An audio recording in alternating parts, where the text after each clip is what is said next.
Welcome to the Los Angeles Tribune page.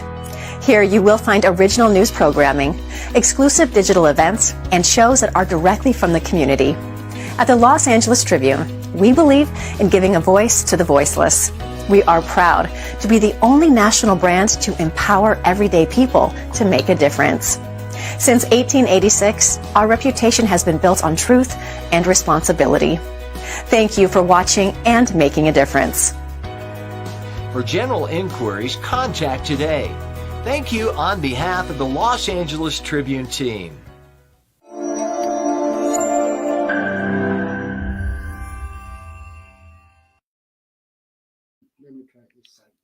Good day, beautiful, bountiful, beloved, immortal beings, and good-looking people.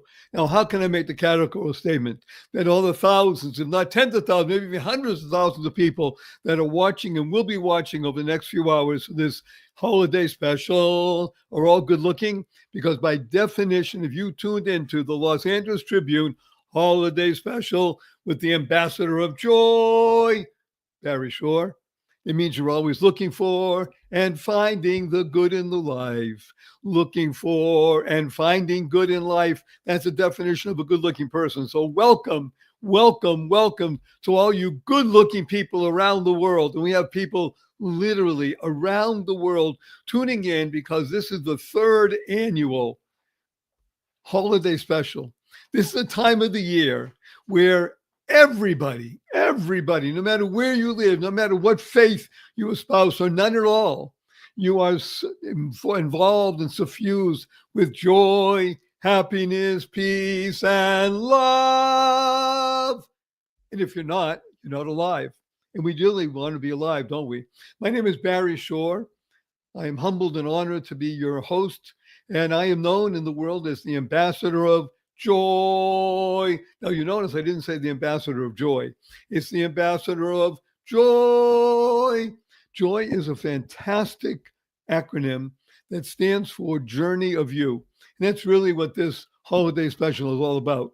Not about Barry Shore and all the amazing, wonderful people that will be joining us today and wishing you well and sharing ideas about the season, about gratitude and generosity and happiness and love. It's about you. You becoming the best you, because when you are the best you make the world a better place. You bring more joy, happiness, peace, and love in life.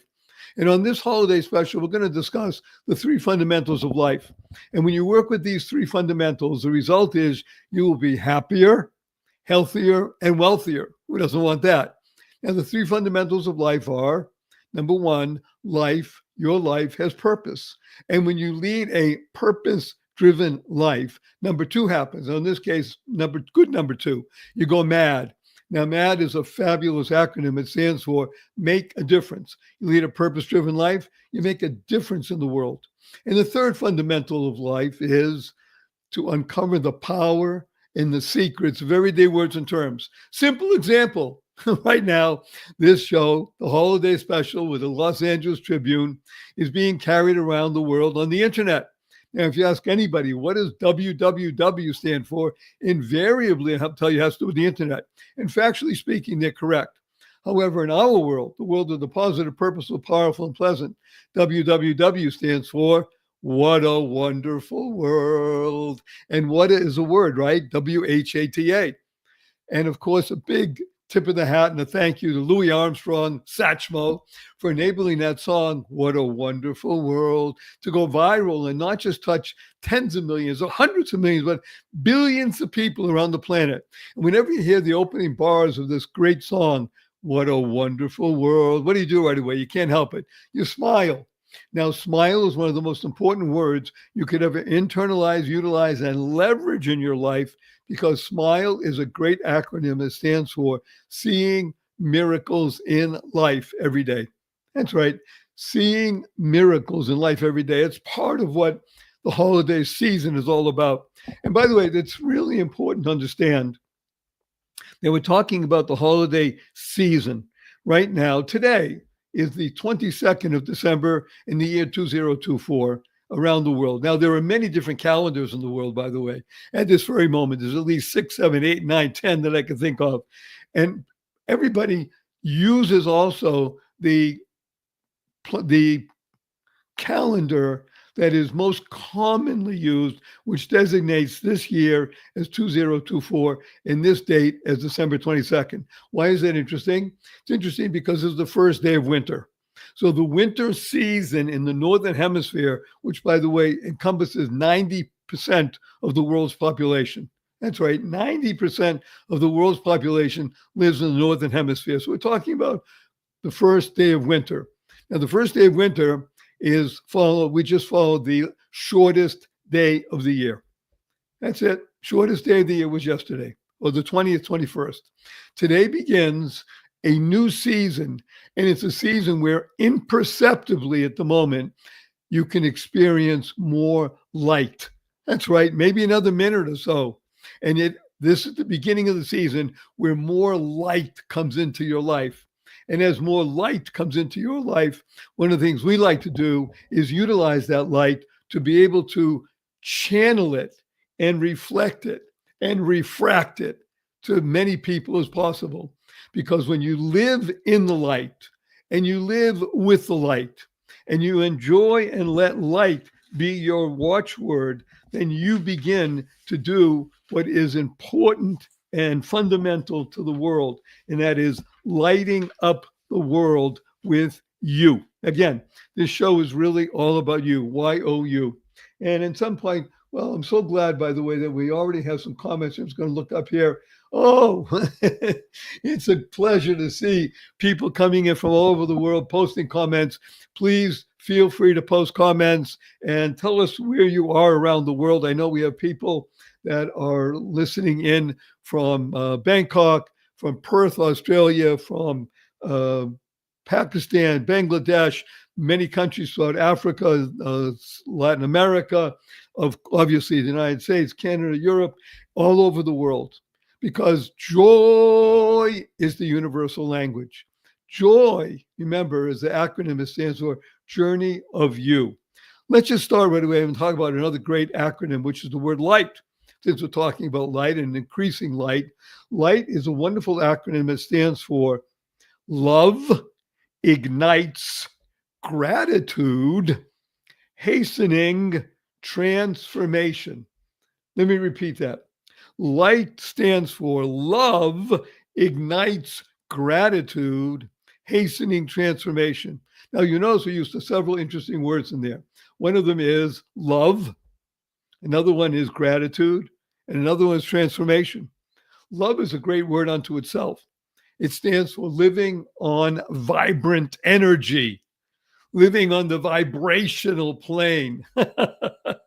It means when you get from the time you arise in the morning, you open your eyes and you are aware that you are human and you're functional and you want to be a channel of love. Again, living on the vibrational plane, living on vibrational energy. And then we talked about gratitude, the G word. Gratitude and generosity are the two words that actually make this world and this season the time of transformation. Now, again, it's very important to understand that when we talk about transformation, we're talking about, something just happened here. Once you're live, if your stream is public, you'll find it at the top of your feed on Instagram. Okay, thank you. Transformation. Oftentimes people look on the web for information. There's so much information out there. It's what we call information overload. And some of it is very positive and purposeful, powerful and pleasant. And some of it you have to be very wary of. That's information. I call it IO, information overload. There's another wonderful word called inspiration. Inspiration is fabulous. You listen to the inspirational, motivational speakers like myself, and you're listening, and it's wonderful, and everything's fine. And then, of course, after you go away in a couple of hours or a day later, you need more. That's the genius of inspiration. It can bring you up. Now, how do you continue along? That's the genius of the word with the T. It's the transformation. That's really what we're looking for today. That what we call a shift in perspective. When you can learn how to shift your perspective, you want to learn how to keep that F in place so the other stuff happens. Now you can begin to live in the light and you can be the harbinger of goodness in the world. There are a few people that I think exemplify living in light and love and joy and happiness, and the person I'm about to introduce you to. And she is the amazing, the wonderful, fabulous Sandra D. Robinson. Sandra D., please say hello to 483,922 people around the world. You're amazing, Barry. Happy holidays of every kind to you and everyone that's watching. It's so great that you asked me to be here and join you today. Thank you for what you do. Well, it's really what you do, Sandra D. It's look at that. Those of you who are privileged to be not just listening but watching, the beaming countenance and the beauty of the being is inside and out. She's really Bob. Aww. Beauty of being. That's who she is. We have people calling in right now, watching from Dubai and places all around the world. Sandra D. You're in Texas, if I'm not mistaken. No, I am. You're right. Yes, I'm in Austin, Texas. Oh, wonderful. I'm going to bring on right now somebody else who's going to share with us something from Hawaii, even though she's in San Diego in the moment. You're going to get a chance to meet Dame Doria. Have you ever met Dame Doria before? I have not. Oh, well, get ready. Everybody buckle up because here we come. Welcome to our stage, a wonderful, kind, giving, loving being named Wonderful Dame Doria Cordova. Dame Doria, please say hello to 489,722 people around the world. Yay! Those are my peeps. The peeps around the world are my people. Thank you. Thank you. So, Dame Doria, I would like you to say hello to Sandra D. And what I would like to do is I'm going to ask Sandra D. Sandra, just monopolize the stage for the next 2 or 3 minutes and tell us about what the season of joy means to you. Wow. You know, I think it's interesting that everybody refers to this season of the year as the season of joy, but you, more than anybody, Barry, exemplify how we can share and shine the light of joy, not just when things are seasonal and we think we have to or we should, but it's socially expected, but that we can actually have joy in any circumstance, really any circumstance. And you exemplify that 100%. And so I think after meeting you, spending time with you this year, it's easier for me to look at joy in a different way. You know, I think for a lot of people, maybe as the year ends, you look back and you say, wow, for some people that I've spoken to said it's been an uphill, a downhill, it's been all over the place, you know, and sometimes the years can feel like that. But I think if we take the joy that comes from all those circumstances, because it's in there, that's the nugget. And to be able to take that and actually just compound that. I think as humans, it's interesting to note, and I think you probably know this, Barry, that we compound negative things that happen to us.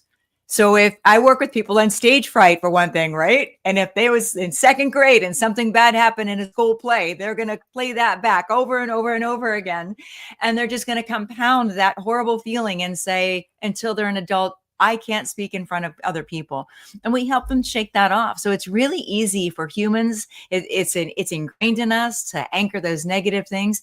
But by anchoring the positive things, the joy and the light that comes from every circumstance like you do, Barry, I think it's possible to actually have joy, which isn't a fleeting thing. It's not like happiness, right? Joy is something that is sustaining. It sustains us and it brightens the world for everybody that we're around. So thank you for what you bring. Sandra D., you are so special and wonderful. I want to emphasize something and unpack something you mentioned about uphill, downhill.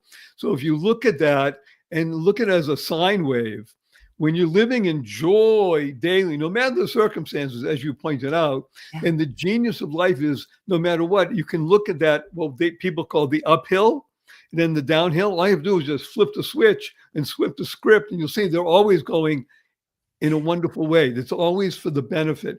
It's what we call, and as you know this because you teach this, it's going from the idea of something happening to me and something happening for me. For me. Everything that happens in life is for your benefit. And that's what you internalize, utilize, and leverage. That's what you teach, and that's what you practice. See, the genius of being a teacher is that you can learn how to internalize, utilize, leverage for yourself, share it with others, and it becomes authentic. That is the genius of Sandra D. What I'd Wow. like to do is ask wonderful Dame Doria to come on and bring out her conch shell. Well, okay. And if you don't have that, I want you to please share with us, everybody, Dame Doria, your wonderful Hawaiian prayer and blessing. Would you be willing to do that? Thank you. Thank you so much. So the Ho'oponopono prayer is quite long. It's about 20 minutes, but I'm going to shorten it up to a very short, I will take a couple of aspects of it. And what I just wanted to say is that also while we're going to be doing this beautiful exercise, what I like to do is I like everyone to just take a deep breath. Let's all breathe together and just think and go into the essence of Ho'oponopono, which means to make things right. And at this time of the year, what comes up for people is tremendous scarcity. And in the world, we live already in a world filled with scarcity, but those of us that have been practicing all the joy and all the beautiful teaching that this beautiful man brings to us, and all the work that we do in ourselves, then, but there's still remnants for some of us. And so what I like you to do is to just close your eyes for a minute and just kind of like begin to bring an energy of forgiveness, a forgiveness of yourself, forgiveness of everything that has happened on this year and the feelings that are coming up possibly. Instead of feeling the sufficiency, the beautifulness, there are so many places we can go and see the lights. There's so many things we can do that it doesn't cost. So during this time, what we want to bring into this beautiful process right now is those feelings you get of scarcity that, oh, I can't afford that. Oh, I can't do that. Let's just focus on the sufficiency around us, particularly in economically developed countries. So we can go see the free lights. We can go and see the beautiful trees. Go and see the beautiful trees that all these people have set up, if that is part of what you do or whatever religion you have. So what I'd like you to do right now is imagine this beautiful mountain in the island of Maui, and it's called the Haleakala Mountain. And Haleakala is 40 feet high, and it has this huge crater that's 24 miles long. And above it, go ahead and imagine this beautiful indigo bowl. It's this huge indigo bowl. It's your own indigo, that beautiful purplish, bluish light. And what we're going to do right now is we're going to take 1 minute only, and you can do this exercise anytime. And just for 1 minute only, we're going to put in silence, we're going to put everything that has bothered you. And you can actually say everything that has bothered me this year or in my life, all those things that disturb my peace, all those feelings that come up that keep me from joy, that keep me from being connected to my heart, that keep me from wanting to be generous. Even if we don't have the cash flow for us to be able to give lavish gifts, we can make cookies. We can pick things from nature. It's that the spirit of Christmas is about sharing that spirit of love, of joy, of generosity. And so anything that's in the way of you experiencing and acting out on that, put it all in there, and all those challenges around health and money, relationships, and all the things that are disturbing your peace, let's put it in there. We'll just spend 1 short minute doing that in silence.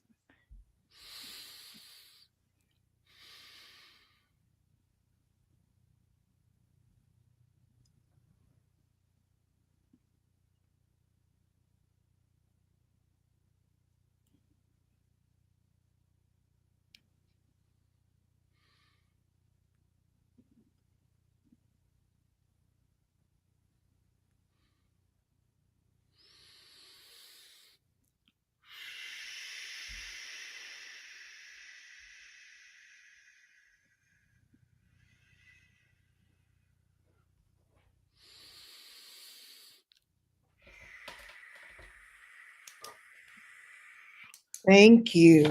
Thank So, you, Dame hold on. No, Doria. we're not done. We're not done. Hold on. I have to close it up. Okay, so we placed all of our problems, including self, family, relatives, ancestors, pets, land, animate and inanimate things, into this beautiful indigo bowl suspended over the center of the Haleakala crater. And they are being moved into from indigo to ice blue to white colors, and the divinity finishes the treatment. And lastly, this is a prayer for you, is a curated from the Bible, Mona Simeona, who curated this version of the prayer from the Ho'oponopono tradition in the Hawaiian Islands, in Hawaii, and also the Polynesians. The peace of I. So this is a little prayer that you will learn. Your subconscious and conscious will learn.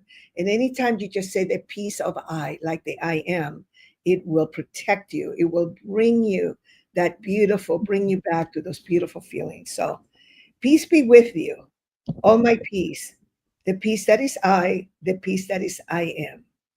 The peace for always, now and forever and evermore. My peace I give to you. My peace I leave with you. Not the world's peace, but only my peace, the peace of I.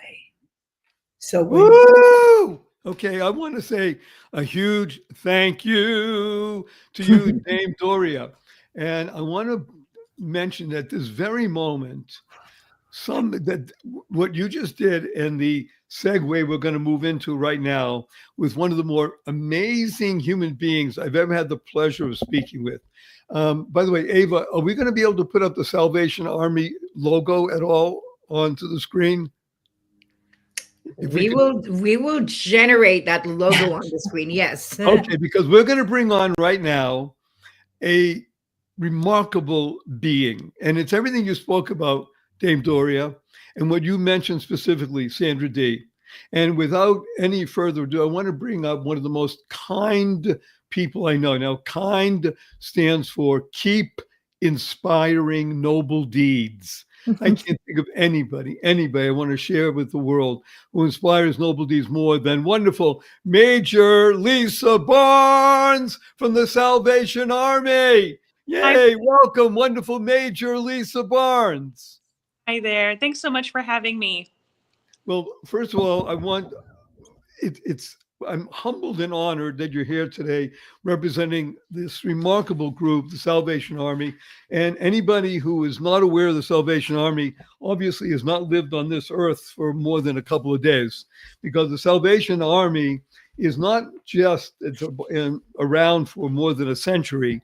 It is the tip of the spear of goodness, of kindness, of growth, of everything that is wonderful in life. And what I've done is we're asking Major Barnes if she would be kind enough. Now, I don't know how to do this correctly to feature her. Ava, can you do that? How do we feature in the layout? So let me see here. Is that right? No. Oh, that's better. There we go. Yay. So Major Barnes is in church at the moment in Santa Monica. She has agreed to step out so she can share with, thank God, over 489,722 people around the world. And I'm going to put Major Barnes on the spot for two reasons. Number one, because she's representing Salvation Army, which does more good work than we could talk about in the next 4 hours, which we're going to be doing, touching tens of millions of people just in the United States of America every year, over 27 million people. I would also like to ask Major Barnes if she would consider telling a little bit about her personal story. So if you'd be kind enough, Major Barnes, everybody get your tissues ready to talk about the Army. Thank you so much. Giving hope today and every day. Thank you so much. Major Barnes, the stage is yours. Well, thank you so much. I really appreciate it. I'm really glad to be here today. And I love the work we get to do for the Salvation Army, mostly because I really feel like we get to participate in miracles. And the Salvation Army was a miracle in my life when I was a kid growing up. My biological mother was an addict and struggled with all kinds of things, with prostitution, with criminal activity. A lot of things that come when you have some pretty intense sickness and some self-hate. So that's kind of all I knew growing up. It was just me and her, no dad, no siblings. And in her seasons of extreme need, she found a way to go to different churches or social service agencies that could help.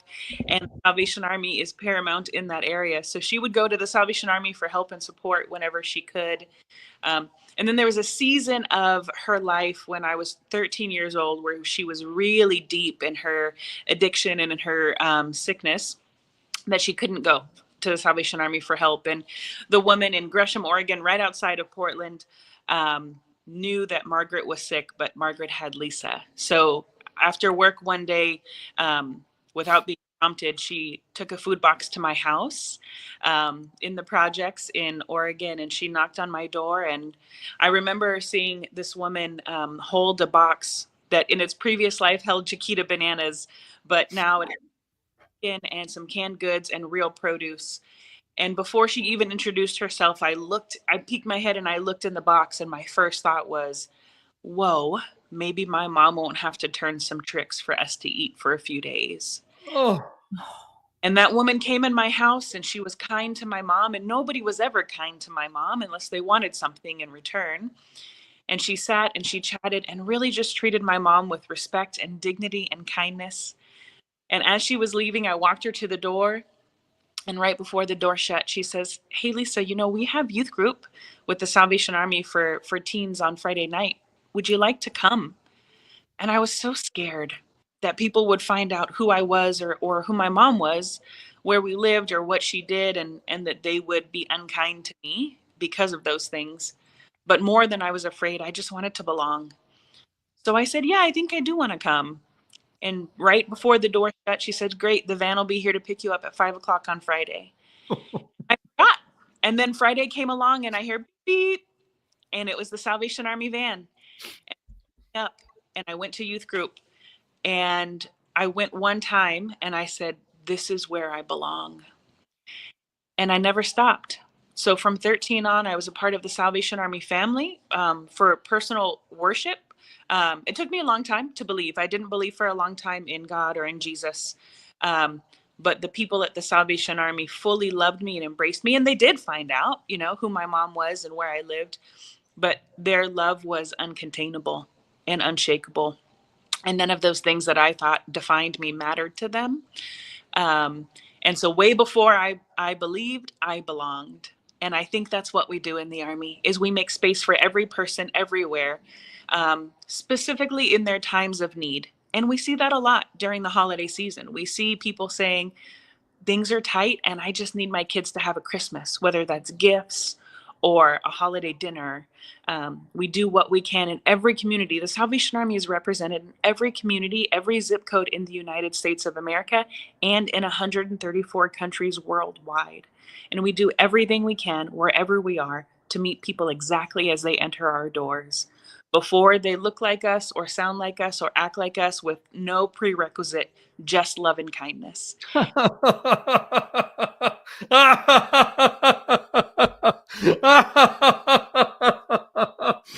I am laughing and crying with tears of joy, Major Barnes, because the genius of what Major Barnes just shared with us is based on something called truth. Mm. Truth stands for total reliance upon the highest. Mm. Total reliance upon the highest. You represent truth. You are the embodiment. Dame Doria, you talked about the word right, and you talked about forgiveness. And Sandra D mentioned when she first came on about, and we how the shift from 2 to 4. And the word forgiveness, of course, has the word for, that everything is done for you, not to you. It's done for your benefit. Am I right, Major Barnes? Everything in life is for you. It's not easy to hear that when you're a kid growing up in circumstances like you, or even in circumstances that seem to be idyllic and ideal. Yeah. It's hard to understand that. And yet the word forgive has both for and the ultimate essence of giving. Because giving is the definition of what we're doing right now. The ability to be willingly giving, eagerly giving, as you mentioned about your mother, Everybody wanted something. So people who give only in the sense that they want to gain something, in my humble opinion, that's not giving. There's an act of giving there. Of course, it's better than not doing it. True giving is what the Army is about, and what we all want, we aspire to, is willingly giving. We give because that is the genius of life. You said the word right, Dame Doria. Right is, put a B in front of it for Major Barnes, and it becomes bright. That's what she is. You bring bright to the world. That's why, sorry, I invited Major Barnes to represent the Army. And throughout the next few hours when we're going to be together, I'm going to be mentioning the Salvation Army and the, not just the things that they do, who they are and what they stand for. As you said so eloquently, Major Barnes, it's people meeting people and recognizing that every single human being is a creation of the good Lord. And by definition, is correct and right and beautiful and bountiful and beloved. Am I right on that? Did I say anything incorrect? 100%. Not everybody, but everybody is that. Yes. Okay. And then part of what our mission is, we have a mission on the holiday special, is to be able to become cogs. Now, cog, sometimes I mention to people, you hear the word cog, and it sounds like a small piece in a big machine, right?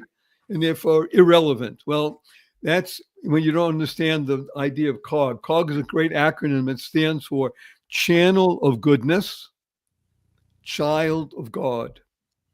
And when you recognize that you're a child of God or a channel of goodness, there's nothing irrelevant. The machine doesn't work without you. Every piece must be there, or else it doesn't work well. So we're here as channels of goodness. That's all we are, right? And we're happy to do that, to serve, to make sure that we touch the world in every way possible and say, we're here to share love. Love stands again for living on vibrant energy. Living on the vibrational plane. And life stands for, and this is what you do, Major Barnes, living inspirationally for eternity. Am I correct on this, everybody? Once we know that we're here for a specific time, yet everything we do has an eternal essence to it. And when you touch another human being, so before you go back to church, Major Barnes, is there something you'd like to share with us? I'd like also everybody to understand this remarkable word. If you can see everybody's face on the screen has a smile. Why not? You can't help it, right? Because we know that's the stamp of life. SMILE stands for seeing miracles in life every day. Seeing miracles in life every day. Major Barnes, is something you'd like to share with us before you go back to church? Absolutely. I'm just so thankful for people around the world, around this country, who decide they're going to be part of the miracles that happen within the Salvation Army, because we're just the conduit. We can only meet needs with what we're given from folks in our community. And I'm just really thankful that people have decided that things that feel really big and heavy, things like homelessness, things like food insecurity, that even though they're really big, that they're not impossible to solve, they're not impossible to impact. And I'm just really thankful for communities all over that decide they're going to be part of the solution, that they're going to be a part of the miracles, and they partnered with us. They stand shoulder to shoulder, not just during the holidays, but all year long, to really impact lives of those that are marginalized, that are hurting, to let everyone know that their temporary struggle doesn't have to be their future. And I'm just thankful. And to make a data point here, because it's so important, the Salvation Army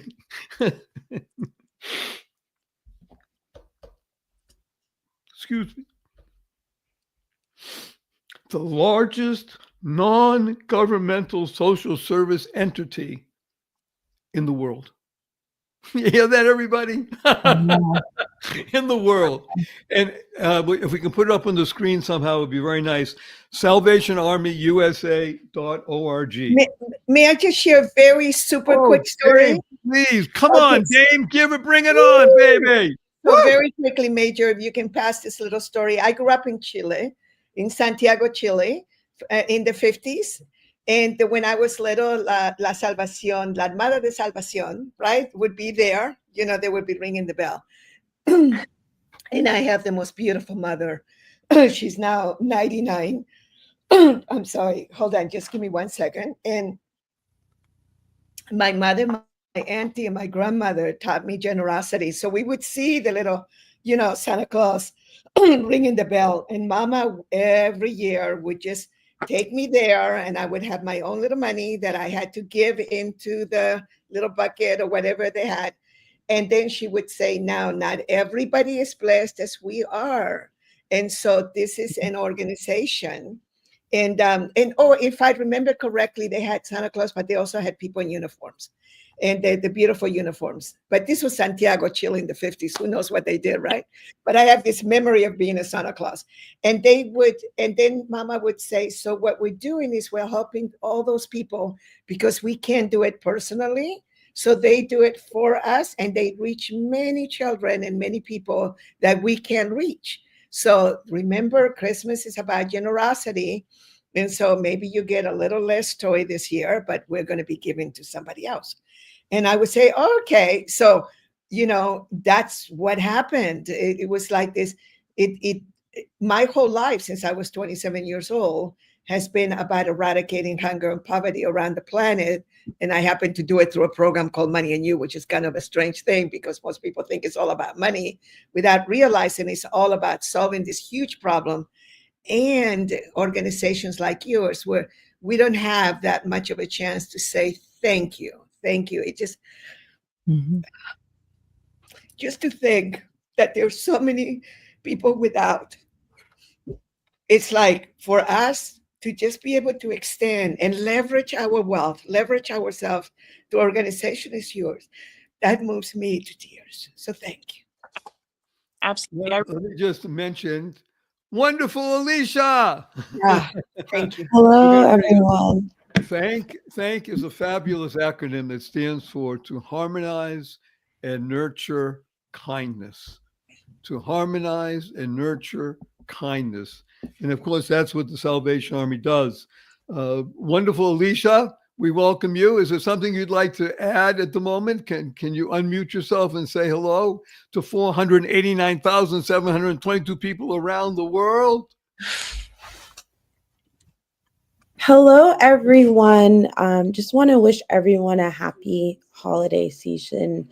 We appreciate Major Lisa Barnes and the Salvation Army for joining the Los Angeles Tribune as we come together in unity with Dame Doria and Sandra and Barry, the ambassador of joy, to celebrate the holiday season, but to be aware of everyone's story and everyone's perspective, and to really just contribute in understanding of how we're all so connected in this world and how we can all show up, even if it's just a smile on someone's face, if it's a contribution. So we just want to say that we appreciate you all for tuning in this holiday season. If you're in a place to help someone, offer your time, something that you have, or just connection with someone else in the world, because that is really what it's all about this holiday season, but each and every day. So we just want to say thank you to you all. Thank you, wonderful Alicia. And we have people saying hello from Kenya, from Australia. Yeah, that's amazing. That's amazing. I saw the same thing, Barry. That's amazing. Right. Hey, can I just say one quick thing too? Please, because I'm coming to you, and it. Lisa, you might want to hear this, Major Lisa. But you know, you alluded to something there that I think is really important, because we all may have causes that are important to our heart, and sometimes those causes, those problems, look like they are so big and so daunting. You think, what can I do? And is a dollar dropped in that bucket going to make any difference? Is a $5 donation going to make a difference? The problem is so big. And living here in Austin, and my previous residence was Los Angeles, homelessness is really an issue. And in Austin, I can tell you here, we are doing what we can to help them, and building cities where they can be transitioned and get work and kind of get back on their feet. But it can look really overwhelming. I have friends in Los Angeles that live in the areas where I used to live, and they just tell me they're scared for them. They're scared for themselves. It's a very sensitive thing.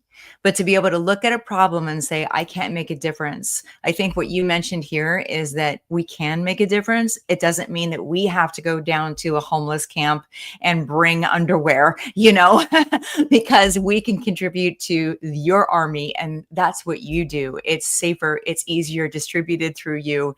It's a wonderful thing that you do in all aspects. But you did touch on the homelessness, and living in the two cities that I have lived in more recently, I can say that there are people that just don't know how they could possibly help, and now they know. Absolutely. Thank you, Sandra D. You're so good.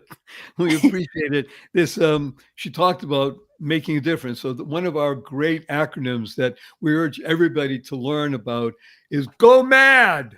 MAD stands for Make a Difference. We love mad people. And one of the maddest people that I know, he was just here. Where is he? We're going to bring him right now. This is a madman, and his name is Ashkan. Oh my gosh, yes. Okay, so we're going to bring Ashkan. By the way, Major Barnes, can you stay for a couple of more minutes? I think so. Okay. But please don't go away. So let's bring Ash onto the stage. Can you do that? I don't know how to do these things. I mean, he's on stage. He's on stage. Oh, he's on stage. Okay, Ash, welcome. Fantastic, fabulous, amazing, good friend. Ash, who lives in Los Angeles and is really deep in, as you said, Sandra D., watching a problem that is just so seemingly overwhelming. And I can tell, I'm going to make a declarative statement right now. The problem that we see and that we all face, we can make a difference. We are making a difference. And you will see within the next 5 years, the proportion of people living on the streets and living in difficult straits will be lessened, because there's so many good things happening right now. One of them is, I'll just tell everybody, there's an amazing program that is called Einstein Cares. Einstein Cares is a shopping platform that's going to be released in the next 5-6 weeks that enables people to go shopping at thousands of brands and not only earn money, but give money to somebody they care about. They said the Salvation Army. Imagine going shopping on Amazon, and every time you shop on Amazon, you get money and you give money to Salvation Army, or you go to Nike, or you go to restaurants. So the goal of Einstein Cares is to give $1 billion to charity without costing any giver a penny. How you like that, Major Barnes? Sounds like a great idea. And we're making it happen. And it's because of the energy right here in this room right now, and all of the hundreds and hundreds of thousands of people around the world, because giving is an essential aspect of the human condition. Without the giving muscle, you're not human. I'm making a statement. The giving muscle is the most important muscle in the human body. And we know that we are not a soul within a body. We're not a body with a soul. We are a soul in a body. And so we can transcend time and space. We need to do it with what we call money. Money's wonderful. Mm-hmm. It's the lust for money. Okay. And I remember, as we said in the beginning, of those people who were here when we first came on, is to say that this particular show, the holiday special with Barry Shore, the ambassador of joy, and the wondrous people that we have here, it's not about any of us. It's about you. You, the people watching, all tuning in. It's about you becoming the best you. Because every single person makes a difference. You're all mad, and we love you for it. So, Ash, are you with us now? Can you tell us what it means to be a madman? Oh, he was there and he's gone again. So, we will continue, and we will soldier on, as we say, Major Burns. I'm going to leave you all with one more beautiful acronym. May I do that? May I give you one more? It's called ENGAGE. Because that's what we're doing in this season, right? We're engaging with people, with others. And when you engage with others, you can make a difference, not just for the other person, for yourself. You want to be selfish? That's great. because you want to be the best person you are. The more good you are, the better you can be, right? So engage is a wonderful acronym. I just made it up this morning. You ready? Encouragement. We have a soul in the body. Oh, did I do something? So we Encouragement. can transcend time and space. We need to do it with. Do you hear? Oh, what happened there? Okay, here we go. Engage. Encouragement nurtures gratitude, awakens generosity enthusiastically. Woo! Okay, I think we lost Major Barnes, and from the Salvation Army, we're going to give her a round of applause. Say thank you, Major Barnes, for being here. Okay, so wonderful. Ashkan Tabibnia, please share with people around the world what it means for you to be living in this season of hope and joy and engagement. That's actually it's a very special time of the year. But my mom always taught me, when you get up in the morning and you can choose to be happy and positive, everything else, whether things that are your choice, they become better, and things that are not your choice, with a positive mental attitude, right? And a good eye. I will focus a little bit today because I want to really today bring some value to you guys as being joyous like we are today. It's a choice. Happy, a choice. When we want to smile, see, I'm not smiling. Smile, choice. But more than that, it's a good eye. What does a good eye means? From Torah, a good eye means no matter what, you see everyone with a good lens, with a positive lens, right? And in this special season, as everyone's trying to make their goals, new goals, and for me, actually, it's actually the new year's gonna come. It's gonna come to us. We always want to go to it. It's coming to us anyway, right? Time comes to us. Isn't it better to reflect past year, not the past, and really write down the people, the opportunities that really stand out this year, and actually put them part of our future and double our time and energy with them. We always get excited going to the new events, new summits to meet a lot of new people. But if we are authentic relationship builders, it takes energy to build those. And that's fine, we can do that. But let's really focus on celebrating the people who had really made a change this past year. That being said, I wanted to elaborate because I have a few minutes on what it means, just examples of having a good eye. Having a good eye means not just the people who are very happy with you and you're there and case. It's hardest when you are in business, in various settings, and and especially for us entrepreneurs, we have lots of alliances. So the good eye comes in place at the time that we have differences, misunderstanding, misjudgments. And that's the time that even though we are hurt, right, we are upset, to exercise that good eye. Because when we do that, something shifts. First of all, we don't suffer anymore. Oh my God, they didn't believe they did that to me. I'm not talking about people who are really doing it intentional or thieves, and I'm not talking about them. I'm talking about the people who are, our friends, and everyone makes mistake. So I wanted to bring this idea of a good eye to you guys. It's in Hebrew, it's called Ain Tov. That it's very hard, especially let's say we work with somebody for a long time, and we pour our heart and soul like Barry does, right? Our essence into it, and then comes to the bottom line where the goal is, and they do something else. So it's very hard, but let's try that and use that good eye with not just people who are happy with us and inspired with us, also in those challenging times. I'm going to bring it back to the ambassador of joy, and I'm also calling it the joy alchemist, right? Because that will bring you so much happiness and joy in a different way, instead of why they did it to us. And when we have a good eye, all the good times becomes magnified, and becomes glorified. And then when we have challenging, I don't say negative. Also, we have challenging times. They be also become better, and you have a better opportunity as the universe is helping you to reach a favorable, joyful, happy results.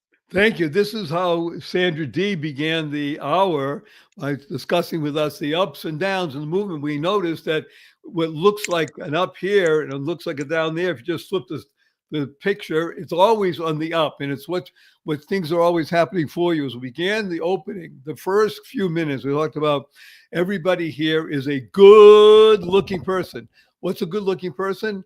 Always looking for and finding the good, as Ashkan just told us. Looking for and finding the good in life. When you do that, then you can live like Dame Doria says, and she's talking about Hawaii and such. We'll use the term aloha. Aloha. Dame Doria, I just made an acronym for the word aloha. You want to hear it? Yeah. Aloha. Aloha stands for awakening love opens healthy attitude.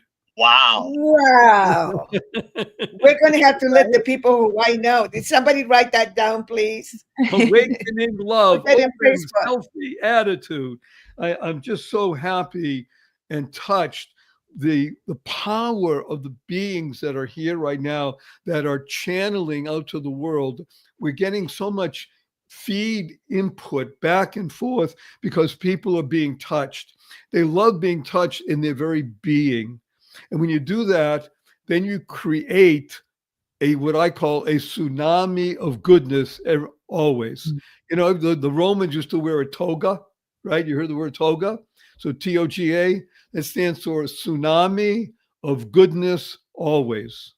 When you wrap yourself in something, you say, I'm wearing you, like you get out of the shower and you put on your towel and say, that's my toga. Think of it as a tsunami of goodness always. So you create this beautiful, that's one of your superpowers, right? So you take a Yes. word and then you come up with the most positive. Okay, so we should copy you. Let's start a movement where all of us begin to just whatever word we use, Wow. right? Come up Dame with one with Doria. the word money. Well, let's come up with one for the word money. I'm sure you have. I have one from, look at Sandra D. Oh, She has a book called Pocket Full of Acronyms. that's Thank your you, book, Barry Sandra? Shore. Thank you, Barry Shore, for that. There we Is go. that yours? No, Oh, it's I gotta get one, Barry. I gotta get one from you on that one, just so you know. Yes. Okay. And well, let's do the following. Everybody listening can get a free copy of that book as an ebook from anywhere in the world. Go to, and hopefully they'll post this, go to barryshore.com, BARRYSHORE, barryshore.com/book, or just go to barryshore.com and you look around and you'll see you can get a free ebook of Pocket Full of Acronyms. Sandra D, can you open it up and see if the word money is in there? It probably is. I'm sure it is. I would think so. I mean, and that this is Money. only Money. Mostly overblown, never experienced wisely. wow. mostly overblown, never experienced wisely, because money tends to corrupt, doesn't it?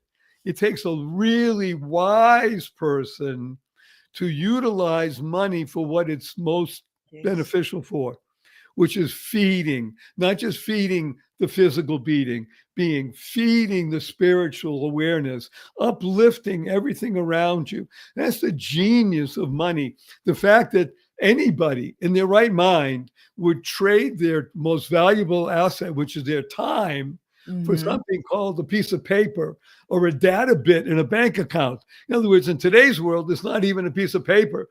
Right. It's not even a $100 bill. It's a digit, and you believe it. You know, the digit says you have, 12,987,623 cents in this particular account. You say, wow, that feels good. I'm rich. Well, you don't know, it could disappear tomorrow. Right? It's just digits. You believe that digits are reality. The real reality, the only reality, is the fact that when you said, Dame Doria, we were breathing, we closed our eyes, we focused, And as Major Barnes said, somebody knocked on her door and said, "This is for you." Yeah. I mean, I'm still chilling from that event, because that's who we are. And the fact that Sandra D is giving of her most precious asset, her time, to share with us today. Time is a wonderful acronym. It stands for Thinking It's Miraculous Every Day. Wow. See, when you think it's miraculous every day and you live now in time and above time, it's a different life. It doesn't matter where you are geographically or physically, because everything that you do is radiating. You are remember the cog? You're the channel of goodness. You are the child of God. There is nothing more beautiful, more bountiful, more beloved, more precious in this existence than you. YOU. There is nothing else that even comes close. So I'd like to talk about, coming out in our next hour, this wonderful word called laughter. Barry, I'm coming up just because I want to honor Dame Doria. She's leaving, and Dame Doria, I just want to give back, maybe a few seconds for you to just do your closing remarks and give us your holiday greetings as we go back to Barry short after. Well, number one, I'm so blessed that I'm on my way. The only thing taking me away is my 99-year-old mama. I see her on Sundays, and we take her out for pancakes. What I just wanted to do is I just wanted to wish you all the most beautiful, peaceful, joyous, loving, just heart-center holiday season. Okay, No matter Dame what it Doria, is. before you leave, we're going to do a group hug. But let me tell you what HUG stands for. Ready? Okay.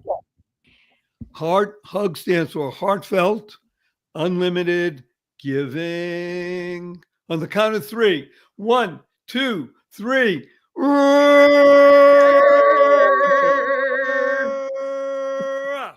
Please share that with your 99-year-old mother. Heartfelt, unlimited giving. Aloha. Wonderful. Merry Bye. Christmas. Okay, wonderful people. Okay, we're here. So we're going to continue in this hour, and please stay. If you have to leave, Sandra D, I understand. I do in a couple of minutes. Yes, I don't want to, but yes, I do have to. I want to share with you an acronym for laughter. And I was thinking about it because to me it was so funny. I look at words and I find that they are pieces of the universe. And the more you can arrange them together, you can create these beautiful worlds. So if you look at the spelling of laughter, of course, the LAUGHTER, sort of an odd combination of letters, GHT. Okay. And the only other word I could look at that has similar letters is the word daughter. Now, you are a daughter of somebody. Yeah. Okay. Yes. And your daughter is very different sounding than laughter. Right? Same letters, just change a D and an L. So thank you, Renee. We appreciate that. Thank you, Chris. This is wonderful. So let me give you the acronym because I want to focus on laughter for this next hour. Laughter stands for, you ready? Yeah. Love awakens unlimited gratitude, helping transform every roadblock. Jeez. You love it? You can tell that you work this muscle a lot more than most of the average people. That's awesome. This is That's my awesome. muscle. You're right. Yeah. Well, thank you for that. By the way, that I didn't even think of that. Thank you. That's very nice. So, because laughter is so, what is it? It's elevating. It is releasing. It's transformational. And I'm going to share with you very personal, and for the hundreds of thousands of people listening here, I do something that I was taught.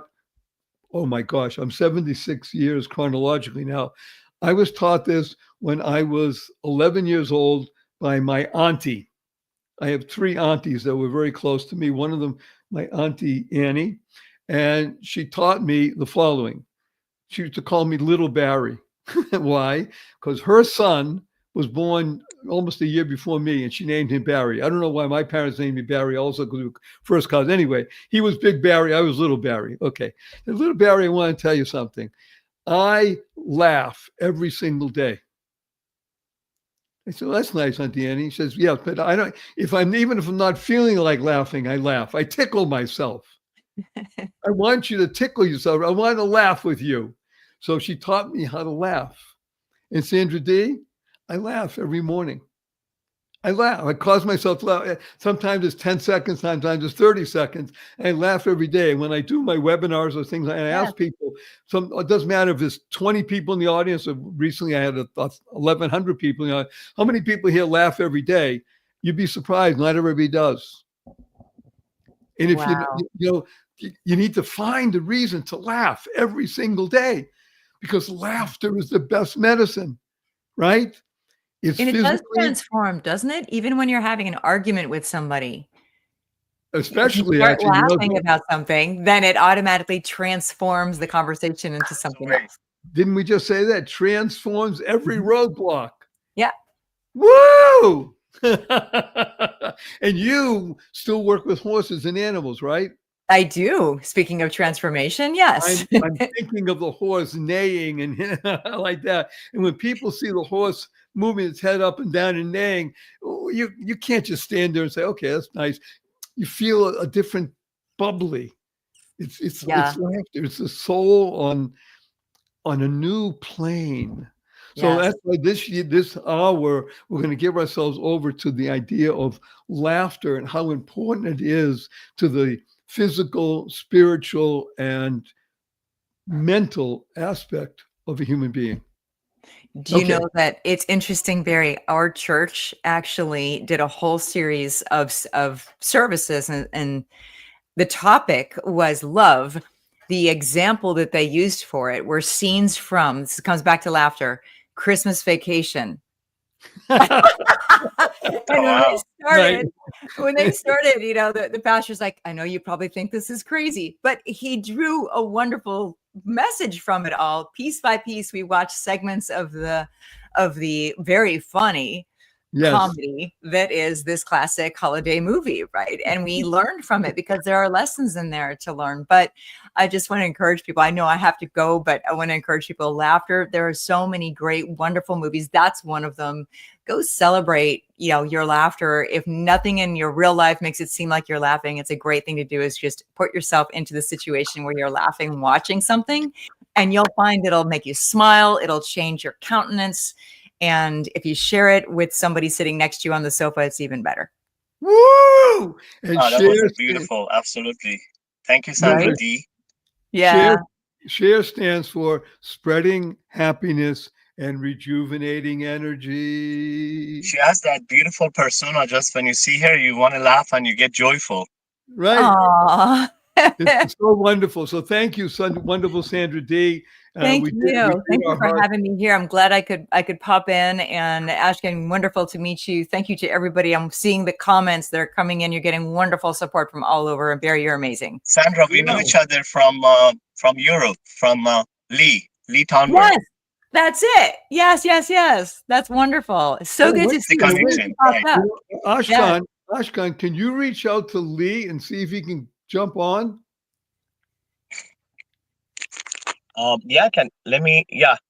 Try it right now. See if he'll jump on. Okay. Bye, my love.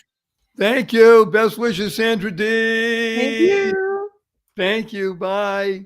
Okay, everybody. What a pleasure to be here with you. Okay, we're in our new hour. And again, I want to mention to everybody that we are doing this in conjunction with one of the greatest organizations in the history of the world, which is called the Salvation Army. And I urge everybody to consider helping the Salvation Army. Go to salvationarmyusa.org. Salvation Army. The Salvation Army does so much good. And again, I'm going to tell people data point. It's the largest non-governmental social service entity in the world. It has more than 6,000 centers in the United States. 6,000 centers. And for you who are tuning in for now, it's this is the holiday special with the ambassador of joy.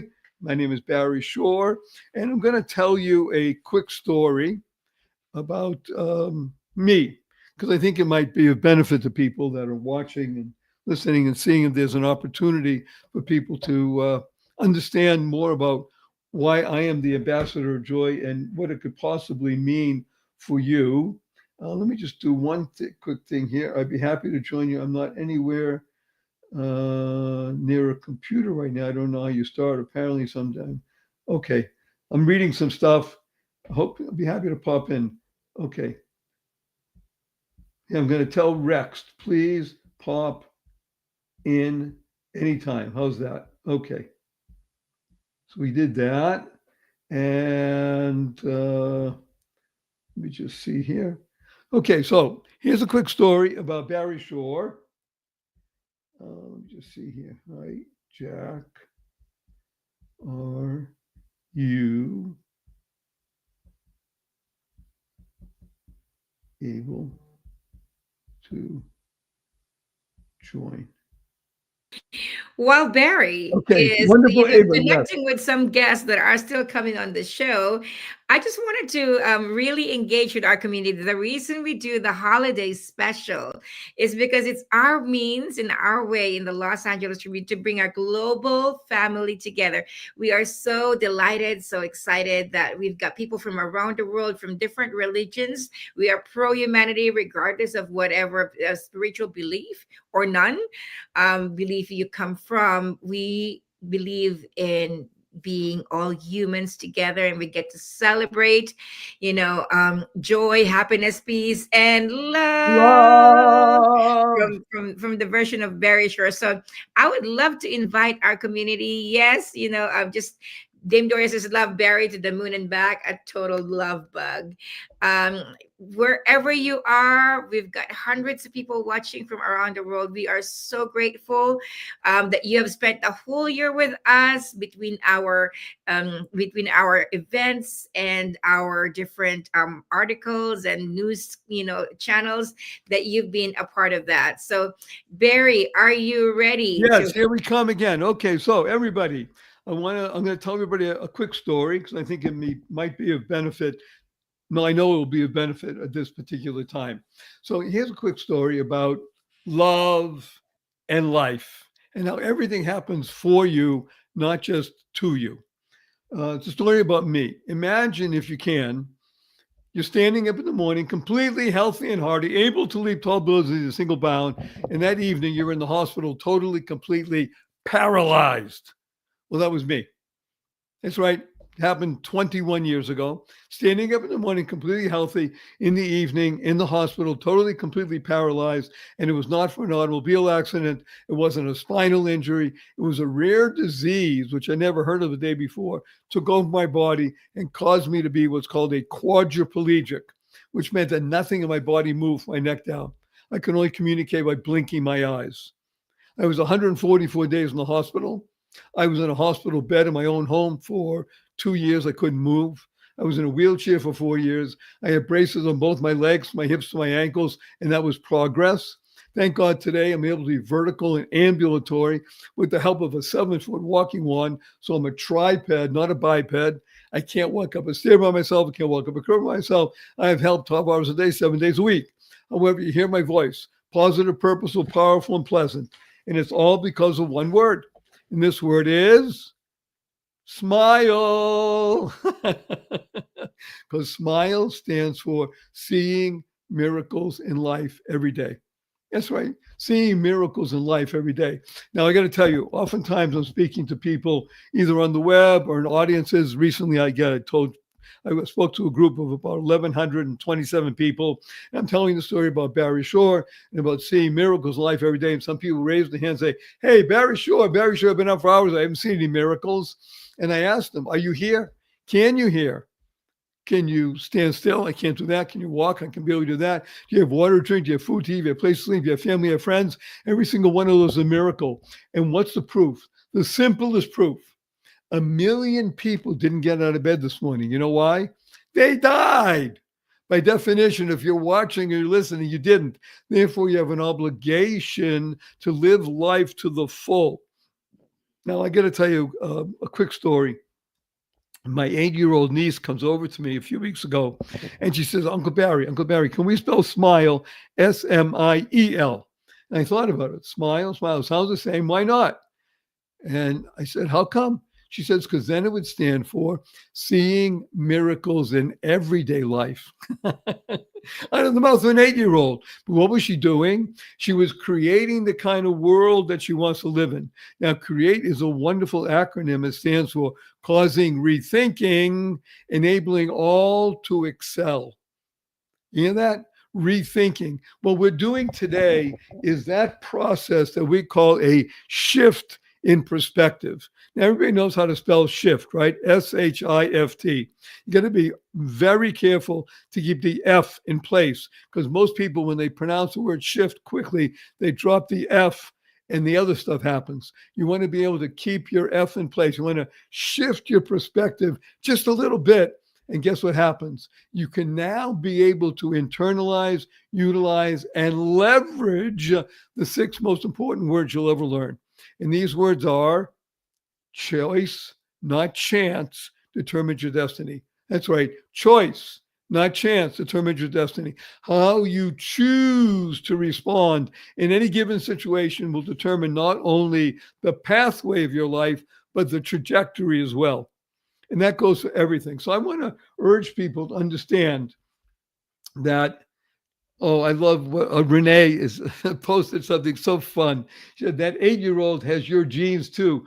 You are. Thank you. Wonderful, Renee. So we'll take a little tour for the moment and talk about something that has to do with being an 8-year-old. And I share this with everybody because this is part of what the holiday special is all about. It's about you becoming the best you.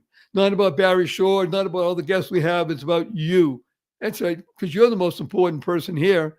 When you become the best you make the world a better place. You bring more harmony, you bring more joy, happiness, peace, and love. So everybody has 4 ages that you live in the same time. You have your chronological age, you have your metabolic age, you have your mental acuity age, and you have your SOW.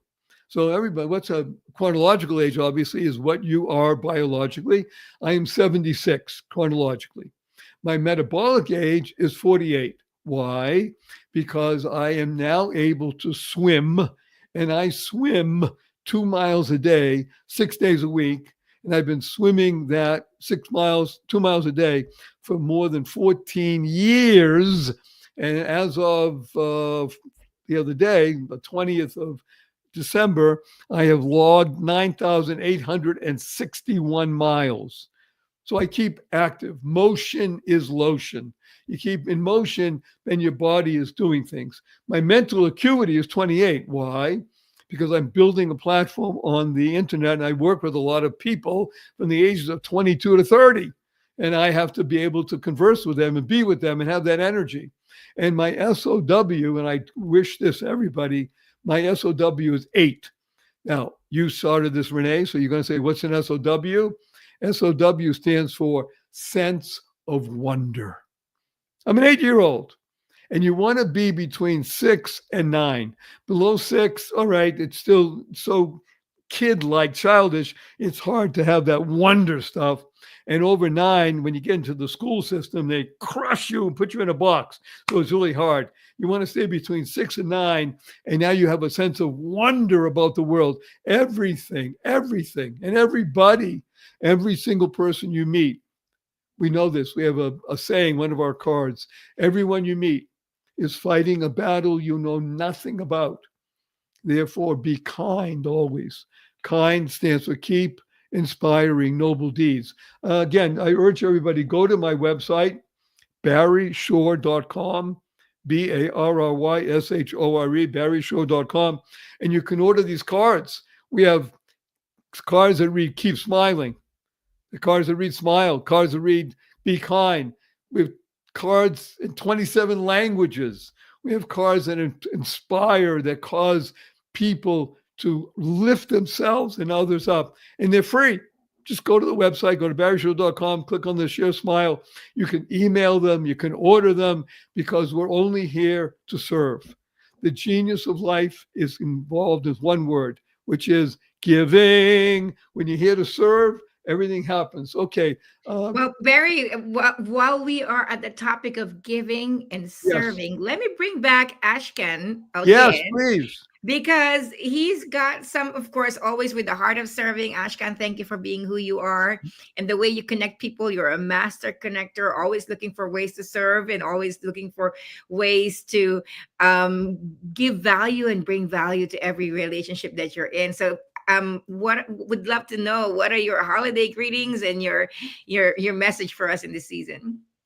I had different names. I have to work acronyms, from our master here. But I'm gonna not leave you guys because there's never a goodbye. But this just continue the journey of the 3 words. These 3 words are relationships, gratitude, and legacies. And the story goes, I was with John Duffy the other day, coming back from Venice Studios, and he gave me a ride back. John Duffy is an amazing friend. He was introduced to Michael to get to you guys. And inside his car, there was a old card from Barry, smiles, because it's a laughter. So there's your story, right? And that's why relationships, everyone have to know that sometimes when you have relationships you just met, they could be so vital as your family, your children, because that relationship can hold the key to what you always been aspiring or what you wanted. So take your relationship as business as serious as you take your family relationships. That's number one. Number two, gratitude. I want to thank Morak for taking over the responsibility of Los Angeles Tribune from 1861 and now have taken it into a global platform for consciousness, diversity, unity, not just from personal development, and also being unbiased media. So thank you for that. The whole team, Ava, Alicia, my wonderful name, Karen, the doctor, Michael Silva, my new friend. You guys have an amazing team. So gratitude for having us, our company, our friends over, always treating them like their true essence. And the last but not least, how do we live a life of legacy when we are really, there's so much going on, we have so many hats to fill. How do we want to live our legacy before living? We don't want to live and put our legacy on our tombstone.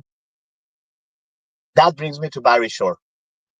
When you have a choice, like he said, why not use your god-given talent, your innate ability that turns into superpower, if like Barry, and your skills, to just do good, bring service. If you have resources, if you have something that somebody needs, don't ask, what I should get, just give it.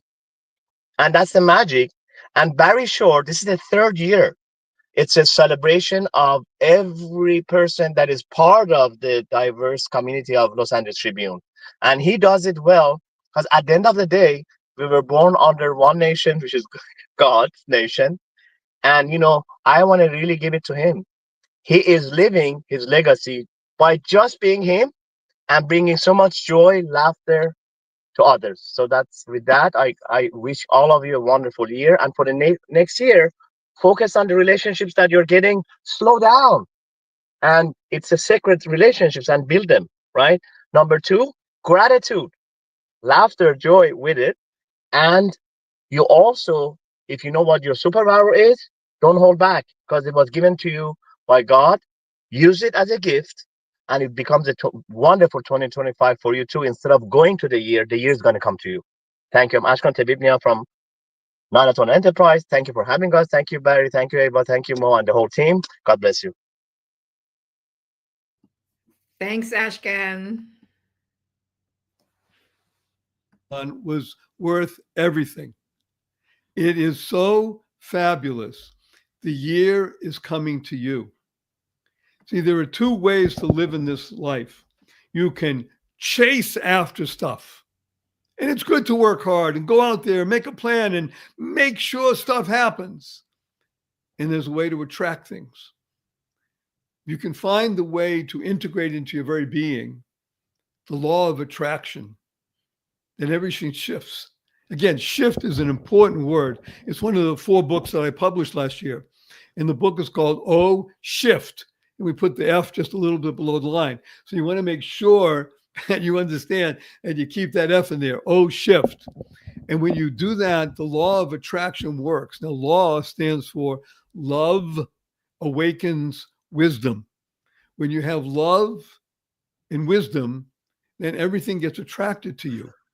So those things that you really desire in your life that you must have, relationships.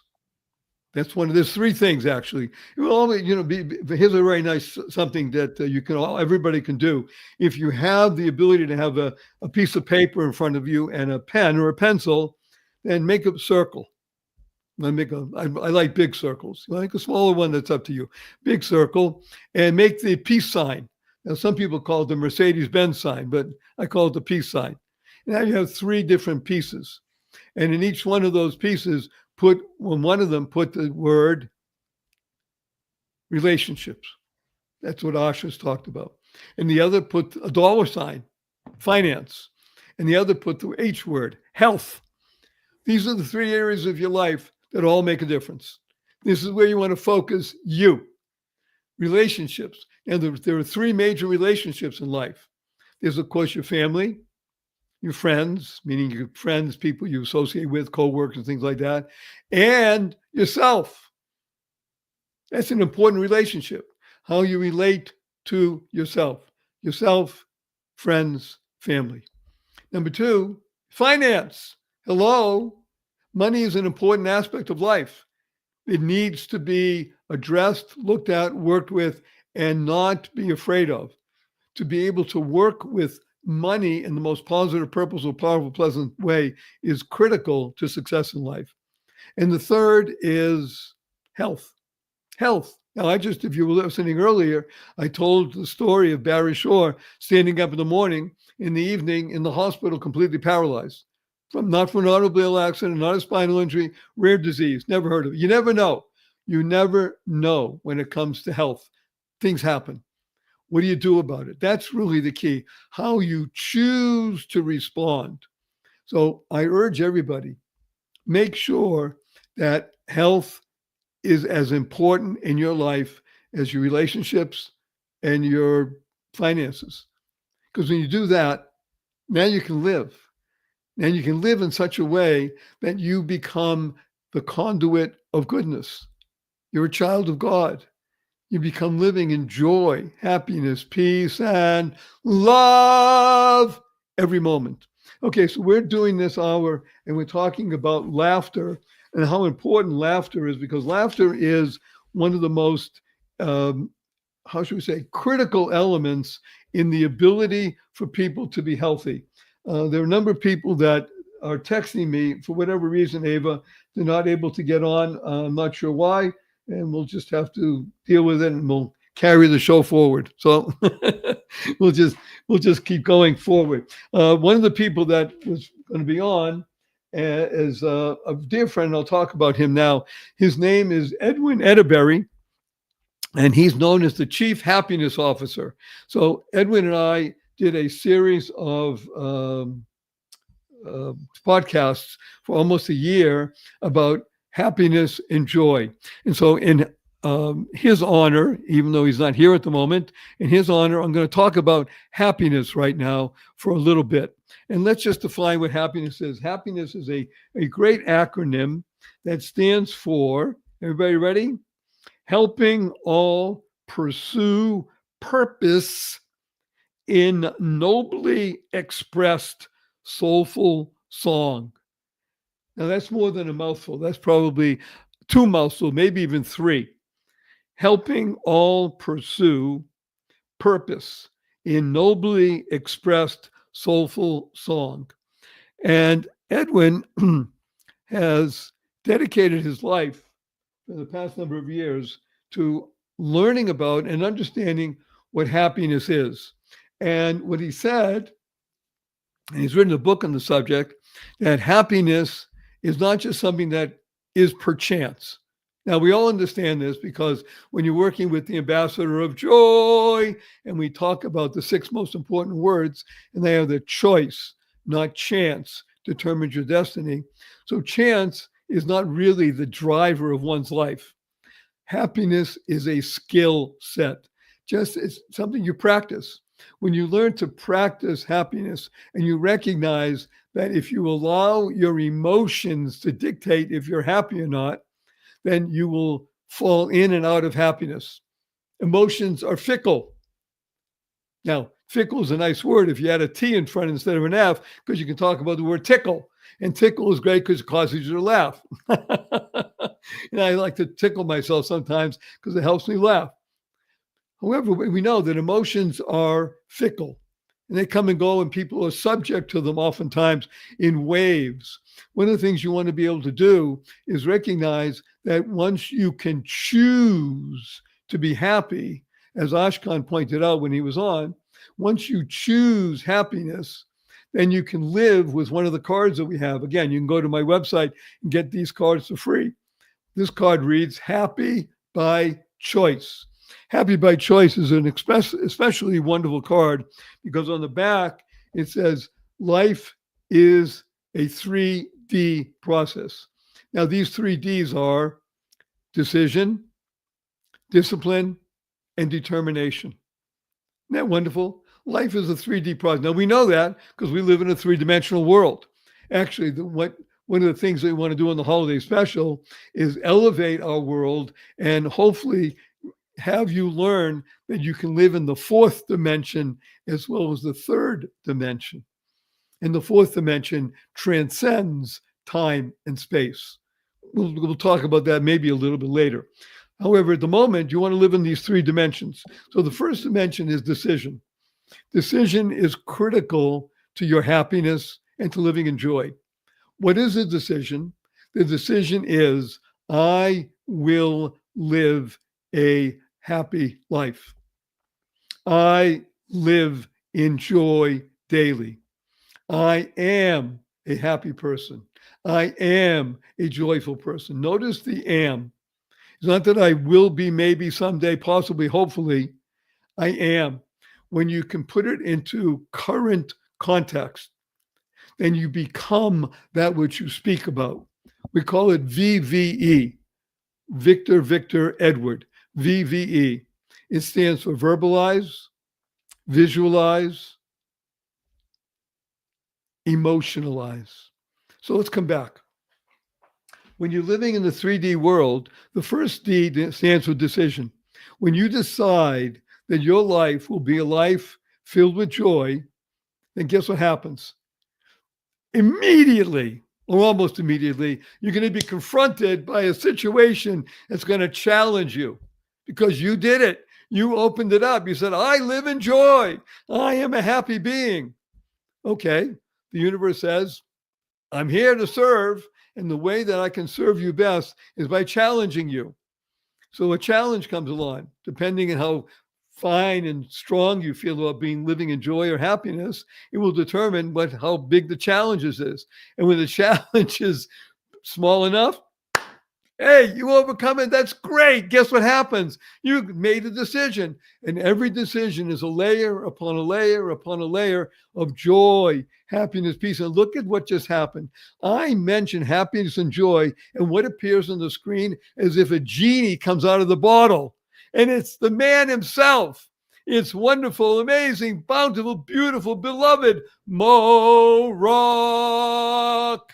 Barry, I'm so excited. I've been listening to our 3rd annual Barry Shore Holiday Special. This has become a special thing here at the LA Tribune to work alongside you in the holiday season specifically, if you want to.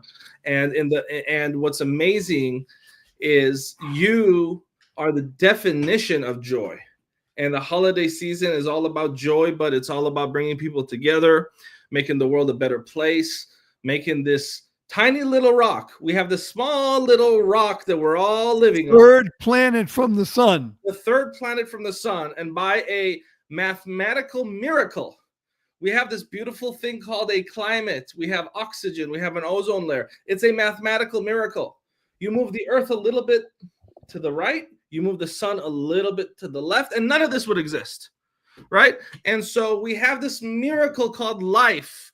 And so we want to appreciate life, be grateful for life, celebrate life, and make the most of life and the joy of living, the joy of giving. And Barry, we just came back from a toy drive that we did here at the LA Tribune, and we'll post articles and photos about it. I literally just delivered over 1,000 toys on behalf of Barry Shore, on behalf of the LA Tribune, on behalf of myself, to foster children.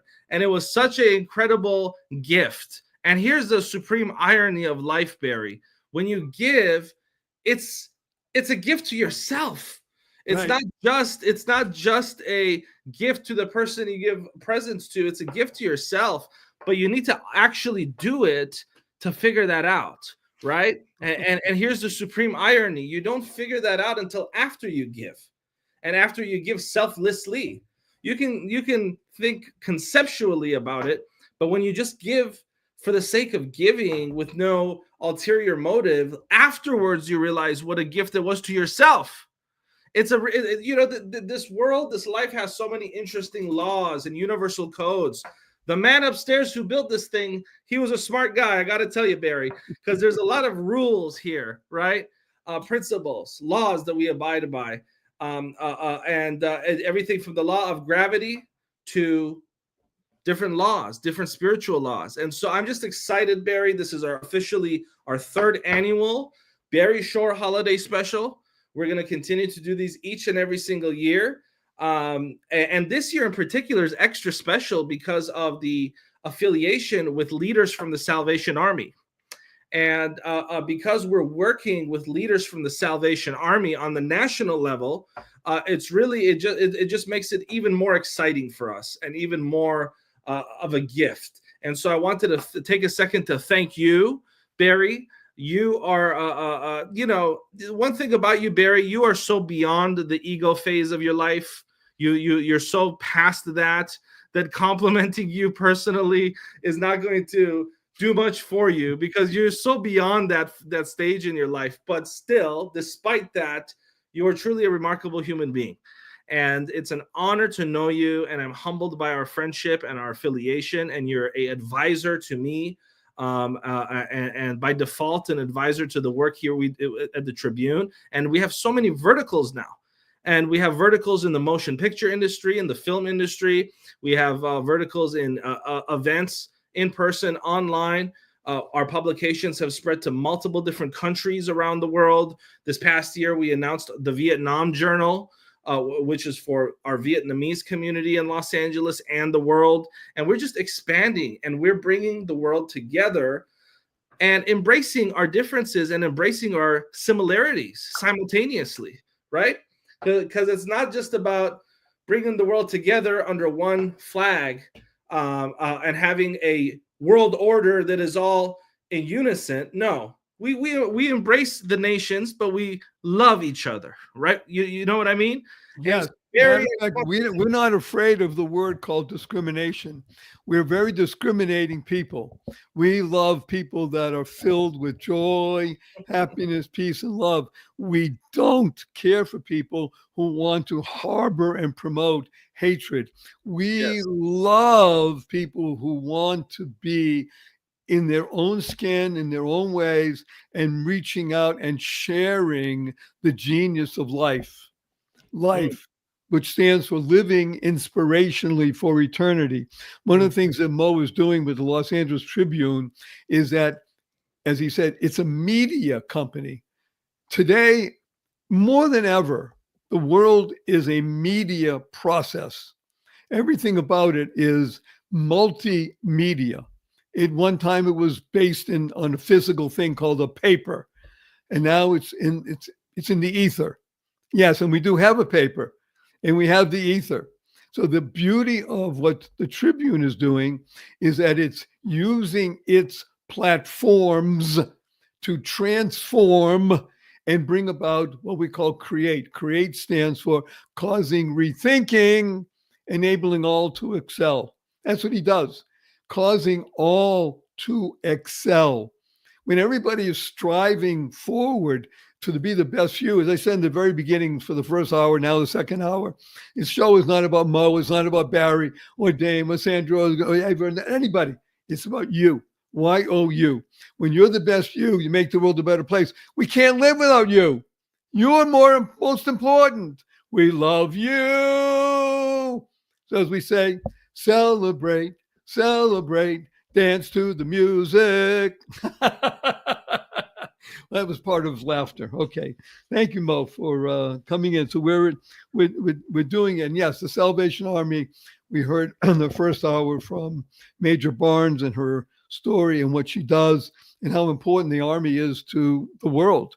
And we're going to bring on somebody right now that I'm so privileged to say that he's been able to carve out some time to join us today. A remarkable, successful being in many respects. And James is going to regale us with the ability to understand what it means to live in joy and happiness daily. So without any further ado, please welcome to our stage, wonderful, amazing James Andrews. Welcome, James.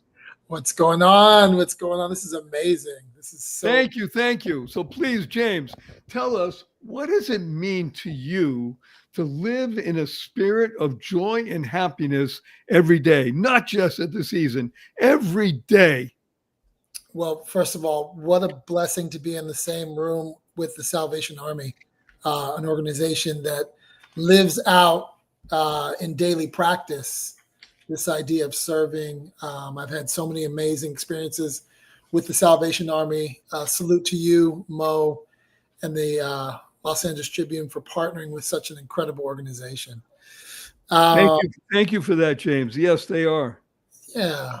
So joy and service and living without constraints is sort of my life. And I think, in these times of divisiveness, in these times of highly charged conversations, what a blessing it is to live in sort of this body that I've been gifted with. My grandfather was a German Jew, escaped Nazi Germany and went to Italy. My father's from the Bahamas. My business is in the spirit of culture, of understanding cultures and building bridges, whether it's through my investment work on the investment side or through digital. If you think about the space of the internet, it's without any borders. It doesn't have any jurisdiction, doesn't have any land. We get to live in this borderless world, this new world. It's the name of my investment firm, actually, and it's named intentionally because we need to eliminate the borders. We need to rid ourselves of these borders, and to do that, you have to be open-minded. You have to think without any influence of forces like media, which is often corrupted. You have to live without sort of old models and old systems. And so I'm grateful for the work that the LA Tribune is doing to shift the idea of how media, what we even think about media. And I'm blessed to be around people like Mo and other folks who think really differently about systems. And so I'm grateful going into the year of 2025 that I've been able to rid myself of all the things, all the blockages. I think I loved the opening prayer by Dame Doria. That was just beautiful, and it was about how to not let anything limit my ability to love. And the other thing is, we're living in an age of AI. One of the things you also don't want to limit yourself is your imagination. When you think about AI and you think about things like Midjourney, it starts off with imagine. And then after that, ... is whatever you want to come up with. And so much of what drives AI is really only limited by your imagination. So there are two or three things that I want to focus on. Okay, James, I want to pause you for the moment and unpack a few of the things that you said, Love that. because they're just delight. First of all, the experience of your background from your mother and your father. That, by the way, that's the internet right there. It doesn't matter. There is no time and space, right? Okay. The other thing is, you mentioned these words that are drivers of life: joy and service, because service is the essence of living. And it's so funny. If you look around, I ask people, what nation would you like to live in? So they start scratching their heads and they're thinking of a particular place. And then finally, one of the people usually in the audience will raise their hand and say, imagination. That's the nation I want to live in. And as Einstein said, imagination is more important than knowledge. Am I right, James? I love that. It's something that I think I took for granted, Barry. I think I've been reacquainted with the imagination this year. I've been reacquainted with the ability of, and I think it's something I was listening to you, and it's the first time we're meeting, this idea of seeing miracles all around you. Well, the only way to tap into those miracles is to actually have an imagination. And so I'm blessed for that. Thank you. Tell us what you do in your life that enables others to be touched by what you create.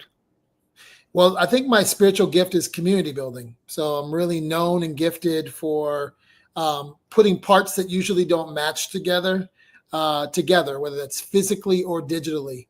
I love a diverse table. I love, various mindsets. I host very famous dinners and lunches and gatherings that bring parts together that normally don't come together. And so I do that, not necessarily because it's something I always get paid for, but it's something that I've been gifted and I know how to do. I'm a consummate sort of salonier, in the French salon culture. Yes. With amazing women that brought together different individuals. And so I've kind of continued that spirit of salonier living in my work. Where do you physically live and hold court? I hold court in Los Angeles, but I spend a lot of time. I mean, I'm a citizen of the world. So Dubai, LA, the Bay Area, Las Vegas, wherever it takes me, I'm there. Oh, wonderful. Okay. Well, I'm in Henderson, Nevada, so we'll be able to meet physically someday soon. Yalla. Okay. Very nice. So tell us one thing that strikes you when you hear the word joy. Well, how long you let that note hold is probably one part, like how long can you sustain joy? How long can joy live inside you so that what comes out is the fruits of the Spirit, as the Bible says? How much can you put inside you so that when people encounter you, it almost feels like that note that you just held. That I strive. I'm not perfect by any means, but I strive for a joyful living. I have joy alarms on my phone that remind me. Wait a minute. This is so wonderful. Everybody hear what he's saying? We have hundreds of thousands of people watching and listening all over the world, James. Yeah. What you just said is a nugget of genius. You hear that? Yeah. A nugget of, I have joy chirps. I'm not calling alarms. Joy chirps on my phone. And it says, okay, James, it's time to experience joy. Because you'll notice my handle in life, I'm the ambassador of joy. And I tell people, not the ambassador of joy, I'm the ambassador of joy. And let me tell you, James, for you, what joy stands for. Ready? Yeah. Journey of you. Oh, man. Amazing. And I'm going to share with you something because you're the one who said it. In one of my books, I published 4 books last year. And the first one is called The Joy of Living. How to do so daily, no matter the circumstances. And in the book, we talk about the unique difference between 2 words, excitement and enthusiasm. So watch this, because you're a lover of words. You love it. So excitement is take a pot of water, put it on the stove, turn up the heat, get it to the boiling point. And what happens? The water is boiling and things are happening, everything going, moving on, right? That's wow. That's excitement. What if you take the pot off the heat or you turn the heat down? What's going to happen? The water is going to settle back down. Yeah. Why? Because that's excitement. Excitement is two words. CITE means something, exciting something. And the EX stands for outside. You have an outside stimulus creating everything. Let's look at the word enthusiasm. Enthusiasm. THU is the Greek for the word God. EN stands for in. When God is inside of you, there is never a time where you cannot live enthusiastically. So you, James, you are an enthusiast of life. Oh. Sometimes you get excited, but you're an enthusiast. Am I correct? Oh, and I am inspired, which is also. Yeah, there you go. I love that. I'm grateful for new context of words. Words do matter. They have such special meaning. And I never knew that. And I actually will live with that through this season, to be enthusiastic. We share with everybody. My books are available for free. Just go to barryshore.com and you'll see the books available for free. I'm going to hold up, James, this is for you to see. Joy of Living. Oh, that's great. You deserve it. Yes, you do. Yes, you One do. of my favorite books. And Barry, I'm excited. I'm pumped up. James was actually at our toy drive a few weeks ago. James, thank you for attending and being a part of that. Absolutely. And, I'm kind of crashing the party a little bit here. I know I wasn't on the calendar, on the schedule, but I couldn't help myself. I had to pop in and spread a little bit of joy with Barry Shore, James Andrews. And we're about to bring up Adrienne, who is a leader out of San Diego. She has her own marketing agency. She's here to share her concepts on gratitude here during the holiday season. I want to welcome you to the LA Tribune stage. Welcome, Adrienne.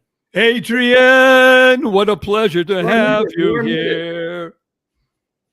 You're muted. Let's unmute you. Let's make sure you're unmuted. There we go. James, don't go away. Adrienne, what a pleasure to have you. Welcome. Thank you so much. I like the original Adrienne intro. It always reminds me of Rocky. That's right. Yo, Adrienne. Yeah. So I want to ask you, what do the holidays mean for you? I know you are, you're an influencer. You inspire people on social media. You're a mother. You always share your journey on social media on being an entrepreneur and a mother. I follow you on social media.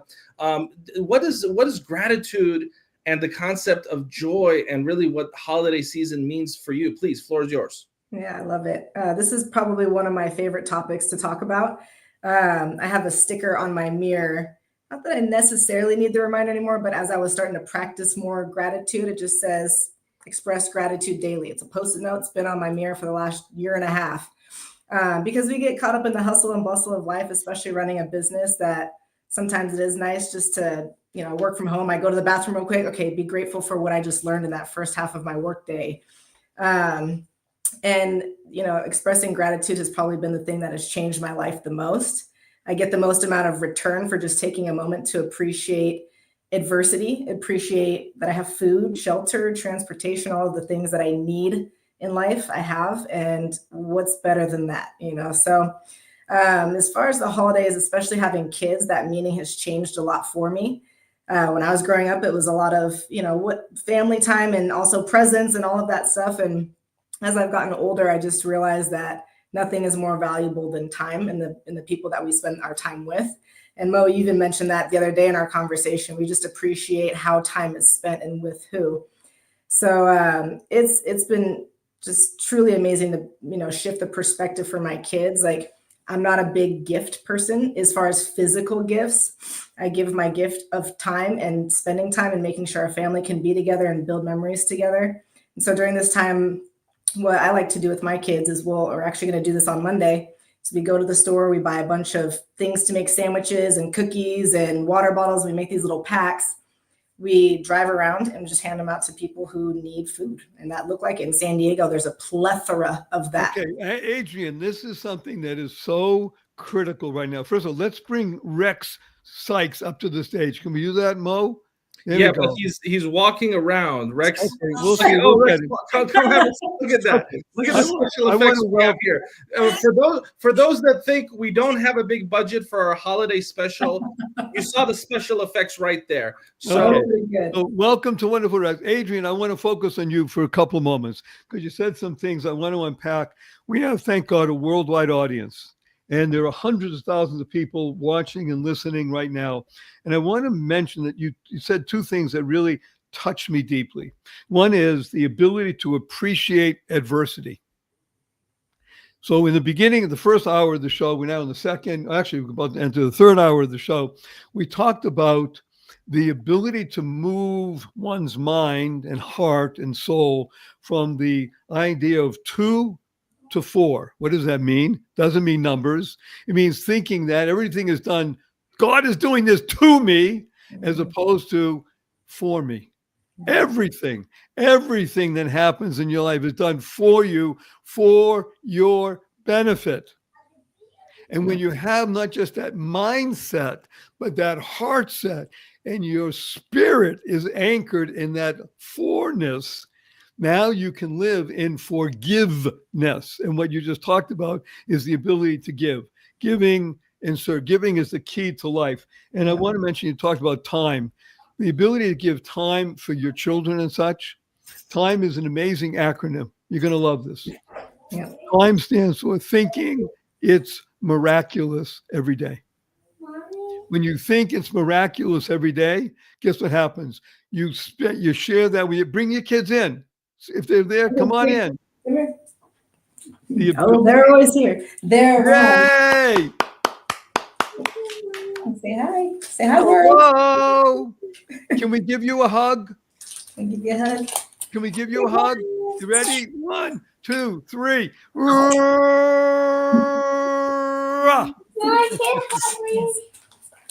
Thank you. The ability to appreciate adversity, to be able to understand the value of time. And I'm going to share with everybody, this season we call the season of engagement, because that's really what we're doing with other people right now.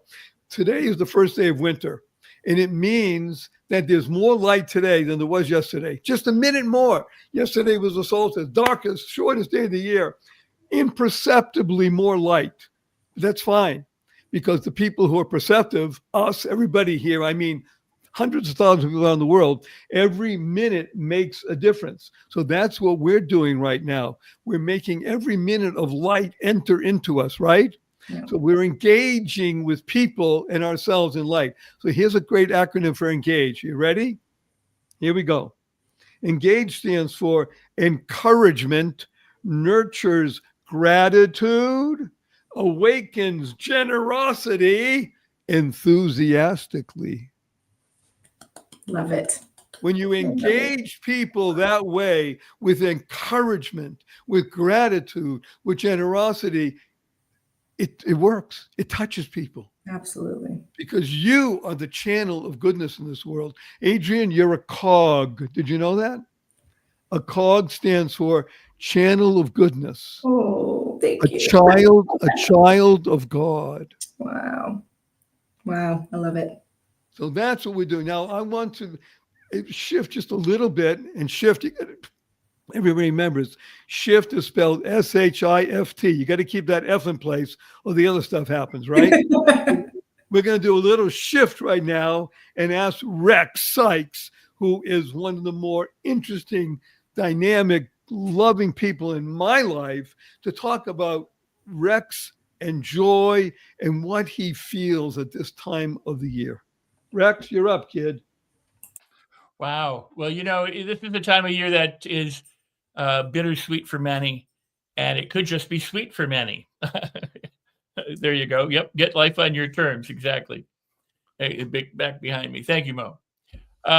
It could be sweet for many as opposed to bittersweet. It's where you put your attention determines kind of what you find. And this is a time that there's a lot of different celebrations going on in the Western calendar. The year is shifting, to a new year. So it's traditionally the closeout of one year and the opening of another year. And that should be a celebration in the same way that if you've completed a marathon, you should feel good. You should feel wonderful. You should feel, invigorated by what you've done throughout that we'll call it a marathon. So throughout this year or throughout your life, this is an opportunity to experience joy and to experience family and friends and connection and engagement and all the wonderful feelings and experiences and connections that you could ever possibly have, and yet some people won't look at it that way. And as Barry pointed out, yesterday it was the darkest day of the year, and today there's more light, and it's going to get lighter and lighter and lighter. And you don't have to do anything for the light to happen. It just happens. And as the saying has been, you don't need to drive out the darkness. You just bring on the light, and the darkness flees. Wait a minute, Rex. Everybody, I just want to dwell there for a moment. It's like I'm stepping into a warm bath and saying, this is loving. That's right. It's the light dispels the darkness. The genius of this season, so many holidays in Jewish tradition, the Hanukkah, in the Christian tradition, it's Christmas. And there's so many other holidays that are around this time, and they're all about the same idea. It's called light. Light is the essence of what we bring. We're all light bearers. And Renee just put up a wonderful acronym that she made for the word gift. And I want to share with everybody. I can't see it right now over here. I'm sure it's available again. So I want to tell everybody what we use for the word gift. Gift stands for godly inspiration, facilitating transformation. That's what we do. Everybody here, and I mean everybody, because you're watching or listening doesn't mean you're not here. Everybody's part of this. Everybody is a gift. And we recognize that we are the gift of the Magi. You know that famous story? We're the gift of the Magi. The Magi that's short for magicians. Did you know we're all geniuses, right? Genius is Genius. Genie, us. That's us. We are all genies. When you literally rub your arm and guess what comes out? The genie. Let yourself out of the bottle. Spread the joy, the light, the happiness. You loving it? Thank you, Rex. I needed to luxuriate in what you just said. It's so lifting, so uplifting. It's so it's fabulous. May I share with you an acronym for the word light? You ready? Light stands for love, ignites, gratitude, hastening, transformation. You love it? And again, it's one of my books is The Pocket Full of Acronyms. There's 100+ acronyms in the book. And it's available for free. Just go to barryshow.com and you'll see the free book. We'll ask the producer to put it down here so people know how to get to barryshow.com. They're doing it because I'm excited, Barry, because we have this incredible group of thought leaders. Rex Sykes, who, as you know, is a mentor of mine. I have his book. I love his book. His book is amazing because you could open it up and you don't have to read it chronologically. And I love that about your books as well, Barry. Sometimes for me, it's hard to sit down and go through the introduction and chapter 1. I'm like, get to the meat and potatoes. You know what I mean? So I like to skip chapters or I like to randomly open up. Rex's book is great for that. You just flip it to a random page and there's an insight. James, Adrian, the two of you are amazing leaders. And Barry, I want to thank you for letting me co-host the holiday special for just a few minutes with you. I know that you're very generous with sharing the screen with me. So I appreciate that, Barry. But James, Adrian, I'm curious, what are some influential books that have impacted your lives? And what are some insights that you can share with our community on things that have profoundly moved you? Our community here is an entrepreneurial community at the Los Angeles Tribune. We're a newspaper for leaders, by leaders, of leaders, right? And so we want to impact the people that are impacting the people here at the LA Tribune, and we want to give them a new concept of what news can be. News doesn't have to be doom and gloom. News can be what we're doing here today. Look at the diversity of this incredible panel, right? And the diversity of our audience. And it's about reminding people once a year here at the Barry Shore Holiday Special that peace is possible, right? It's not off the table. The world getting along is not off the table, right? Because here's the alternative if we don't get along. Something that we don't even want to go there, right? And so we have to figure out a way for us all to get along and love each other and respect each other and not hate each other. Not hate each other because of the color of our skin or our names or our ethnicities or our religions. We have to move beyond that as a civilization and as a species. And there's a lot of folks in the media that don't care about solving that problem because it sells newspapers. We at the LA Tribune, we put humanity above money, right? And we don't believe in the principle of if it bleeds, it leads.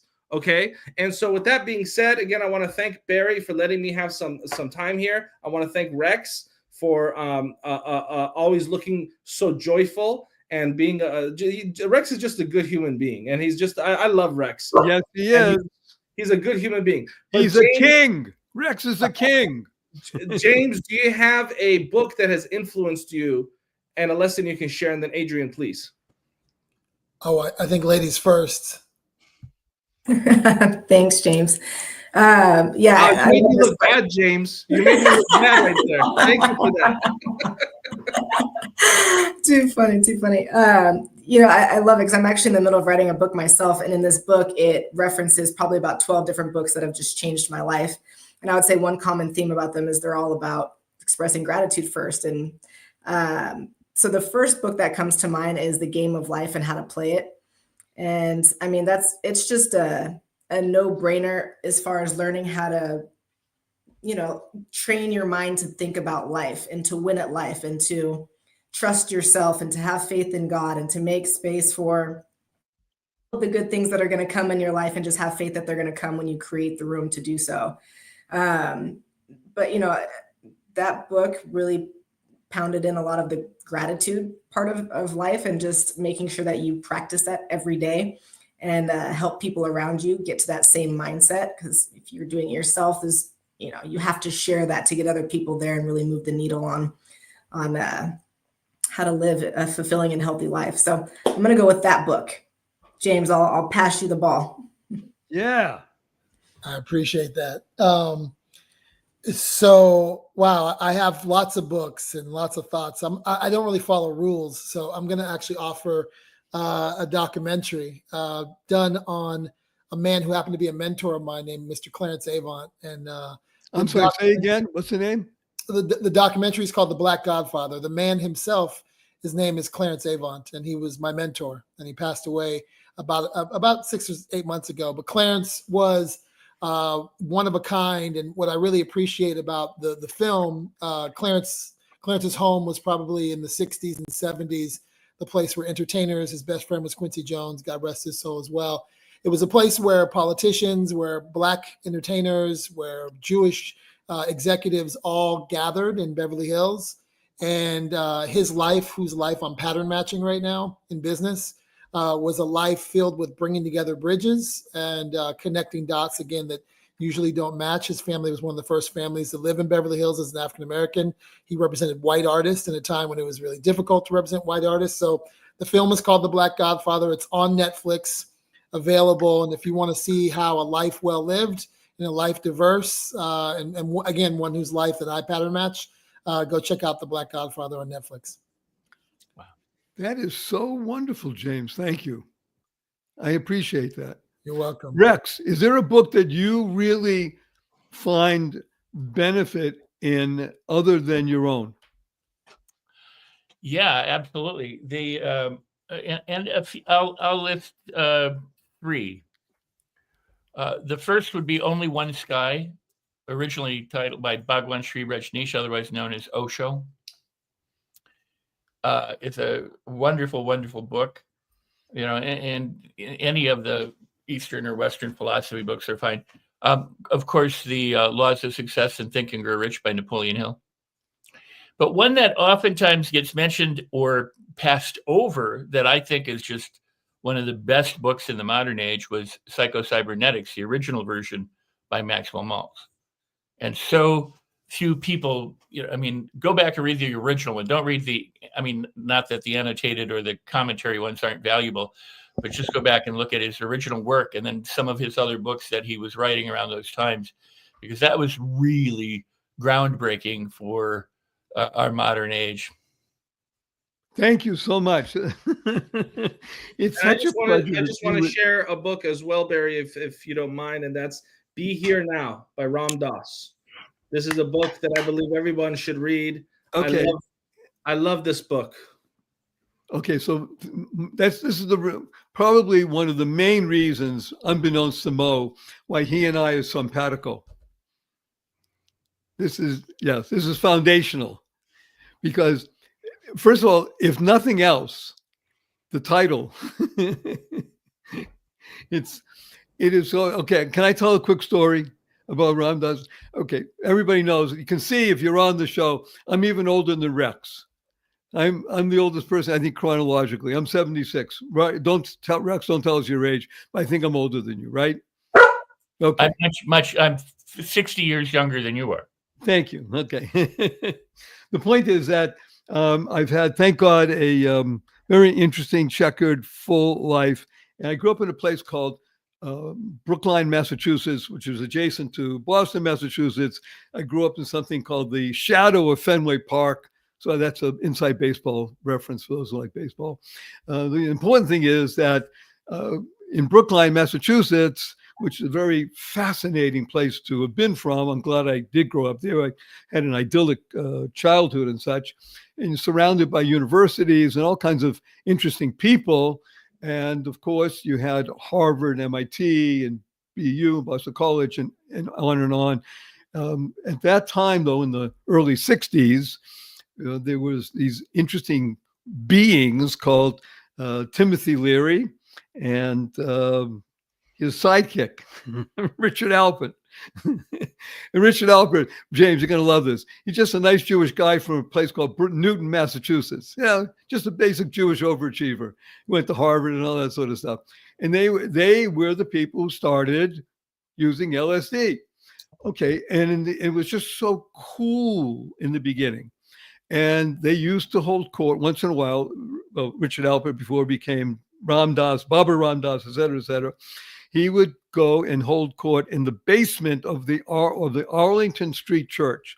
Now, to put it in context, the Arlington Street Church, I think, was built, if I'm not incorrect, 1723, something like that. So you're talking about a very old building. Not all of it, of course, was extant at the time, but it was a very old building, and it was a drafty basement set.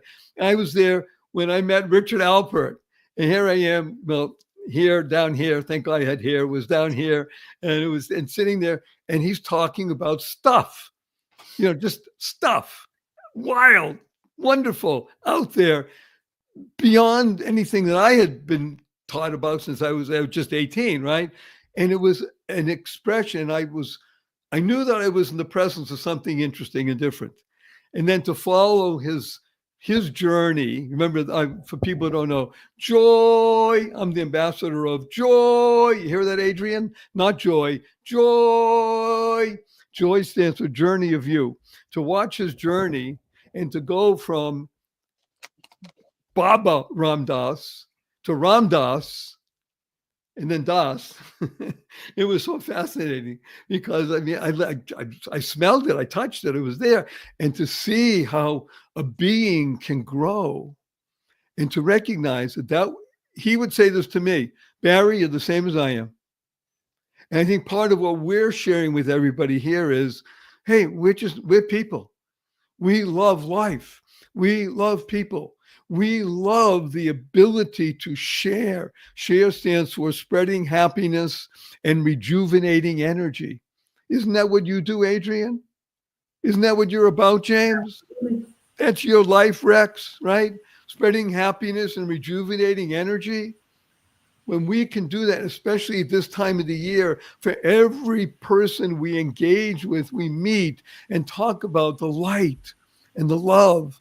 Love stands for, this is pure Ram Dass, love stands for living on vibrational energy, living on the vibrational plane, because that's who we are, right?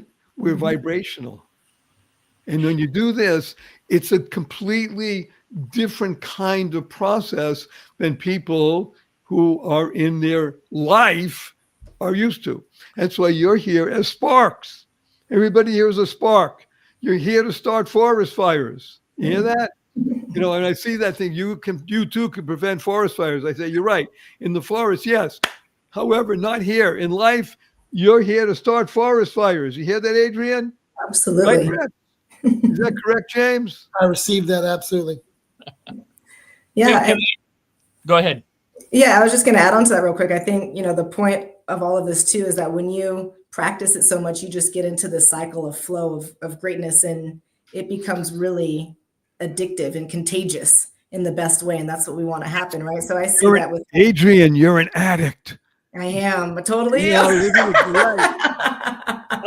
I'm mainlining, baby. I'm mainlining. It is. And that's the thing. Like, I see how impressionable my children are. And so when I get them into this realm early, I don't want to have to teach this later. Like, I want to teach this now, and it just compound in their lives naturally. So they're getting addicted to it too, and helping others, and just feeling what it's like to give or to, just help somebody else. They're getting addicted to that feeling in a better way. Well, right? James touched on it earlier. I'd like you to actually do a little riff on it, if you would, James. And the essence of life is giving and service. And I think that's what you do when you talk about community building. It's the creating of that flow. Actually, can I tell a quick story for 2 minutes? Okay. So if I ask you, Adrian, since you brought it up, how do you pronounce the word LOW? LOW, low. How do you pronounce the word FLOW? FLOW, flow. How do you pronounce the word FLOWER? Flower. Why? When I work with people in groups, I talk about, you see those things out there in the garden? Those are flowers. You know why? Because when you see a plant like a sunflower, I love sunflowers. To me, that's the essence, right? Big, radiant, and the pebbles, and the petals, and you can eat the seeds. And I said, everything in there, it's alive. It's flowing. It's the same as you. If you take a stethoscope, you listen to your heart, you listen to the blood moving, going, shh, shh, shh, shh. You're flowing. That's a flower, not a flower. You hear it? You love it? Love it. I love it. That's who we are. We're flowers. So when you get into the shower, either later tonight or tomorrow, and you have the water flowing over you, think, wow, Barry, you're crazy. I love it. I'm flowing. Love it. That's how we start the forest fires, how we keep it going. So James, give us an example of what it means to create a dinner where you're allowing people to come in and do something that they hadn't done before. Well, it's interesting because I just want to build on something Adrian said about contagious. I think one of the things that I try to exemplify in either dinners or even my WhatsApp groups, which are dinners of asynchronous dinners of sorts, is this idea of practicing generosity, practicing just giving away ideas, giving away information, giving away connections. I live in abundance. So, my network is my net worth. And by far, I give it away because I know it comes back to me. So when I host dinners, it's really, or I gather people in my WhatsApp groups, it's really about, people are always looking for what's it cost or what's the thing? And I'm like, you know what it costs? It costs your generosity, and it costs you showing up and being open to meeting someone that's different, or meeting someone that doesn't look like you, or meeting someone from a different faith. And, so for me, as I practice that, the contagious spirit is really that someone else starts their own dinner, starts their own WhatsApp group, and begins to exemplify. I think we live in a world where people are so guarded and so protective over their relationships. I've never lived that way. I don't live that way. And if I have something to offer, if I can make a connection as a connector back to the spirit of Mr. Clarence Avant, I want to do that. He often made connections, whether it was, Snoop Dogg and Bill Clinton, or, this person and that person. I used to sit in his office and listen to the world leaders that would call his office, or the rappers that would call his office, or the leaders of the city leaders that would call his office. And he never once asked for a contract or an agreement.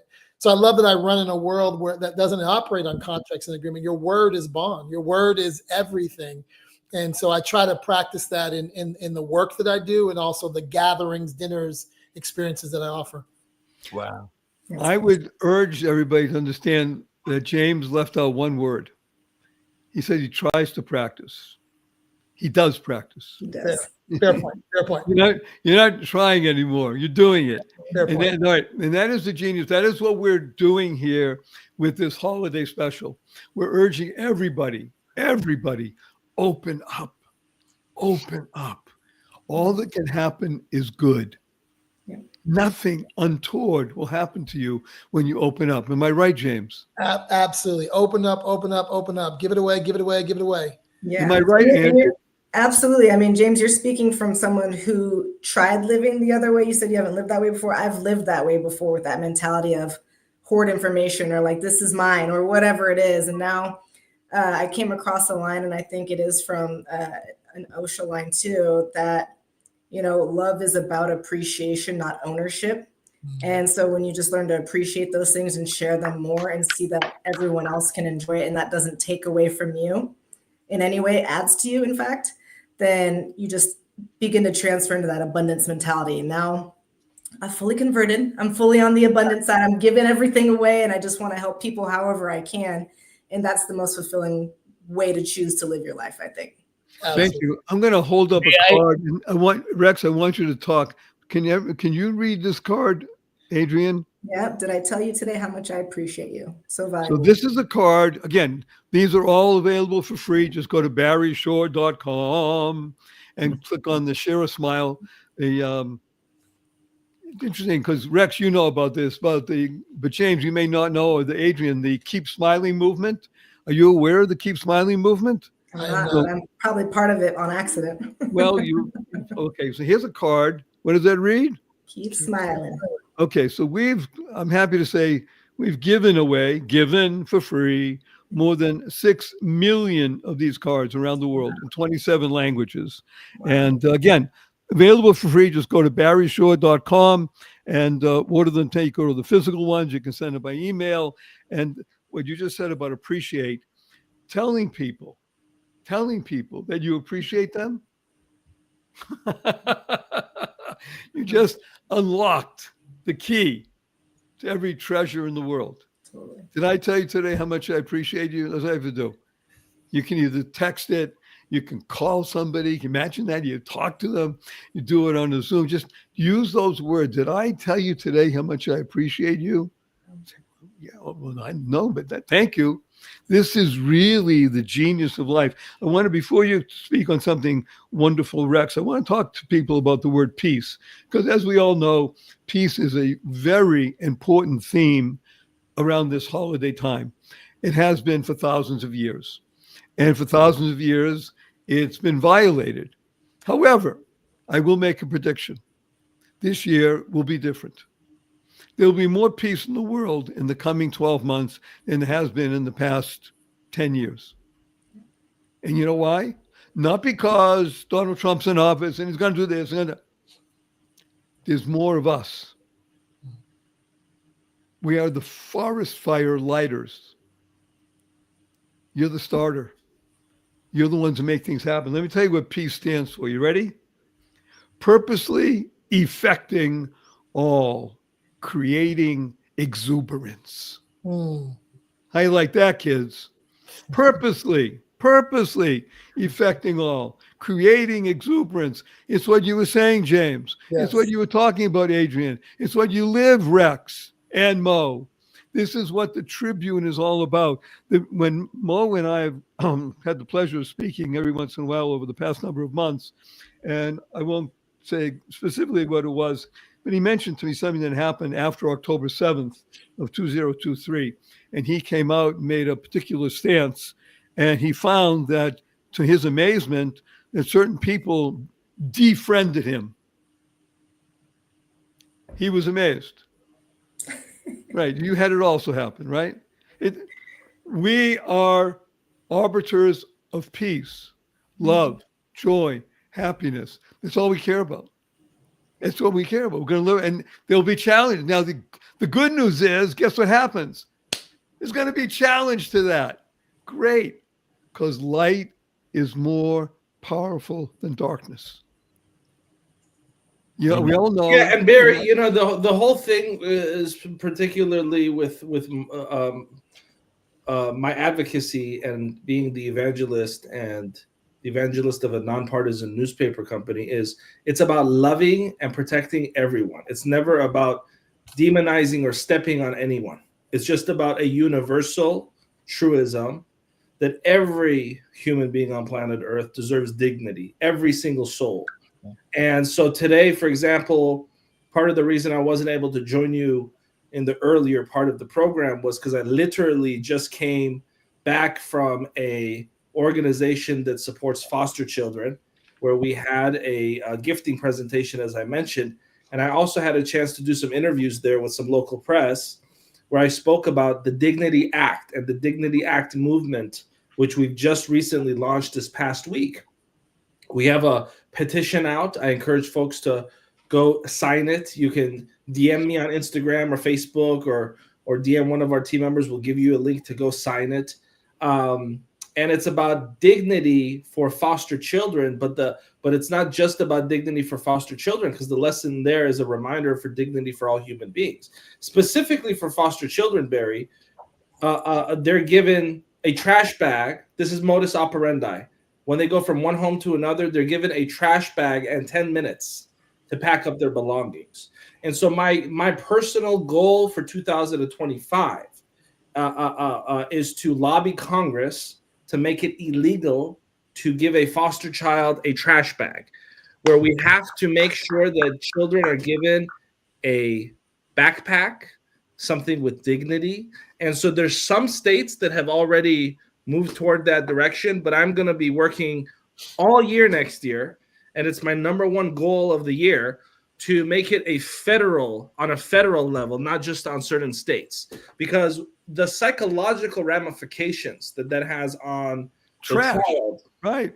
When they're given a trash bag and they are to say, your few belongings that you have need to be put in this trash bag, and really it's just because the individuals responsible and folks that operate on a local level don't have the proper oversight, so they can get away with doing a lot of things that they should not be getting away with. And this is one small thing, and it's not just about trash bags and backpacks. It's the symbol behind it. And we have to start with the symbol. The Berlin Wall fell, and the symbol of the Berlin Wall falling is what ended communism in that part of the world. And there's power in symbols. And we must start by making it illegal for foster children to be given a trash bag and 10 minutes. And so I'm encouraging everyone watching, I'm encouraging the folks here on the panel with me to join me, because I need your help. We have to lobby Congress. We have to make our voices heard. I'll use the power and influence that I have, but I need help. And so it's not monetary help. I need your voice. I need your encouragement. I need you to spread the word. So make sure that you stay in touch with me. My Instagram is, I'm going to have the producer post the Instagram, but it's Mo Rock Loves You. Okay. Add me on Instagram if you don't already have me on there, and stay in touch with me personally so we can work together to make it illegal for foster children to be given a trash bag. Count me in. Count me in for sure, Mo. That's incredible work. Okay, Mo, I want to mention in this same vein, we are blessed in this particular holiday special, as you know, because you were helpful and instrumental in doing this, to be working with the Salvation Army. And talk about a symbol, the shield. We had Major Lisa Barnes on in the first hour and told her story and such. The Salvation Army is the largest non-governmental social service unit in the world. They have 6,000 centers around the country. And I think there may be an intersection here that we can work together. I want to say bravo to you for recognizing, yes, the power of symbols. It's really, I'll give you a fun story. So when I work with people a lot about focusing and understanding who they are and such, and talk about doing things, I have people draw a circle on a piece of paper, big one, and I ask people to put the peace sign on there. Now, I can tell you that a lot of people under the age of 30, I say right away, oh, you can put the Mercedes-Benz symbol on, because they don't know the peace sign. So they think it is the Mercedes-Benz sign to make it to 3 pieces. So it depends on your orientation. So when you do that, now you have a symbol, the peace symbol, the symbol of the trash bag or the non-trash bag, the Salvation Army, the symbol of joy, which is Barry Shore raising his arms like this and such with his wonderful shirt and such. The ability to... If I can add one thing to that. Go ahead. Yes, Rex, please. Well, I would like to say, that there's a few things. I'd like to make a few points, if I may. And that is this. One is, we as a people, especially in this United States, have forgotten something very, very important.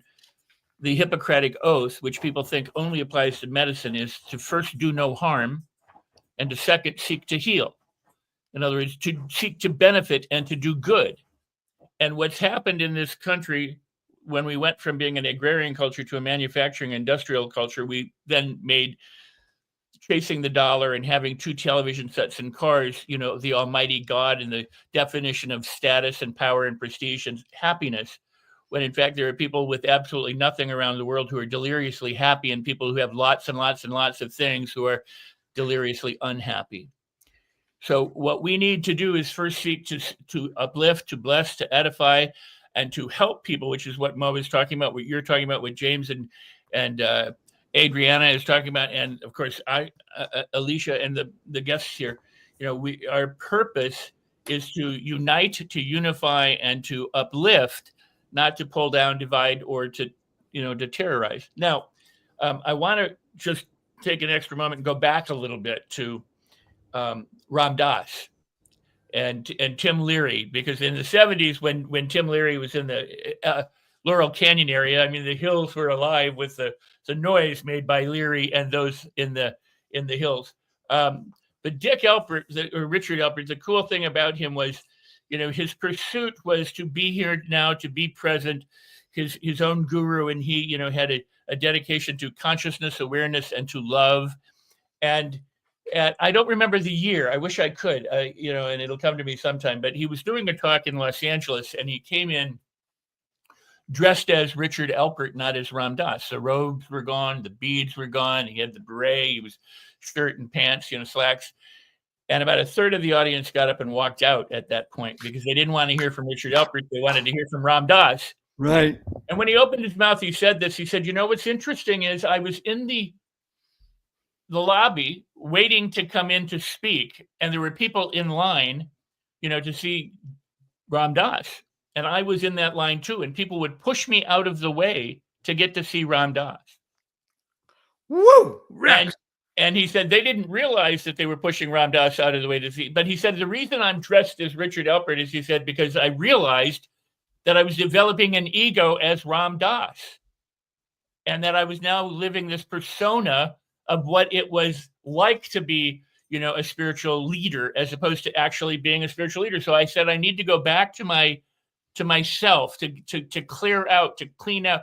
And that was the beautiful thing about him, was that he had the awareness, the presence of mind, and the egolessness to be able to do that in front of a whole audience of people who love him, and who loved him for many reasons, and some who loved him only because he wore beads and had the long hair and the beard and the robes.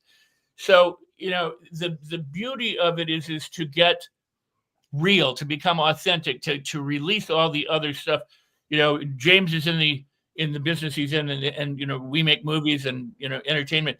There's not an album that's made, there's not a movie that's made, there's not a book that's written that doesn't take collaboration and cooperation.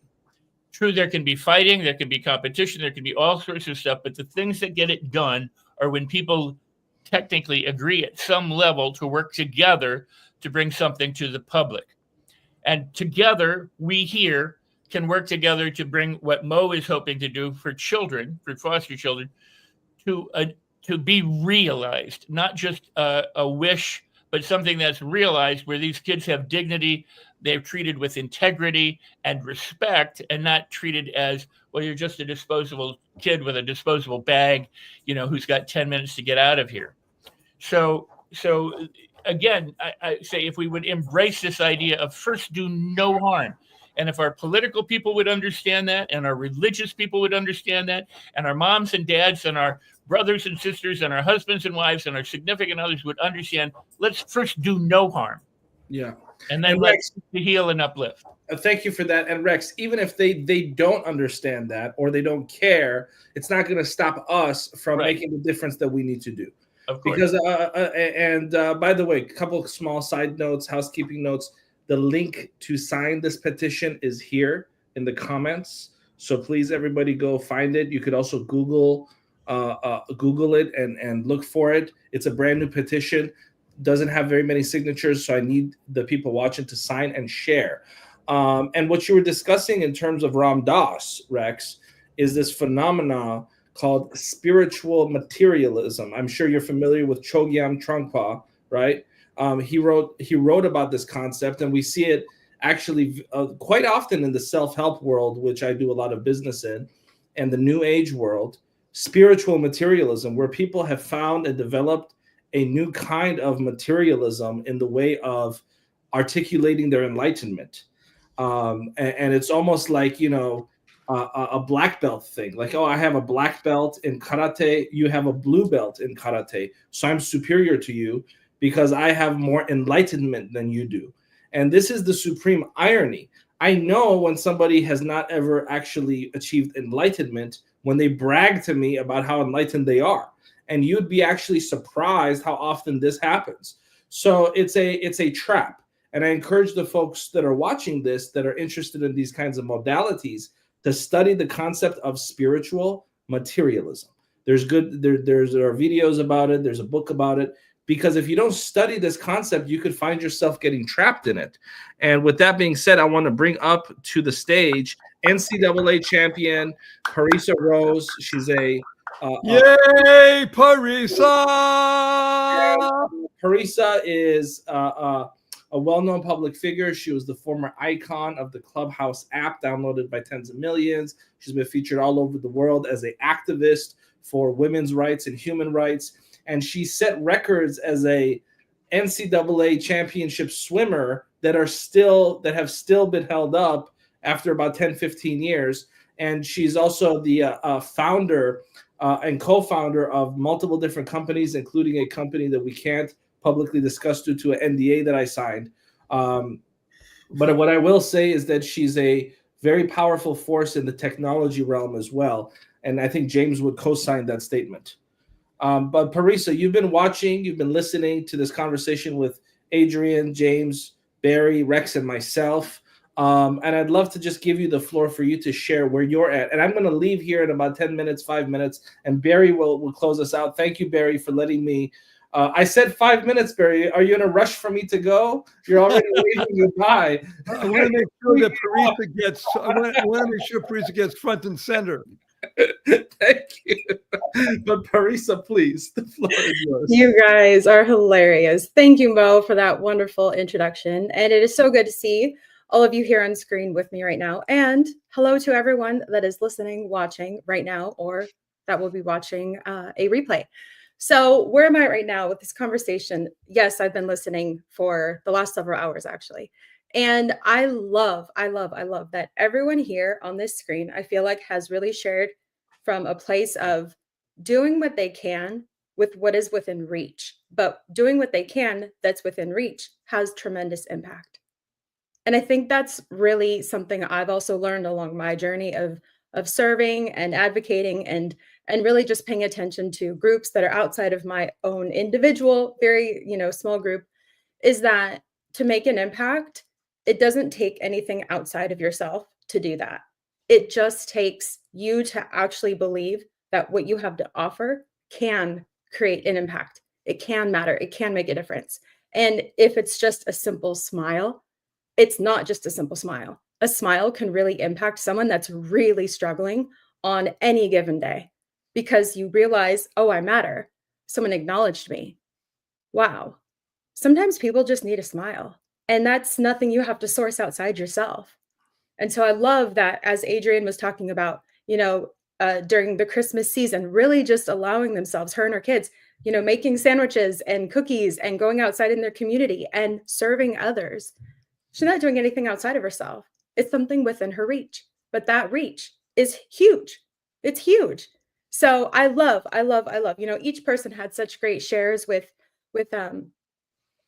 how they just genuinely offer that service from their heart, from their talents, from their ideas, from their imagination, as James continued to really dive into. And it's not challenging. It's not challenging. It's just an act of willingness. But the willingness can save a life. Willingness can go a really long way. It can save thousands and millions of lives. So that's where I'm at with this conversation. It's been really, really, really impactful for me today in this Christmas season. So it's been great to be a spectator, an observer, a watcher, a taker of notes. And Barry, thank you for your energy and your enthusiasm and the reminder of the etymology of the word enthusiasm. So powerful. So powerful. So thank you. It's so good. Wonderful Parisa. So we have 3 questions for you, wonderful Parisa. Number 1, where are you physically, geographically? What city are you in? Los Angeles. Los Angeles. On the west side? East side. East side. Okay. Yeah. Now, are you familiar with the Keep Smiling movement yet, Parisa? I am not. I would love for you to share. Look at this. Yes. Yes. This card in 27 languages, more than 6 million have been given out around the world. By the way, you know who we have a picture on our website. Go to barryshore.com and you'll see James, one of the people holding up the card. He just passed away, unfortunately, as you know, Quincy Jones. Oh, God rest his soul. Great So man. we have, and it's kind of amazing. Now, here's a great acronym for you, wonderful Parisa. SMILE stands for Seeing Miracles in Life Every Day. Now, what was your event when you were swimming? I was a breaststroker. Breaststroker. Okay. Can I tell you a quick swimming story? Please do. I would love that. Okay. So you don't know. Maybe everybody, I think Rex is the only one here who knows the story. So I'll tell it again just to keep people in mind. See me moving my arms and all that kind of stuff. Yeah, Barry, great. 21 years ago, I was standing up in the morning, completely healthy and hearty. In the evening, I was in the hospital, totally paralyzed. I became a quadriplegic overnight. And it was not from an automobile accident or a spinal injury. It was a rare disease, took over my body, healthy in the morning, paralyzed in the evening, can only communicate by blinking my eyes. I was 144 days in the hospital, 2 years in a hospital bed in my own home. I was in a wheelchair for 4 years, braces on both my legs for 2 years. Today, thank God, I'm able to be vertical and ambulatory with the help of a 7-foot walking wand. So I'm a triped, not a biped. I can't get up out of this chair because I'm paralyzed still waist down. But here's the story for swimming, Parisa. In the course of trying to get back some upper body movement, they put me in the water. I did aquatic therapy for years. So I'll make the story very short. One day, after a few years of moving me around, so I put my arms over my head, my right arm and my left arm. I did a backstroke. I did 2 or 3 strokes, and I hit my head against the side of the pool, and it hurt. And I said, yay! Because I hadn't moved in years, right? Turned myself around, pushed off. I didn't stop for 98 minutes. 98 minutes without stopping. It's the first time I'd moved in years. I'm going to go very fast forward. Parisa, I now swim 2 miles a day, 6 days a week. I've been doing that for 14 years. And as of Friday, I have 9,861 miles under my belt. I'm a swimmer. Wow. Now, I wear stuff on my legs so the legs don't sink. I wear paddles so my fingers don't close. I use a snorkel. Who cares? I swim 2 miles a day, 6 days a week. As we say, motion is lotion. And I need, Parisa, you hear me? I need to have you on my podcast, as well as you, Adrienne, and you, James, called The Joy of Living. Rex, you'll attest. It's a great podcast you've been on. And we're going to rock and roll and tell people about what you do when you were swimming. I mean, NCAA, hello, that's not small stuff, kid. And I assume that you won some of the times that you were swimming, right? A few times. A few times. Yeah. Who did you swim for? I swam for a few different colleges, but I started out at UC Santa Barbara at the time. Wow. We're top 15 in the nation, which is pretty intense. I say it's pretty awesome, but it's pretty intense. It becomes your life. And then I went to University of North Texas, and following my coaching swimming career, I got to coach at Azusa Pacific University.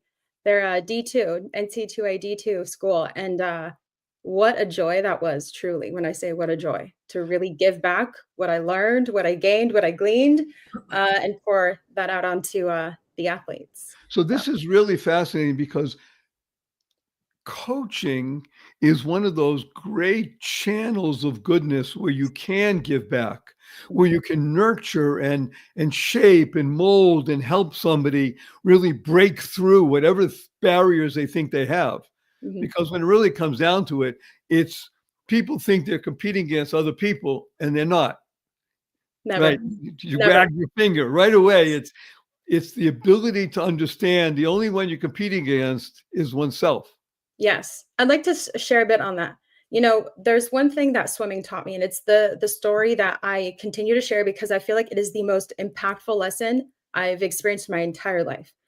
And that is, with swimming, naturally, I mean, most of the time, your head's in the water, your face is in the water. And even if you're on your back for backstroke, your face has to be at a certain angle so that you can keep your body straight. So you don't have to go zigzagging down the line. Okay. It's your head is your steering wheel in swimming. So you have to keep it straight. That also does not allow you to have conversations. That doesn't allow you to have to have your thoughts here, there, and everywhere. With swimming, it forces you to singular focus on what is here and what is now. And with my career of swimming, I spent hundreds of hours with myself, with my thoughts. And starting swimming at 10 years old, and then going all through my college career, it allowed me to really understand what my thoughts sound like, what my voice sounds like, what thoughts I have about this and about that. And it allowed me to let my thoughts wander and imagine and just really explore. And the thing is that experience is no different than any other part of life. That's every day. Do we allow ourselves to actually hear our own thoughts? Are we comfortable with our own thoughts? Are we comfortable with ourselves? A lot of the time it's no. A lot of the time we allow the distractions and the busyness, so-called busyness of life, to flood those moments, which there are so many moments in the day, but often we convince ourselves that there are not many moments to really just hear ourselves. When you can hear yourself, you start to value yourself because you know what you sound like and you deserve to be heard.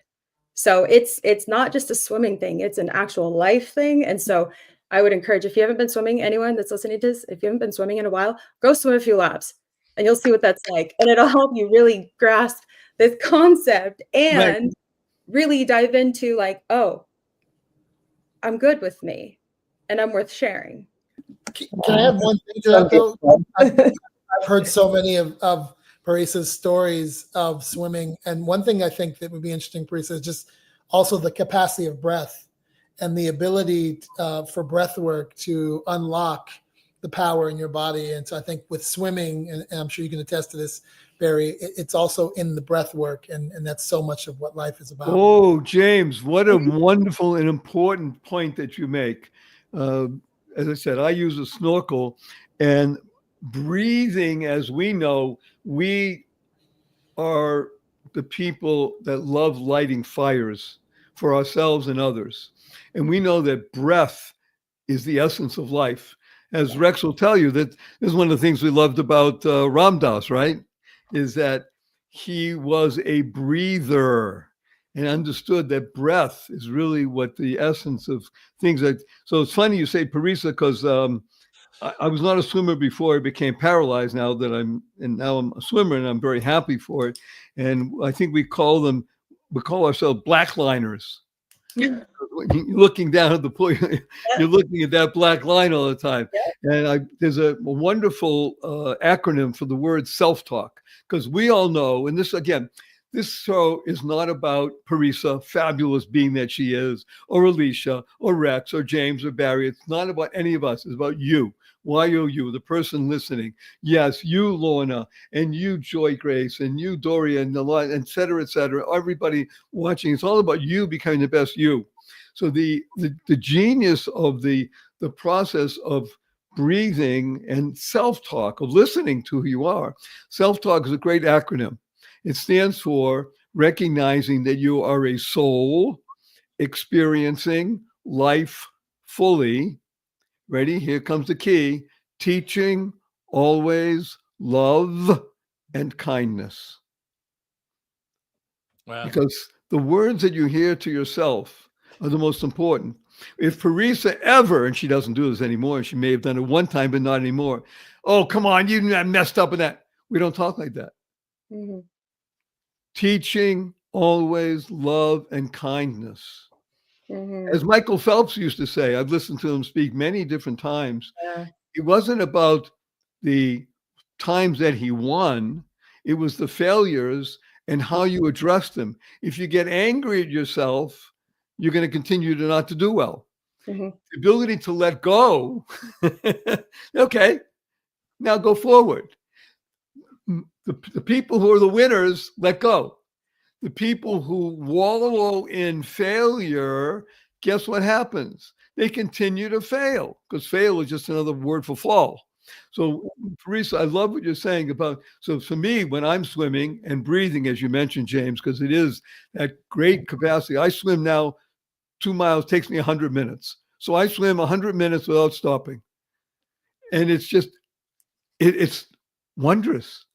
I would like to add, too, Yes, please. that nearly everything in our known world that's alive breathes. Yes. Plants, animals, fish. Flowers. Remember those flowers? But the important part about that is it's an exchange that's going on. There's an inhale and an exhale. The universe inhales and exhales. It respires. And so do we. And we're all connected in that regard. Now, we think that we breathe and it's continuous, but there's actually a gap where you take in the air, you stop, and then you let the air back out, you stop, and you let, same with the heartbeat. And what people need to understand is there's activity and then there's rest. There's eating and then there's not eating. There's worrying and then there's letting go. I mean, and the whole point of the universe is to exchange giving and receiving.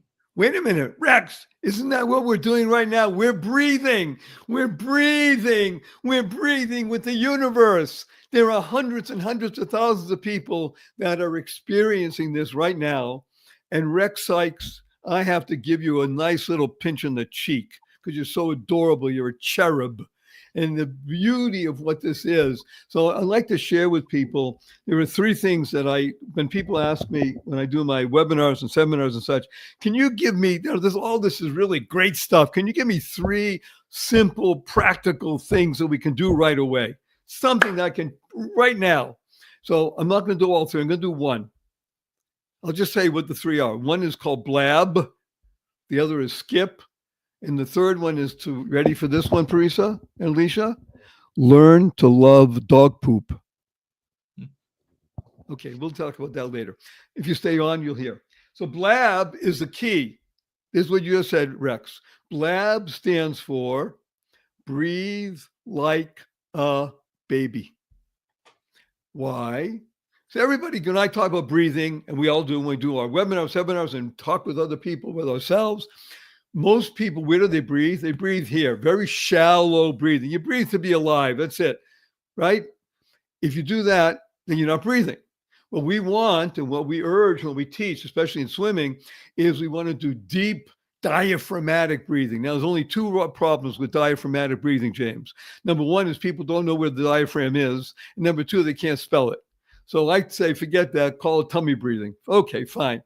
Babies, what do babies? Babies naturally breathe into their tummies and their diaphragm. That's what babies do.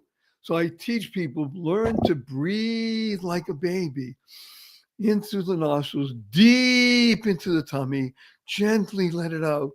And I take people, you do that 4 times, consciously and conscientiously, like wonderful Rex said in that exchange. You do that twice a day, you're a different being. Blab. I tell people, I say, oh, I like blab. Learn to breathe like a baby. It takes somewhere between 38 and 72 seconds, depending how slowly you want to. 4 times. Do it twice a day. So blab is a wonderful, that's it, a tip for everybody that you can use immediately. You want to be happy for the rest of your life, just like blab be part of your life. So good. That's a jingle. That's a jingle that needs a home. Definitely. You got it, baby. Well, it comes from that very famous song that I grew up with in the 50s. If you want to be happy for the rest of your life, just make an ugly woman your wife. From my personal point of view, get an ugly girl to marry you. We like the newer version better. Oh my gosh. You gotta look up the song. It's a different song, different time, different era. Okay. Well, the songs that we love these days, especially this season, is Handel's Messiah, Amazing Grace, YMCA. It's something that's making stuff happen. Yeah, it's really important. So I'll do one more, and then I want to ask, as the panel, one more other thing. So I want to urge people, as I said, I told you my personal story, not to get the sympathy vote, even though I hope I did, is to tell you that for me, walking is very difficult. I have braces on my legs, and I walk with my wand, so I'm a tripod. I can't walk up a stair by myself. I can't walk up a carrot by myself. I have help 12 hours a day, 7 days a week. But you hear my voice, positive, purposeful, powerful, and pleasant, right? Because of that one word. Smile, see miracles in life every day. So one of the things that I urge people to do, and I mean not just urge, I plead, I beg, I cajole, I do whatever it is it takes, is people love to walk, right? Walking is a joy. Running, some people enjoy running. You like doing that? Great. The one that I really love, and that makes all the difference in life, and I can't do it anymore at the moment, skip. And I don't care if you skip a half a block. 2 blocks is better. If you can skip for 2 blocks for 2 or 3 minutes, it changes everything. So that's step 1. Step 2 in skipping is to make sure that you have somebody next to you and hold their hand. 2 people skipping makes a difference in the world. Now, you really want to get big? You want to light a fire in the world and create a tsunami of goodness always? In your right, on your left, and try and make sure one of them is a kid, and skip 3 people.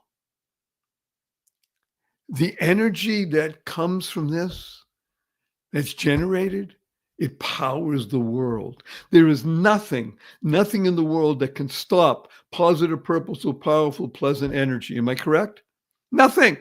There's no mountain, there's no building, there's nothing that can stop the power of that energy. Am I right, James? Isn't that what your music does? Your music is energy that's flowing into the world, right?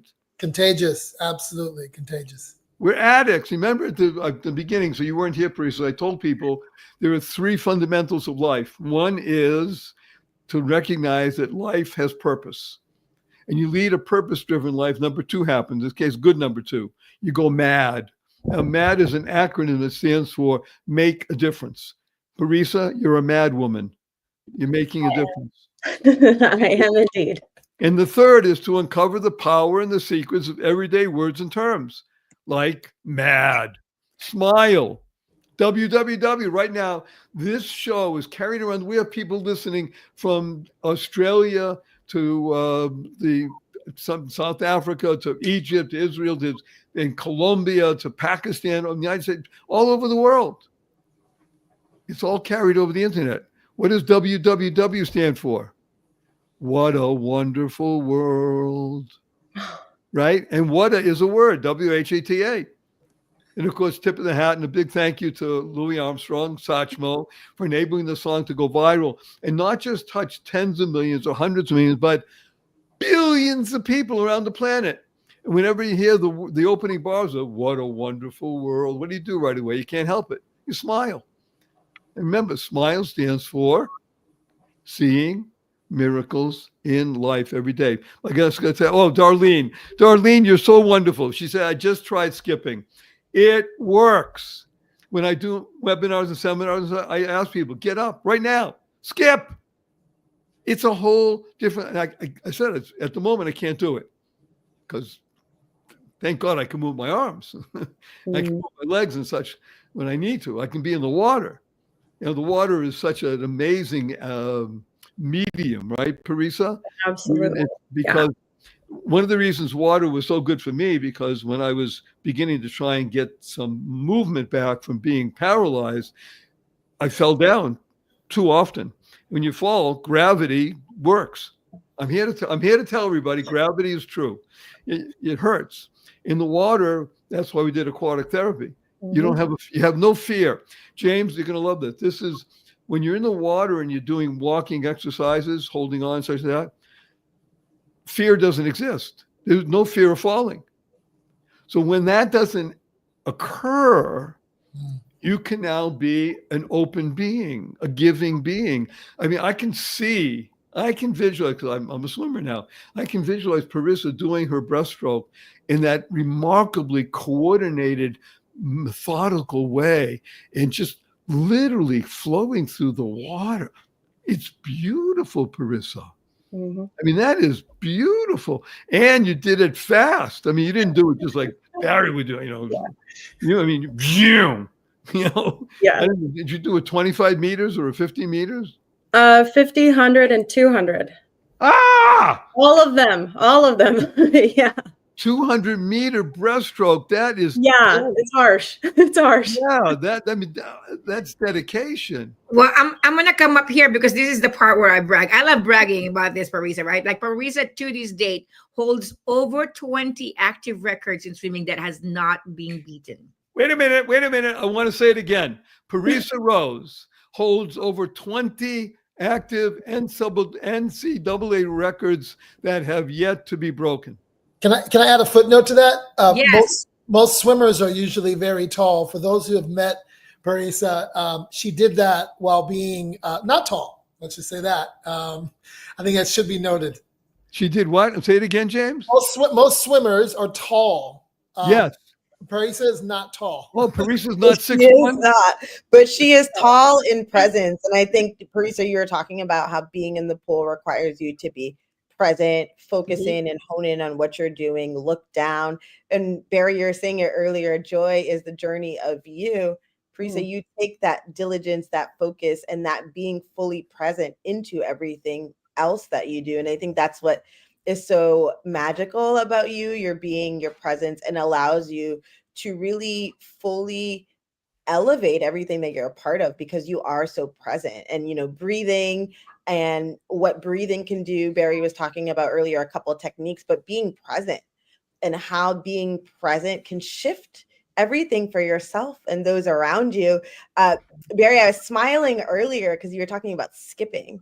And what happens when you skip, I don't know what it is. I don't know the science behind it, but naturally you want to smile. It like elevates your being. But you said skip, and imagine skipping with 2 people and then 3 people, and you're bringing people along that journey with you. You're bringing them along that journey of joy.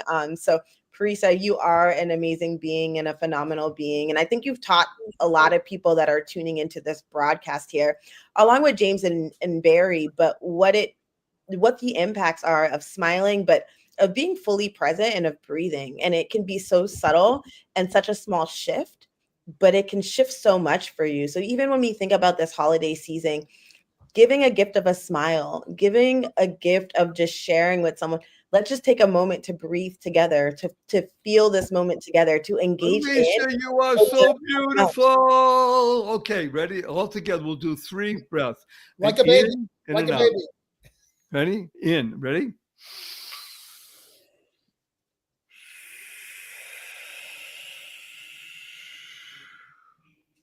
deep into the diaphragm.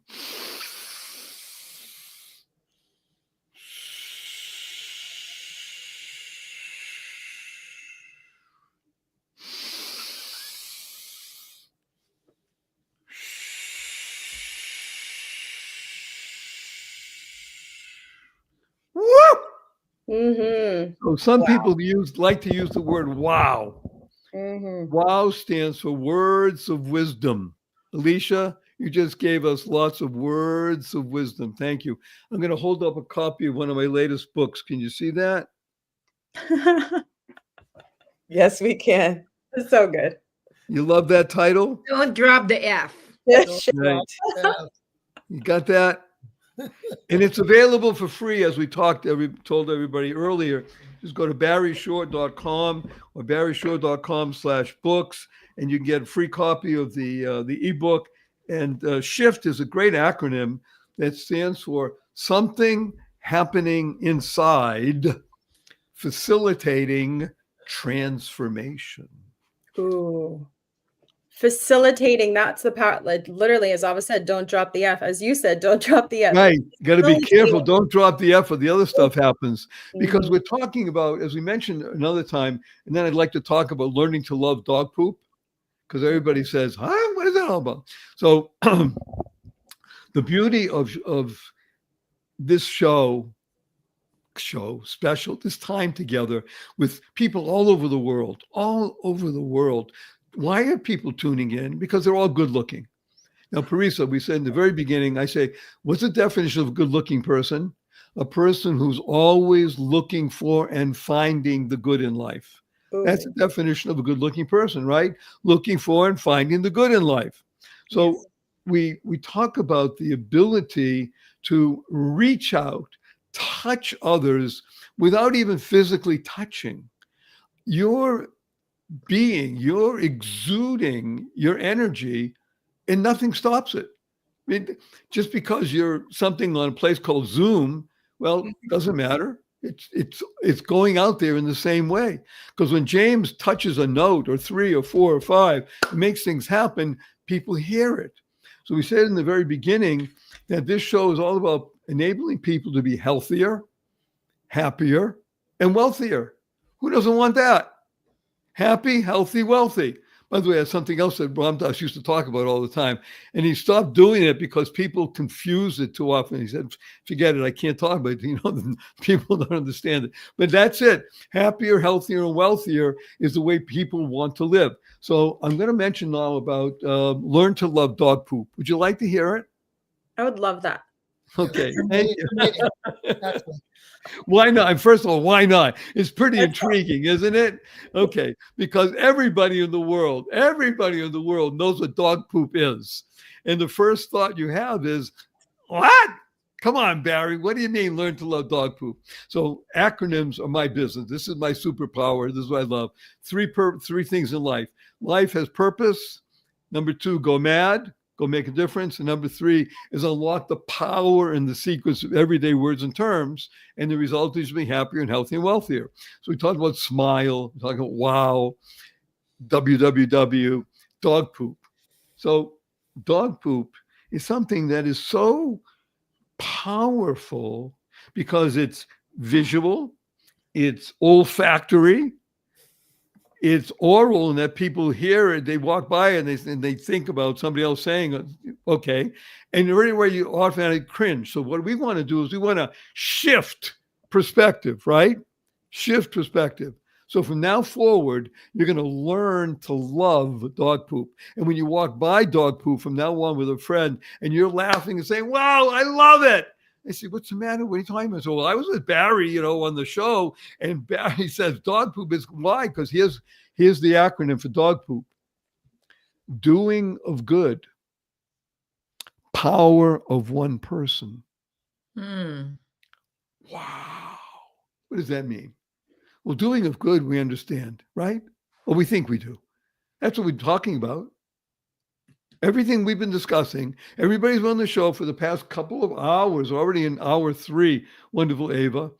Yeah. Talking about and doing, not just talking about, actively pursuing and doing good in the world. That's why we're here. We're doers of good. We're dogs, baby, doers of good. Power of one person. Talk about good-looking people, right? The Los Angeles Tribune. That's our principle, is looking for the good. One of the things that I love about what we do at the Los Angeles Tribune is celebrating people, whether it's recognition, whether it's awards. There's so many good out there, and that's what we love to point out. We now have like 3 of the ladies that have 3 sets of red carpet is on the screen, and we spread each other around so that we could actually recognize more, and we could celebrate people more. And so good looking people for sure. Thank you. So I think the should be Los Angeles Tribune, and the subline should be "Learn to love dog poop." Will certainly get a lot of attention. So what does it mean? Dog, doing of good, poop, power of one person. Everybody has heard of Nelson Mandela, Mother Teresa, Gandhi, Martin Luther King. Oh, well, those are major people, special people. Every single one of them is a human being created by the good Lord. There is nobody here on the screen or listening or friend of listening or a friend of listening who is any different than any one of those people. When you, as a unique human being, reach out, as we said, with skipping, reach out to your right and hold on to somebody's hand or influence them, reach out to the left, and those 2 people reach out to 2, so you go to 2 to 4 to 8, 16, 32, 84. The increase, it's a tsunami of goodness always. Nothing in the world, we all agree, can stop the power of goodness. When you recognize that you are as influential, consequential, and important in this world as any person whose name is Gandhi, Martin Luther King, or Mother Teresa, or anybody, Taylor Swift. It doesn't matter, Elon Musk. It doesn't matter what your bank account is, who you are, what you do. Then you can learn to love dog poop. So next time, James, when you're walking on the street and you see it, I want you to laugh out loud and say, "Barry Shore, I love you." Not me, but I'm going to go out and look for it now, Barry. I'm actually looking for it now. I just want to say thank you. I'm going to have to sign off. This has been incredible. Los Angeles Times, Ava, Alicia, Mo, Barisa, thank you for introducing me to these wonderful human beings. Rex, really nice to connect with you. Okay, James, before you leave, here's what we like to do. We do a group hug before the person leaves. I would love that. I would love that. Let me tell you what HUG stands for. Please. Heartfelt, unlimited, giving. 1, 2, 3.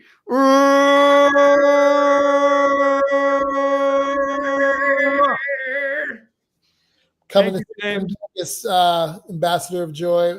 Amazing. Thank you so much. You're awesome, James. Bye. Thank you. Thank you, James. Okay, we're going to continue because we're now in our 3rd hour of the wonderful holiday special, all about living in joy, happiness, peace, and love during the holiday season.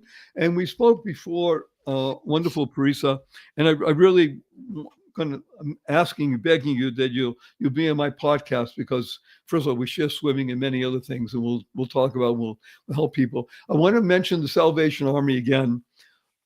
The Salvation Army is the tip of the spear, as it were, in this process of doing of good, and the power of one person, literally the power of one person to make a difference, to go mad. And that's who we are. I know Rex personally. He's a madman. He makes a difference in the world. And he loves doing that. He gets up in the morning, bright-eyed, bushy tail, and he has a big bushy tail. And to be able to know that he's there for this time, whatever the time is, to be able to do good. I mean, Parisa, when you're doing coaching, you're coaching with a consciousness, much like, I'll bring in a person, John Wooden. You know who John Wooden is? I absolutely do. Thank you. I knew you would. Yes. So, yeah, John Wooden, from what I will say it, the coach of coaches. Absolutely. You know, if there's going to be a king of kings, there's a coach of coaches. Absolutely. And it's John Wooden, as he said many times and repeated in his books and his pyramids and all kinds of things, he was not coaching basketball players. He was there to turn boys into men. Now you work mostly, I presume you work more with girls, women than boys, but the point is you're not training to be just great swimmers. You're training to be great human beings who happen to be able to swim very well, competitively. Right. It's about building character, about building the person versus the skill set. Yes, the skill set, but the character is the foundation that allows the skill set to thrive. And yeah, John Wooden he was prolific at that. Prolific. His work will live on forever. I learned so much from his work and from his books and from how he coached. And I take it into every day, truly, because it's about the character and the principles and the conviction that you walk with, you speak with, you develop your own skill set, your learning, your knowledge, all of it. So powerful. Parisa, I'm deeply touched. Thank you. Lorna, I need to tell everybody what was just published there. Lorna Macbeth says, Rex has transformed my life. Notice, by the way, thank you for this, Lorna. She didn't say inspired, helped, made it better. She used the T word because that's what this is all about. Our show, our holiday special is all about the T word.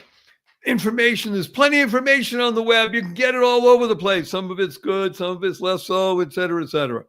And there's lots of inspiration out there. You can turn on YouTube and find this one and that one. Yeah. And we know it's like Chinese food, in the old days, and hungry and a couple hours later. The T word, transformation, that's the Wooden approach, right? The John Wooden approach, like you say, character.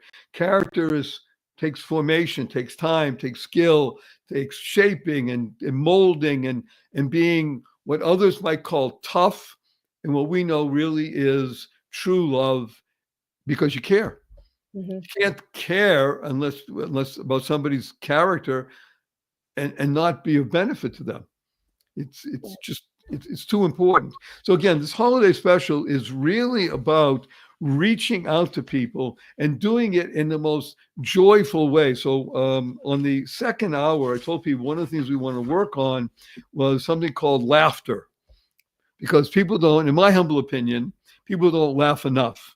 Now, I told the story that my auntie, when I was 11 years old, taught me to be able to make sure that I laughed at least once a day, at least, whether I wanted to or not. And if you were about to get into bed and you didn't laugh that day, and by the way, there are a lot of times people go through a whole day, they didn't laugh just because stuff.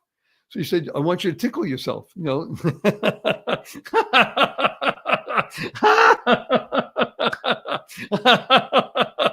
Because if there's anything that's contagious and addictive, it's laughter, right? Laughter is the best medicine. It's absolutely, it heals the physical, mental, spiritual essence of who we are. Laughter has been known as, in the wisdom literature, for the beginning of humanity, because it's true. In other words, that which is true works. Laughter is like that. So I have an acronym that we built just for laughter. Would you like to hear it, Rex? I do. Thank you. Laughter stands for love awakens unlimited gratitude, helping transform every roadblock. And that is true. Right? Because people do see oftentimes the roadblock, the obstacle, the pit, the mountain, this, that, the problem. For whatever reason, and part of it has to do with home life and such like that, and poor schooling. Let's be blunt. The schooling system that we've all been through was potentially very good for teaching ones to read and write, potentially. And even that we learned later, right, Rex? We learned how to write on our own. Pretty much so, absolutely. However, school was not designed yet, at least most of the schools I've seen and people go to teach you about character refinement skill sets and interpersonal relationships. And the three most important interpersonal relationships are family, friends, meaning business associates, things like that, and oneself, like we talked about, self-talk, right? The relationship with oneself. So I'll give you an example. You've probably used it, and if you haven't, I urge you to consider it. Whenever I do either something in person or even online, I urge everybody, if we do certain exercises and such, to write down the name of their best friend. And this is after being with me for 20, 30 minutes or so and all kinds of stuff. And then go around the room. Let's just pick and say there were 18 people in the room. Go around the room. Somebody said name of their best friend. Oftentimes, one person will get it when they wrote down who's their best friend. Themselves. Very rarely, though. Because, first of all, we're not trained to think like that. And number two, we don't act like that. And unless you act like that and can learn to laugh and tickle yourself and recognize who you are, then you're, again, a poop. Power of one person and be a poop and laugh at it. Oh, now you have an opportunity to light the fires of other people. Can I share something that I hope you find inspiring in terms of how change happens? You know, they oftentimes say, you know, when you first propose something, they laugh at you or they resist you or that, you know, they do everything. In the early 80s, when Wagwan came to the United States, in the community that we lived, we did laughter meditation every morning, 5 a.m. for an hour in the desert with, you know, 100, 200, 300, 4,000 people. I mean, it was whoever showed up for laughter meditation. And I introduced that into my workshops in the 80s because, you know, Norman Cousins had profound healing through laughter. And there's just so much evidence about the breath and how it changes and when you hyperventilate and how you oxygenate and how it's good for the brain. And another guy I worked with said, you know, if you're going to, one of his famous quotes was, you know, if you're going to look back on it and laugh, then why wait? Why not look back? That is awesome. I love that. I've never heard that. I want to use that. Thank you. We'll credit you. But the point I make is back in the early 80s, I would start all of my workshops with the namaste. And everybody's like, what does that mean? Nobody knew what it was. And I say, well, it's a prayerful greeting of I respect, you know, the divine in you and you and me, that kind of thing. Well, now fast forward to, you know, 2024. There's laughter meditation groups and laughter yoga and laughter all around this country, all around the world. There's people everywhere doing the prayer hands, the namastes and things like that. You know, what I'm getting at is that things catch on. In the early days, nobody in the 70s, you know, in the 80s, as an NLPer, I would listen. Nobody used the word meta. Nobody used the word rapport. Nobody, you know, there was just the void. You'd be on talk shows. They say, I have a friend, I have this, but they'd never say, I have a good rapport or a lack of rapport or something.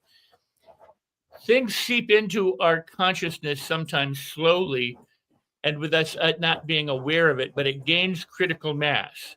So the more that you share the ideas of laughter, joy, loving, kindness, compassion, it may not make that dent today, but 30, 40, 50, 60, 100 years from now, who knows how that trickle will become a flood. That tiny little trickle creates the Grand Canyon. So all of this is to say that we didn't start laughter. I mean, you know, this has been around forever. It goes back to ancient times. And the amazing thing is, and this is just kind of an offshoot thought, there are pyramids in different parts of the world. The similar structures in Egypt and in South America and in different parts of the world. And people say, well, maybe it was aliens, maybe it was this, maybe it was that. I don't care, right? The point is that somehow all around the world, there are pyramids. Somewhere all around the world, there's these universal principles and laws like gravity, that laughter is transformative. Love is transformative. Joy is transformative. They're principles that have been with us from the earliest times to modern times, and mostly modern people confuse it and make it complicated and difficult and hard and make you jump through hoops in order to understand it. Just laugh, breathe, love, relax, and let go and have a beautiful life. Mm-hmm. I love that you shared that, Joy. And you brought so many of the principles that we've been talking about, even in the last 30 minutes together with your share. just now, Rex. We were talking about the word poop earlier, the power of one person, but the ripple effects. Like, you may not know how one phrase, one message of acknowledgement to someone, making them feel seen, understanding them, hearing their story, smiling with them, what that impact can be for what they may be going through. Or something like, you know, the laughter meditation, Rex, that you were doing that and it had a ripple effect, right? And you just never know. And so we've been talking about, you know, joy, and talking about being people that show up for good. But what does that mean? But the power of one person, the power of one action, it can have such a profound ripple effect that you may not even understand the impact of that ripple effect, but you're not meant to. It's just about walking and moving with that intentionality in those moments. So I love that we're talking about laughter and joy, but there's so much that we all can do to contribute to each other. And it can be one act that seems so simple, but the ripple effect can just ripple on, you know, beyond what we could even imagine. So I love that you shared that. Alicia, very well said. Thank you for making that even more beautiful and bright. And what you said, wonderful, Rex, of the, I can picture being in the desert at 5 a.m. with other people, and the laughter. It is truly the contagion that we all want. People actually, people say they want, and yet when you invite them sometimes, well, no, not for me. Well, once they're there, they're involved. And you're right. And you made an excellent point, and it was part of the thing with the laughter meditation that we did, is you arbitrarily start it.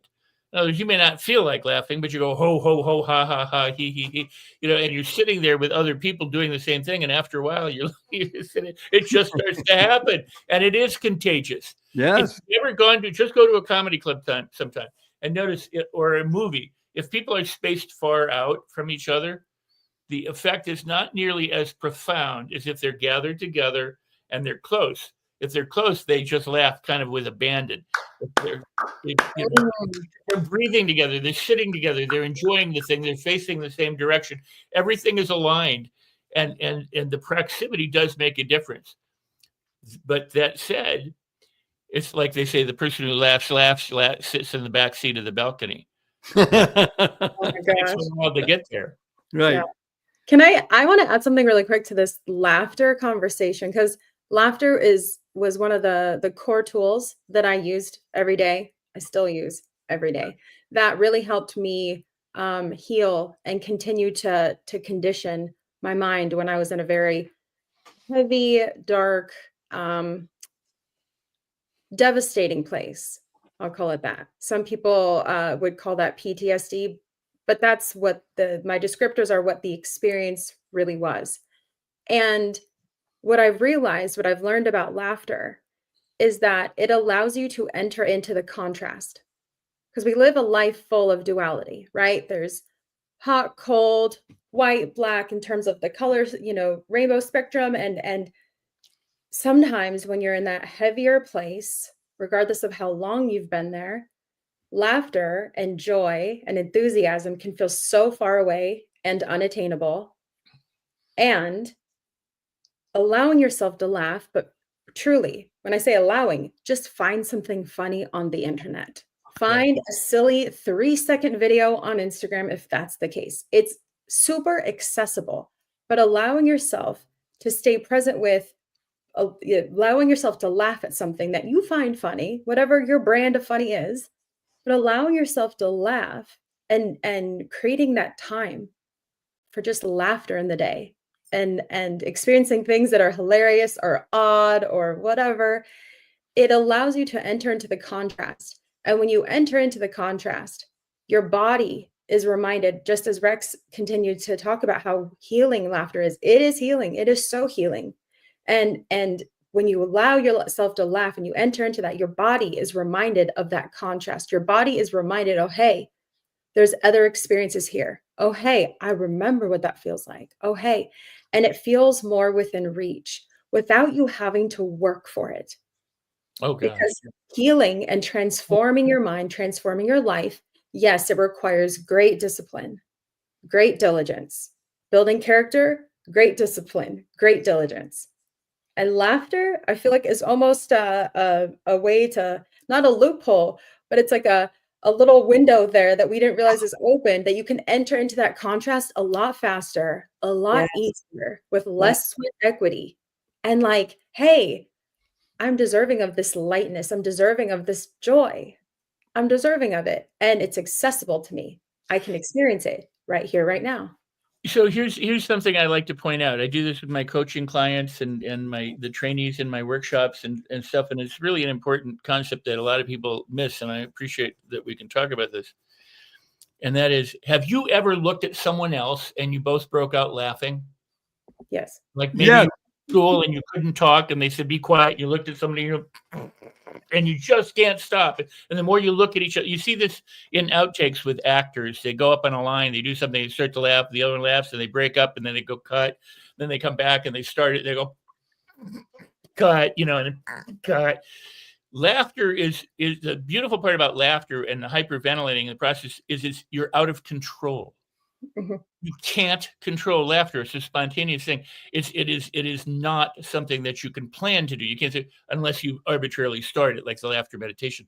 The point being is that it overtakes the body, and you're at the most off balance ever. So if you're having a huge belly laugh and you're just doubled over with laughter, somebody come up and with a finger or two and really pretty much push you over, and people go, "Well, that sounds scary," but that's the place you want to be. Because what it means is you've let go of control. Now, here's the big V word, V.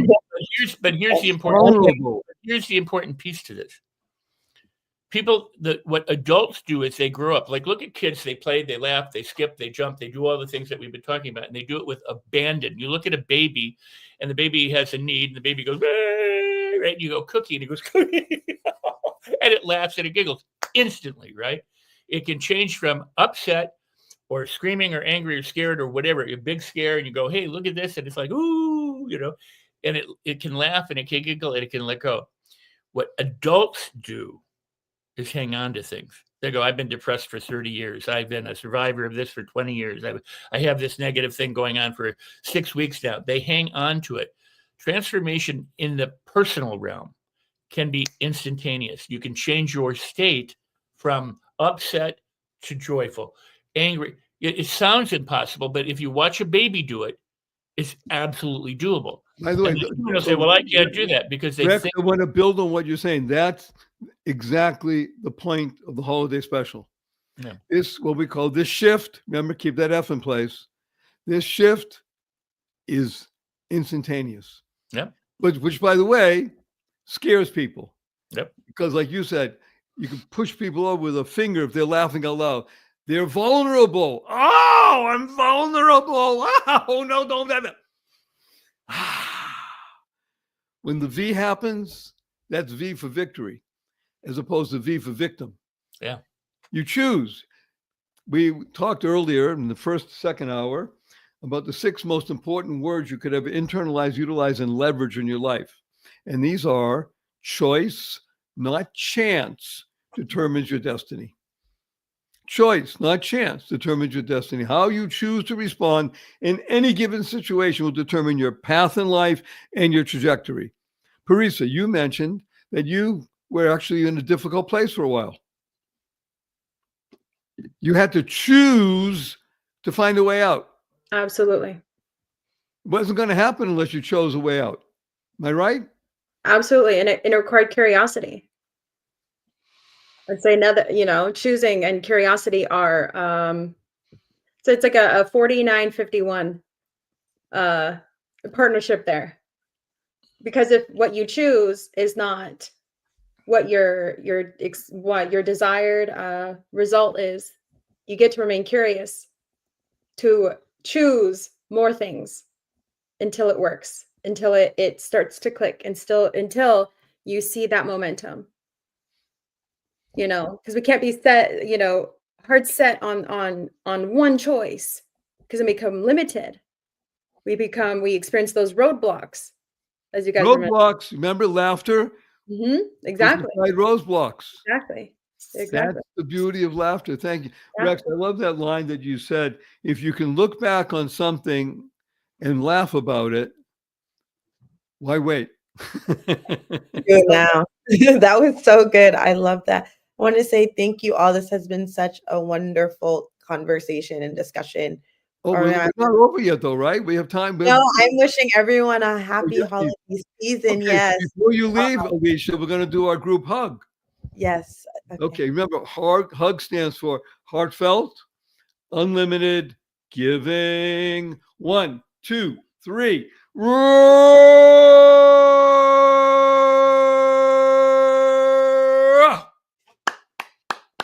Thank you. Thank you. I love Wonderful, that. Alicia. Happy That was great. holidays, Okay. everyone. So we're going to continue. And I'd like to point out something about the word laughter. That's interesting because I love words. If you put an S, the letter S, oh, how did you get those, Parisa? Fun fact, Mo gave me, I have several of them. Okay. Several of these cards. You know gave where they them come to from, him. right?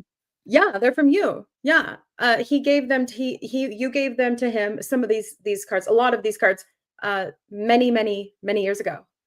And he told me, he's like, he had some of these cards on him. He's like, you know what? This is something that you would absolutely love. So he hands me some of your cards. And this is years ago. I still have them. They're at my desk, accessible. I didn't even have to move. I was on camera. I grabbed them from the drawer right here underneath me. And here you go. When you said words, yes, your words matter. They absolutely matter. There you go. They make a difference. Let's go. I'm deeply touched. Can you hold up the dream big and then we'll say a fond farewell to Rex? Because the dream big card, I think, is quite amazing also, right? Dream big. Can you read what it says on the back? Yes. Doing remarkable, exceptional, amazing manifestations. Believe in giving. Thank you. The essence of what this holiday special is all about is big. Big. Believe in giving. Salvation Army is all about giving hope today. Hope stands for helping others progress every day. Rex, I am so deeply touched, honored, humbled that you made the time to be here today. So are you ready for your hug, kid? I am, and I'm so thrilled that you invited me, and I appreciate you, and I love you and what you're doing. And Parisa, the work that's being done in the world, it's not work, it's play, but it's playfully affecting everyone at deep levels. And I appreciate you and love you for all of that. Thank you both. Well, back at you, kid. 1, 2, 3. Oh,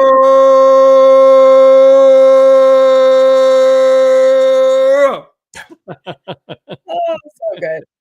All right. Parisa, can you stay on for a couple of minutes? I can. Okay, thank you. Beautiful, happy holidays to you, my friends, and to all watching. Thank you. And a happy new year. Thank you. So, Parisa, I want to ask you, when did you begin swimming? I was 10 years old. 10 years old, and in the Los Angeles area. Yes. Yeah. And did you take to it right away? No. So I technically didn't know how to swim breaststroke or butterfly when I started the swim team. You did butterfly? I didn't know how to swim butterfly or breaststroke when I started the swim team. I only knew freestyle and backstroke. And I later learned all 4 strokes. But yeah, so I did not, I had to work at it. Definitely. Okay. And I'm deeply interested. And I think this is very important for the holiday special. When did you, if you remember, when did you make the decision to say, not only am I going to become a swimmer, I'm going to become a champion swimmer? I'd say a good, probably year into it. At the age of 11 or 12? Yeah. Yeah. Yeah. You had already decided you're going to be a champion. Yeah. Well, the thing is that what I learned about swimming is that it's like, as I mentioned earlier, it's really about being at peace with being in relationship with yourself. Yes. And I loved how much I could experience tapping into that threshold within myself. So just like when you're holding your breath and you get to the end of like what you feel like is your oxygen, and your body starts to pulsate a bit, and your body feels really tense and stiff, and you're like, oh, okay, I need to breathe now. Just that alone, and seeing how my body responded to just even holding my breath, and what my body could do while I held my breath. And I'm talking about just like the simplest building blocks. Like, I was so intrigued by being so present with the simplest building blocks of movement. Yes, there was movement in the water, but what I realized is that the movement in the water was only involving the conversation with myself. And that was a conversation that I hadn't learned anywhere else. It was not a conversation that I was taught to learn. It was nothing that anyone around me was, would teach me or even had conversations about. It was something that I got to experience while swimming. And I learned, like, hey, it's actually kind of cool to wander around in my thoughts and my imagination. And my thoughts can go here, there, and everywhere. And this is kind of cool while my muscles are burning, while I'm challenging myself. And it's all mental games. It's all, and I say games because that's what it is. It's how much power can I get, and how much is my, my physical velocity? How can this be displayed in this format, in this, the last 5 yards of a race? What does it look like? By the way, isn't that where it all happens, the last 5 yards? Oh, yes. At the first and the last. Absolutely. Okay, very good. The first and Yes. so in the breaststroke also, you're coming from a board diving in? Yes. So you have a starting block and you're diving in and you're facing forward the whole time with breaststroke. And breaststroke is the one stroke out of all 4 strokes that is, it's considered disjointed, where your upper body is doing its one thing and then your lower body is doing a completely different thing. So they are working in cadence with one another, but they are their own separate machines. It's considered the very It's intellectual very like intellectual stroke because it's like making the right hand go one way, yes, the left, yes, which and I can't do. coordinating yes, and the coordination of power within your body, the power of the upper body with the power of the lower body, and allowing the relationship between the upper half and the bottom half to really understand one another, and then allow that to be applied on each lap with whatever energy reserves you have left. It is quite it's definitely quite, I feel like, the most conscientious stroke out of the 4. And they always say that if you're a breaststroker, you're nothing else, but if you excel at the others, you're definitely not a breaststroker. So we're kind of like our own breed. But yeah, it's something that, and the breath for breaststroke is Okay, I'm going to put you on pause for a moment. Yes, I want to bring onto our stage another great athlete and a dear friend, and I'm so happy he's with us. He's he's not a swimmer, he's a football player, and he's also a game person who really understands the power of gaming and such like that. So I'm happy to introduce a remarkably kind being. Kind, remember, stands for keep inspiring noble deeds. Please welcome amazing, wonderful Amin Green. Amin, please say hello to 489,728 people around the world. Oh, wow. Hey, how you doing? Very Happy holidays, everyone. It's a pleasure to have you. Amin, I'm going to introduce you to Parisa. So Parisa, I'll say it in a nutshell, and just because it's important to know, Parisa is not just an NCAA champion swimmer in the breaststroke. She holds, to this day, 20 plus unbroken records in NCAA swimming. Now, awesome. Much respect there, Parisa. Good to meet you. I can't swim, so he can, but he chooses not to. Right. He played with a little-known football club called the Green Bay Packers, and he was one of the all-time great rushers. And what's really wonderful about Amin, why I really want him to be on the holiday special, is because he exudes life, love, goodness, And as you said so eloquently, Parisa, the combination of the mind and the body. Amin is a great exponent and believer in e-games, esports. Esports, yeah. Yeah, and he teaches it. And it's just so interesting because you might say, well, yeah, he's rough and tumble. He wants to teach that. And he recognizes that part of the benefit of sport is, as you pointed out, Parisa, it's the mind. It's the mental activity. So, Amin, with that as an introduction, please say hello and tell us, what does this season, this time of renewed light, because today's the 22nd of December. Yesterday was the shortest day for the Northern Hemisphere, darkest day. And now there's just every day from now forward, just a little more light in the world. So you're bringing more light into the world. Tell us, Amin Green, what is this time, this season of light and joy and happiness and peace and love mean for you and your family? It means that, we get to reconnect because we're home for the holidays or traveling for the holidays. And I'm visiting a family now that I'm really got close with in the last 5 years. And they brought me into their home. And so that right there, and then I'm going home tomorrow to my family. My granddaughter's going to be with us for the holidays. So you just get to reconnect or connect with family members, close friends during this time of the year, from Thanksgiving until the new year. Relax and get out of the hustle and bustle of life. I'm pretty sure Parisa, like myself, we are busy. We're talking, we're coaching, we're teaching, we're training, we're working out, doing the things that fill our well, but then also helping young people, people our age, teach them things that we know about hard work, dedication, integrity, things like that. And with my class, too, teaching that intro to esports, teaching everything about teamwork there in the esports space, to coach development, player development, but business development, too, and teaching kids how to be professional in a space that would say that when you first found out about, esports, you didn't think it was professional, but it is. It has its parts that is very professional. And if you show up and you show professionalism, then you continue to grow the respect for esports, because it's such a young industry. And it's not really young for the people that know about it, but for people that don't know about it, it is, because there's a lot of, a lot of information that is new to everybody about esports, but a lot of the information is the same, just like our traditional sports, from swimming, from football.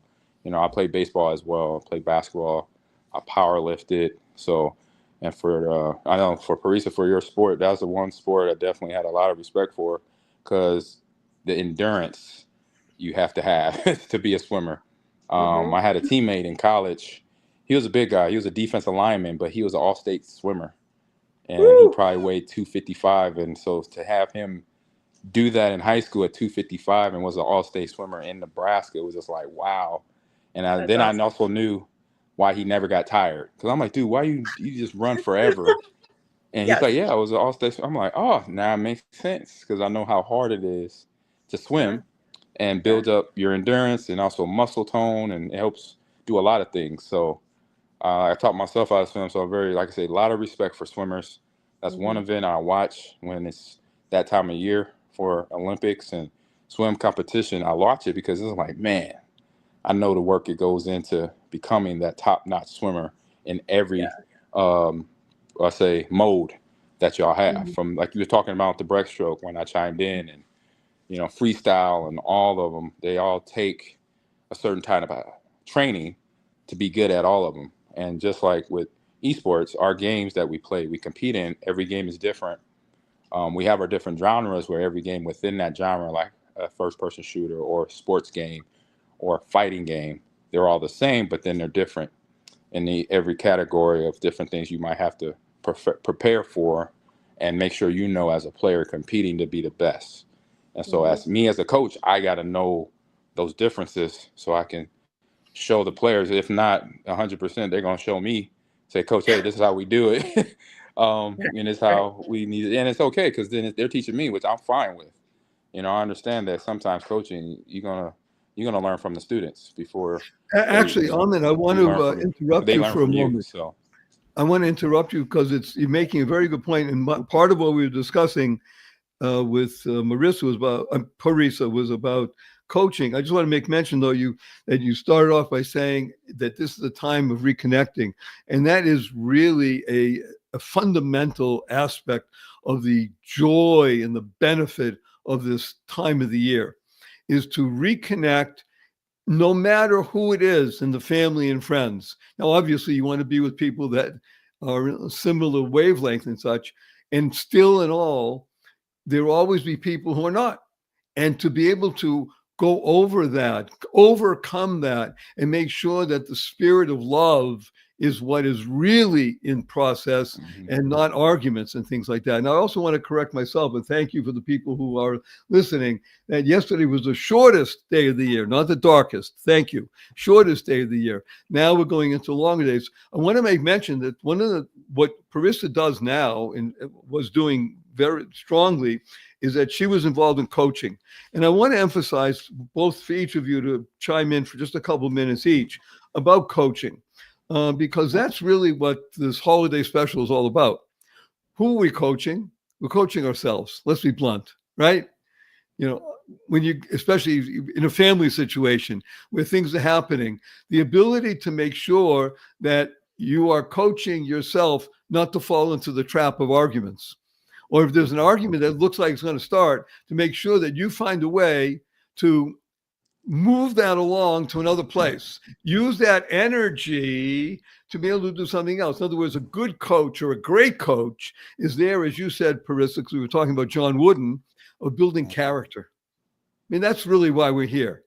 We're here to build character for ourselves. Everybody's listening. It's all about you. It's not about Parissa, it's not about Ahmed, it's not about Barry, it's about you. Everybody is listening. We have people from all over the world. It's all about character. So I'd like Parissa, just a few minutes, if you'd be so kind, talk to us about what, for you, when you're in coaching mode and you're working with somebody who really looks promising and is having a particular roadblock. I don't know what it would be, but how do you work with them when they're facing something that they just, I mean, you know the drill. What happens? Yeah, so I think coaching is really about, and great coaching really is displayed as, and exceptional coaching is experienced as, is really meeting people where they are at. So you cannot have this prescribed way of going into any interaction with any human being, any athlete, anyone you're coaching, anyone you're working with, anyone you're interacting with, that you cannot go into it from a place of that, I know what's best in this exact moment, and I'm going to say what needs to happen. Sometimes that's the case, but that's going to be more applied to a very tactical circumstance. That's going to be, okay, we're starting a new set. Let's go. You need to, it's on this time base. We're doing this many rounds. You need to keep this kind of tempo, being very practical, very logistical, very tactical with the things in place for a workout or a training session, whatever it is. But ultimately, none of that will actually help. None of that will land. The body will not receive what it can receive, the trueness, the power, and glean from what the body is actually doing, unless you connect with the human. And that is a coach meeting the person where they are at. This goes to like life coaching. This goes into counseling and therapy, to coaching athletes, to speaking with kids, to teaching in a classroom, to speaking right here online to you guys. It's about meeting people where they're at and allowing yourself to drop the ego. It's not about me. It's about where they are at. Where are they at?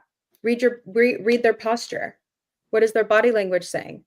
What are the nonverbals communicating? Meet the person first. Everything else will follow. That's what I learned. That's how I applied. That was my coaching philosophy. That's how ultimately I'd say my overall character in life and how people experience me now. That's how I choose to be in life, is where are they at? Let me drop in. Let me speak to where they're at, and not where I'm at, where they're at. Okay, Amin, do you have some something you'd like to mention? Because again, you're working with people in what you call a new sport, which some people will even say, well, that's not a sport. That's just playing on the computer. By the way, did you see we had a comment from one interesting comment. So the person's name is Mo Rock. So Mo Rock is the person who put all this together. He's the driving force, the owner of the LA Tribune, which we owe the LA Tribune the thank you for being here, Mo, and allowing us to special. So he wrote this. Can you see that, Armin? Yeah, I can see it. Yeah. I used to crush with him on Madden. Now, I got to tell you something. I read all those words, and it's all English. I have no idea what that means. Right.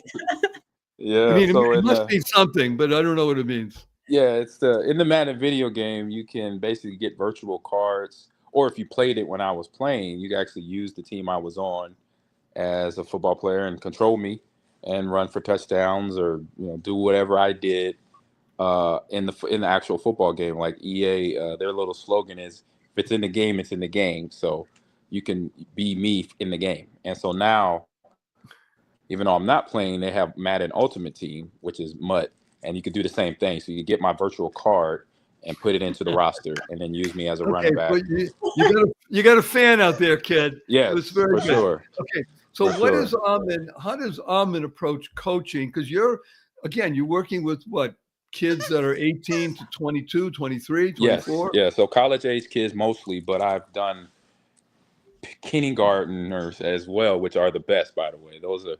That is a class by itself in terms of trying to motivate talk kindergartners. So that you're talking about 4 or 5 year olds and up, which is you Really, could do 4 that. and 5 years old, they can play and manipulate and do things. Oh yeah, they're hilarious. So, but that's the beauty of being a coach, because then, like Parissa said, you got to you got to meet them where they are, and doing that is, I say, is a task in itself and a learned experience as a coach. Because if you don't humble yourself and you're like trying to talk to a whole bunch of 5-year-olds running around, and you want them to listen, but you got, wait a minute, they're kids. So you got to realize, like, they want to get up and moving around, and you're like, you know what? If you're hearing me now, then do this. Then they'll start, you say, hey, do jumping jacks. And you're like, okay, they're paying attention, even though they're jumping, they're cartwheeling and everything. Because I remember at a football camp, and I had a 5-year-old in the camp, and I'm teaching them how to warm up their body before we do all the other drills in the practice. And this was back in Boston, probably like 6 years ago. And I was doing lunges to warm up the lower body. And I showed the other older kids, they did it, they knocked it out. And then my group of 5-year-olds came around, and I think it was Pete. His name was Pete. I never forget Pete. And he goes, Mr. Green, am I doing it right? And he's doing a cartwheel. And I'm like, you know what, Pete, you're moving. I'm happy you're doing that. There you go. At least you're doing something. Like, he didn't do the lunge, but I'm like, no, I got to tell him he's doing something. So, because that's all I wanted to do. Because I wanted to really, form. I want to unpack something here. Yeah. So first of all, he had good training. He called you Mr. Green. That's number one.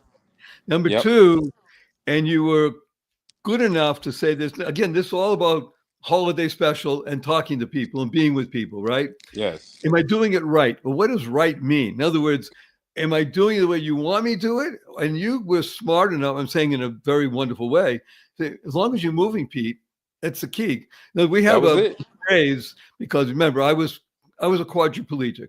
I was paralyzed, couldn't move for years.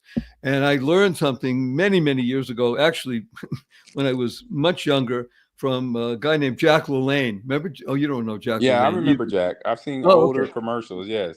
Yeah, okay. As athletes, you know. Thank you. Yeah. But Jack LaLanne had this great phrase. He said, motion is lotion. As long as you're moving, something's happening with you. So you were good enough to tell Pete, hey, Pete, yeah, that's fine. You're moving. Because that's really the key. Here, everything, again, holiday special. I'm wrapping it in our language here. The holiday special is all about motion, emotion, and growth. What can we do during this holiday season to make sure that we're the best me? Because I'm the best me, and I'm meeting people where they are. Guess what's going to happen? A ripple effect of goodness. like we said, I think I may have shared this with you, Amin, when we did our show together. Did I ever teach you about learn to love dog poop? No, you No, wouldn't not remember. that one. That's a Okay. new one. Okay. I Suffice gotta it to hear this say, one. right. So dog poop is a great acronym that stands for doing of good, power of one person. When you recognize what you as one person can do, you can shift the whole world. That's the genius. The message of the holiday special is to be able to understand that your ability in this world is not limited. And when you give over, Parisa, to someone who needs coaching at that moment, in whatever format it is, or Amin to Pete, and whoever, that's what shifts the world. That's what's going to make the difference between war and peace, love and hate, and all the things that what we want to have happen is the ability to reach out on your right to somebody and on your left, and then reach out to more and more and more, and keep that chain, that flow going to create what I call a toga. You know, everybody knows what a toga is, right? A Roman toga. Yeah. It stands for tsunami of goodness always. That's what we want to create, a tsunami of goodness always. When we have that mindset, I'll use the expression PMS. You'll forgive me, Parisa. PMS stands for physical, mental, spiritual well-being. PMS, physical, mental, spiritual well-being. You want to become what we call a spiritual chiropractor. So you're both athletes. I swim also. We all know what a chiropractor is. You go and you're out of sorts and they go, and now you're in flow again, right?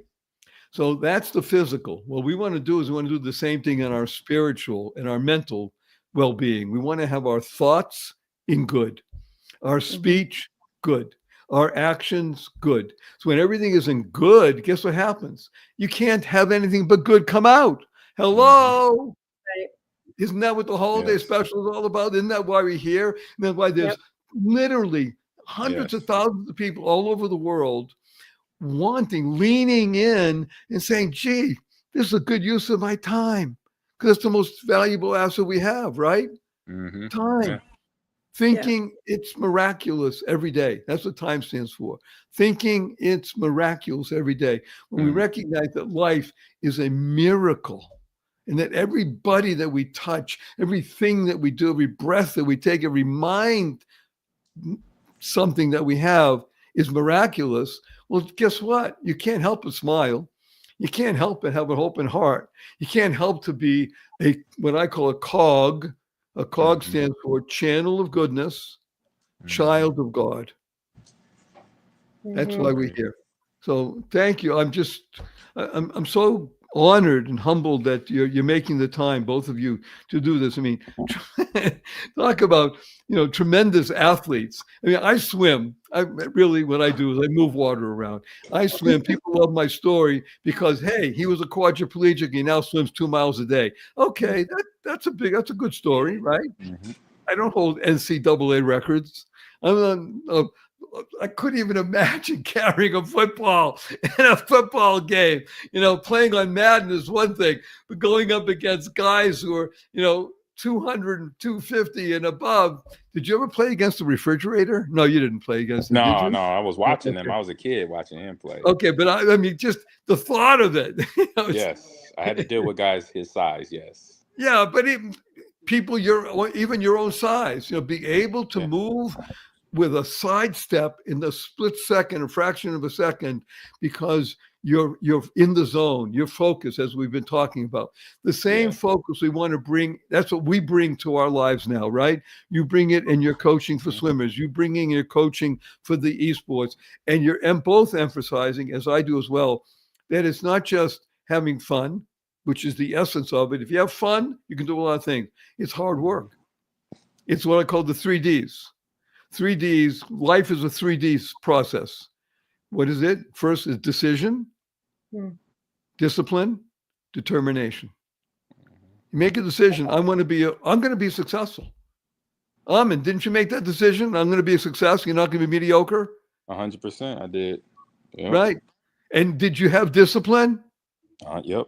I sure Now, did. interesting enough, people think discipline, think, oh my gosh, somebody whipping you.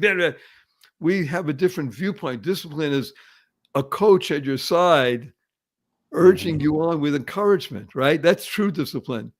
You don't want to get out of bed. You know something? You get out of bed. As Michael Phelps used to say, I had 1,000 days that I didn't want to get out of bed. And I got out of bed and I went to the pool.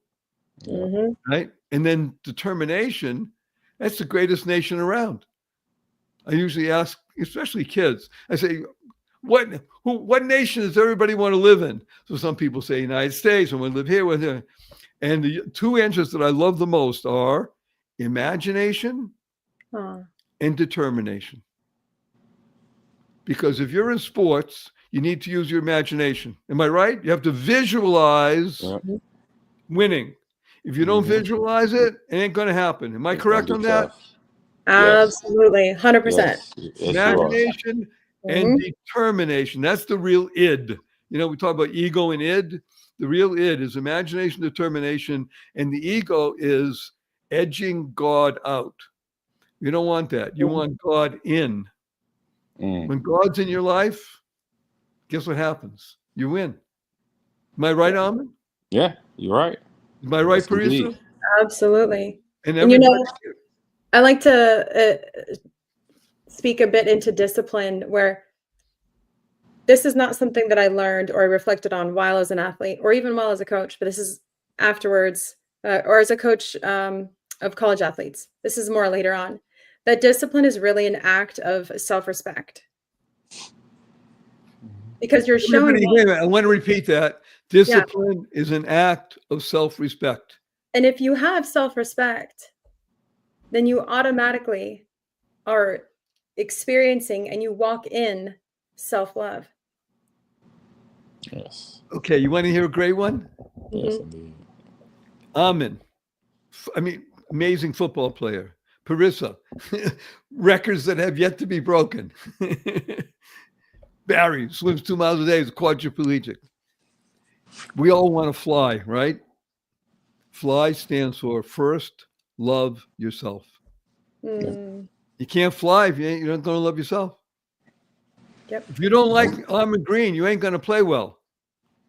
If you don't love Parisa Rose and respect her enough to get in that pool and give your best every time, you're not going to respect yourself. Absolutely. Because we're here to fly. We're here to make a difference. We're here to go mad. You know, you played Madden. Well, MAD is the MAD. Remember what I told you, Amin? MAD stands for make a difference. Actually, we have one of the cards. You should have Go Mad as one of your cards, Parisa. Do I? I don't know, but I gave you some. Okay. And I sent you a joy package also, Amin, right? You remember the cards I sent you? Yes. So one of them says, go mad, make a difference. Go make a difference. Okay, this is wonderful. Oh, look, people are sending in, and just, I got to tell you, me personally, to you, Amin, to you, Parisa, how truly, truly honored I am and humbled that you're making time to be here together and what we're doing for people all around the world, because it makes a difference. It's truly, truly wonderful. I mean, we can see in your window and you got Christmas up there, Amin, and the spirit of the light in the world. Remember, I was incorrect. It's the shortest day was yesterday. Every day going forward from now forward is gaining another minute of sunshine. That's who we are. We are, as I said, you know, there's a famous Smokey the Bear, only you can prevent forest fires.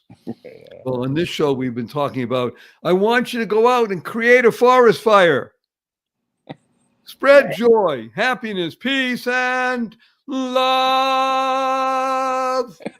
I don't have a great voice. I would chime in, but I'm a backup dancer. So thank you. Amin, do you have something you want to say before you leave? You got a message you want to share with somebody, for people, for 30, 80 seconds? I do, real quick. But yeah, it's that Please. time of year.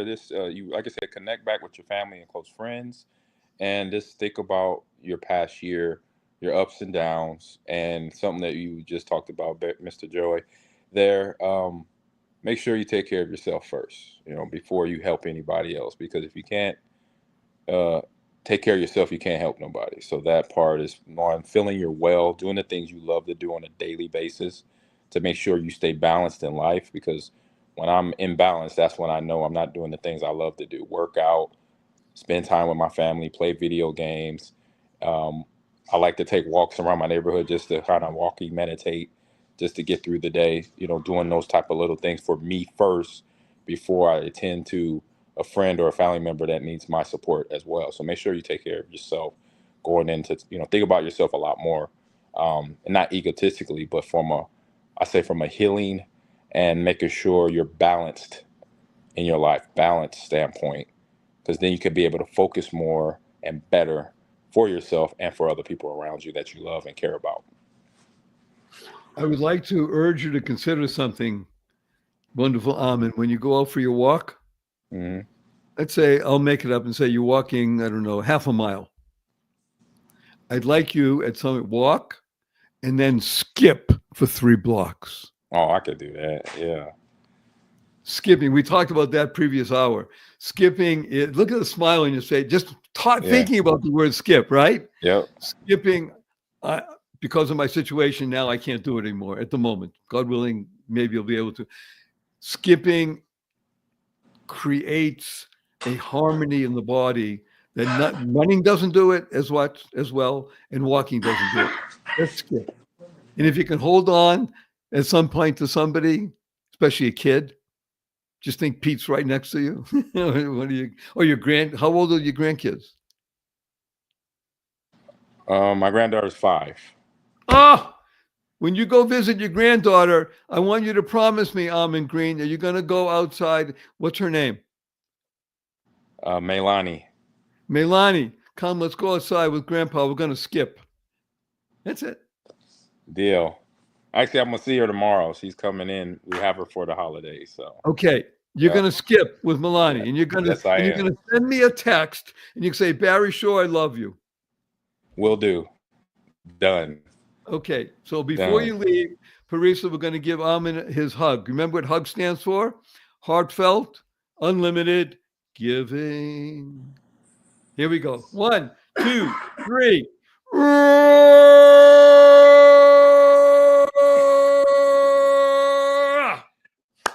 Thank you. So good. Thank you, Parisa. Thank you. Ambassador of Joy, Barry Shore. Appreciate you a great deal. So best wishes. I look glad forward I was able to jump in. Tomorrow. Thank you. Right. Best wishes to you both. Happy you. holidays. Same to you. Yes. Parisa? Mm-hmm. You have a couple more minutes? I have a very few more minutes, and then I will have to. Just a couple more. Just a couple more. Mm-hmm. So, yeah. Okay. So would All right, you? See y'all later. Thank you much, Amin. Best wishes. Yep. Look at that. From the Canary Islands, people are in here. Okay. That's so cool. cool. Look at this. Somebody I love here. Joy Grace Harmonies. I'm borrowing my favorite 2 nations are imagination and determination. That's right. Those are the 2. So, Parisa, what would you like to share with everybody? Remember, SHARE stands for spreading happiness and rejuvenating energy. What would you like to share with people as something they can really take with them as they go into this time of growth and light and love and peace and happiness? I would love to share kind of 2 things. One is that what you do matters. And it's something that I will often bring up. And it's something that I will often remind myself of. And that is that your reps matter. Whatever you have the repetitions of, they matter. Whatever you are doing over and over and over again, it matters, because ultimately that is the act of practicing. Well, what does practicing have anything to do with right now? What you practice is what you become. So if you practice things that allow you to experience joy, if you practice acknowledging yourself, if you practice being kind to yourself and then allowing that kindness to pour over to others, that's what you become. So your reps matter. Yes, I learned that as an athlete 100%. And I've allowed that learning to pour over into every inch of my life. And allowing myself to say yes to the things that I want to practice, saying yes to the things that I want to allow to be those repetitions. And the second thing that I would say that I would encourage, really encourage others to do, and this is going to be for the group that has a hard time during the holidays. Maybe it's just this holiday season, or maybe this is maybe it's a repeat experience that the holidays are challenging, and challenging for whatever reason that they are challenging. And that is that you get to make meaning of whatever day of the entire year. It doesn't diminish the meaning and the value that this season might bring for others, but you get to make the meaning of any given day for yourself because you are deserving of that. So if this coming Wednesday, as you know, I refer to it as Wednesday and not the day that many across the world consider it, I say that with intentionality. If you are coming up to Wednesday and you're not really looking forward to Wednesday, allow Wednesday to be a Wednesday. Allow Wednesday to be a moment where you allow yourself to really sit with, like, what would bring me joy in this moment? What would bring me joy today? What would allow me to lean into laughter today? So you get to experience joy. You get to experience laughter on a Wednesday. Some might call it Christmas, but it's also a Wednesday. So allow the meaning to be what you want it to be and allow it to be different. Being different is not bad. Allow it to be what you need.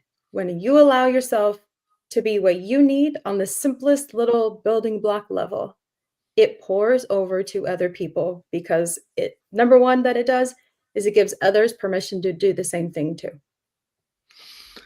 Parisa, you are a joy. Thank you. Oh, Thank thank you you. so much. I'm sorry to say these words of that we're going to be parting right now, but God willing, we will follow up. You'll come on to Absolutely. my podcast, and we'll have I would more love. fun, and we'll share all kinds of Yes. wonderful things. I love that insight into your words, your actions matter. There's a very famous misquote. The misquote is practice makes perfect. That's Mm-mm. not the right quote. Mm-mm. Perfect practice makes perfect. Absolutely. And Parisa, you're you're so special. Thank you. Oh, Okay, well, on this holiday special, you're very special. So you thank ready you. for your hug? Yes, I'm so ready. So ready. Heartfelt, unlimited giving. Yes. 1, 2, 3.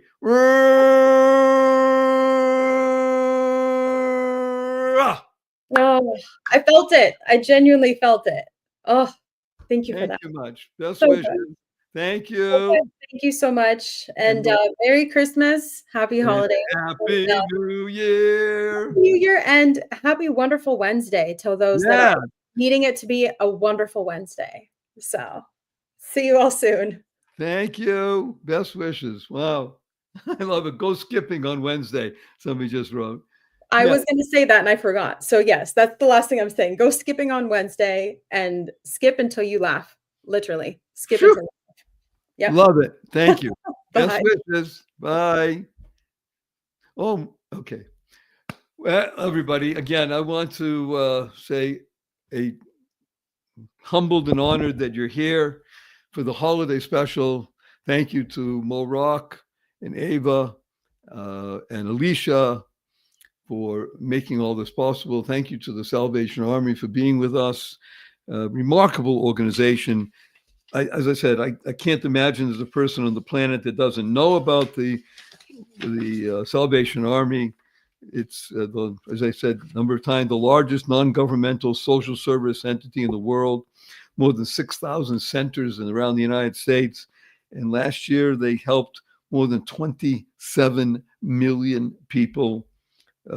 They supplied food, shelter, rental assistance, food for people who are food challenged. I mean, just the words are hard to come out of my mouth. Food challenged. It's in a world of abundance, to be food challenges, it's a difficult situation. So if you can, just look it up, or just maybe it'll be on the screen soon. SalvationArmyUSA.org. SalvationArmyUSA.org. It's more than worthwhile. It's life-saving. We've had a number of wonderful people share with us today. And I mean wonderful for everybody that's on this presentation and everybody that's listening. The joy that extends around the world because of the ability of the World Wide Web, www, what a wonderful world. And experiencing and feeling this. I'm going to explore just for the next few minutes because we're going to leave and just our time is up. Imagine how 4 hours went by so quickly. I'm going to talk about a word that is oftentimes mispronounced and has a deep feeling for a lot of people, especially around the holidays. The word is spelled A-L-O-N-E. And it's often mispronounced to be pronounced as alone. Now, alone can oftentimes lead people to think about being lonely.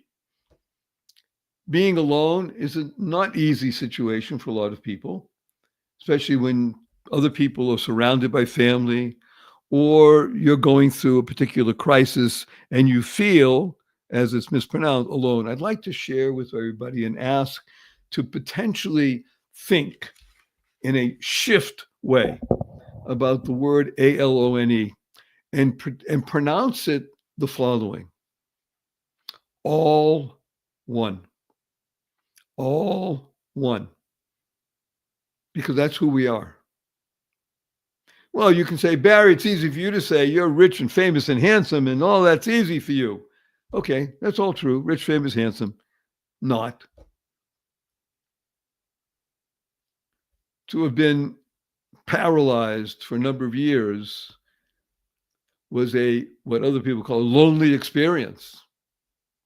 Had no idea if I was going to move again, let alone move my body, able to, I have to push to get up from this chair and such. Can't just get up and such. Okay, I can move. I can get out of bed. I can open my eyes and get out of bed, put my feet on the ground. That took years and years and years. I can appreciate it because I didn't have it. It's a alone experience. And I was able to shift into this other place called all one.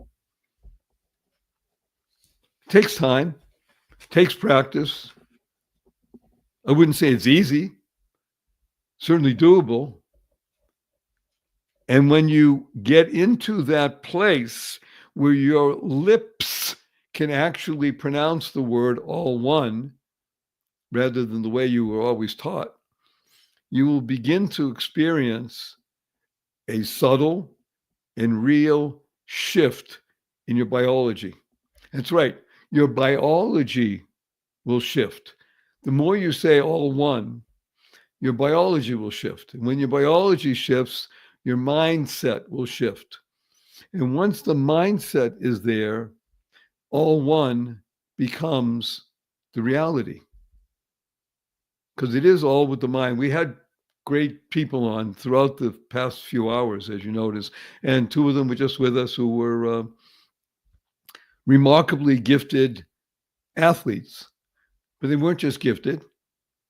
They worked hard, diligently, with discipline, because nothing's going to happen. You're not going to become a leading rusher in the National Football League without it, or an NCAA champion who holds 20 unbroken records at the moment, 20 plus. Or a guy who was quadriplegic now swims 2 miles a day, 6 days a week. Takes time, takes discipline. The joy of discipline. And it's all based on one word: giving. That's right, giving. How does giving have to do with all one? Because once you understand that it's your life and what you're giving of your life to the world, to others, in service, you now move and shift into another plane. And again, shift is very subtle. We're talking about a subtle shift in perspective. And you can internalize, utilize, and leverage those 6 most important words you'll ever learn. Choice, not chance, determines your destiny. How you choose to respond in any given situation will determine the path in life and the trajectory. I'm going to close by urging everybody to consider using 4-letter words. I use a lot of 4-letter words. I even use the 4-letter FU word, and I do it because of shock value and it's fun. Now, of course, the 4-letter words that we use, because we live in the world of the positive, purposeful, powerful, and pleasant, are love, life, hope, play, pray, free, gift, swim. Those are all 4-letter words. And you can find many more that you can use. 4-letter words. And the 4-letter FU word is fun. Fun, that's right. FU, capital N, capital N. But some people, so some people raise their hand and say, hey, Barry Shore, I love you. Fun is only spelled with 3 letters, not in our world. The world of the positive, purposeful, powerful, and pleasant. Fun is spelled FU, capital N, capital N. So when we sign off in just a few minutes, what I'd love you to do after this, in the next few days that you can, point your finger at your family and friends and tell everybody, F you. But remember to add right away, capital N, capital N. Say, what are you talking? Where'd you get that? Well, I was listening to Barry Shore on the Holiday special, and he wants to teach the world to F you. Capital N, capital N. And you bring back this flood of memories of different things that we talked about. Life has purpose. Lead a purpose-driven life. You go MAD. MAD is an acronym that stands for make a difference in the world. And the third fundamental is to unlock the power and the sequence of everyday words and terms, such as WWW. What a wonderful world. Smile, seeing miracles in life every day. Or as my 8-year-old niece says, seeing miracles in everyday life. Create, causing rethinking, enabling all to excel. That's right, that subtle shift. Remember to keep that F in place. Something happening inside, facilitating transformation. Internalizing those 6 most important words. Choice, not chance, determines your destiny. And use the 2 most powerful words in the English language 3 times a day from now and the rest of your life, consciously and conscientiously. I guarantee, or your money back, I guarantee or your money back that you will be happier, healthier, and wealthier. And these 2 words are, thank you, thank you, thank you. That's right.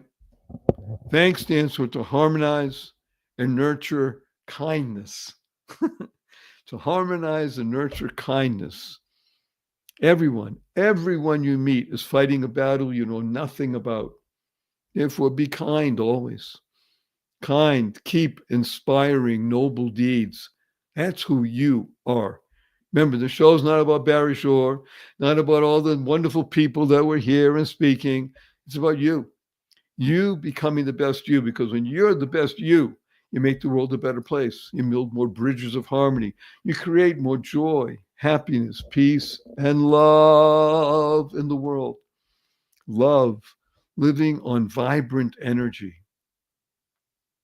A prayer from Barry and all the people here, and to each one of you, and for each one of you, a prayer to each of all of us.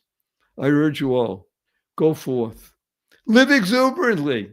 Spread the seeds of joy, happiness, peace, and love.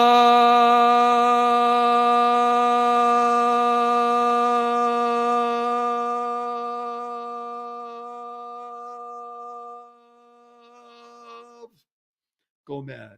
Go make a difference. Best wishes. Enjoy.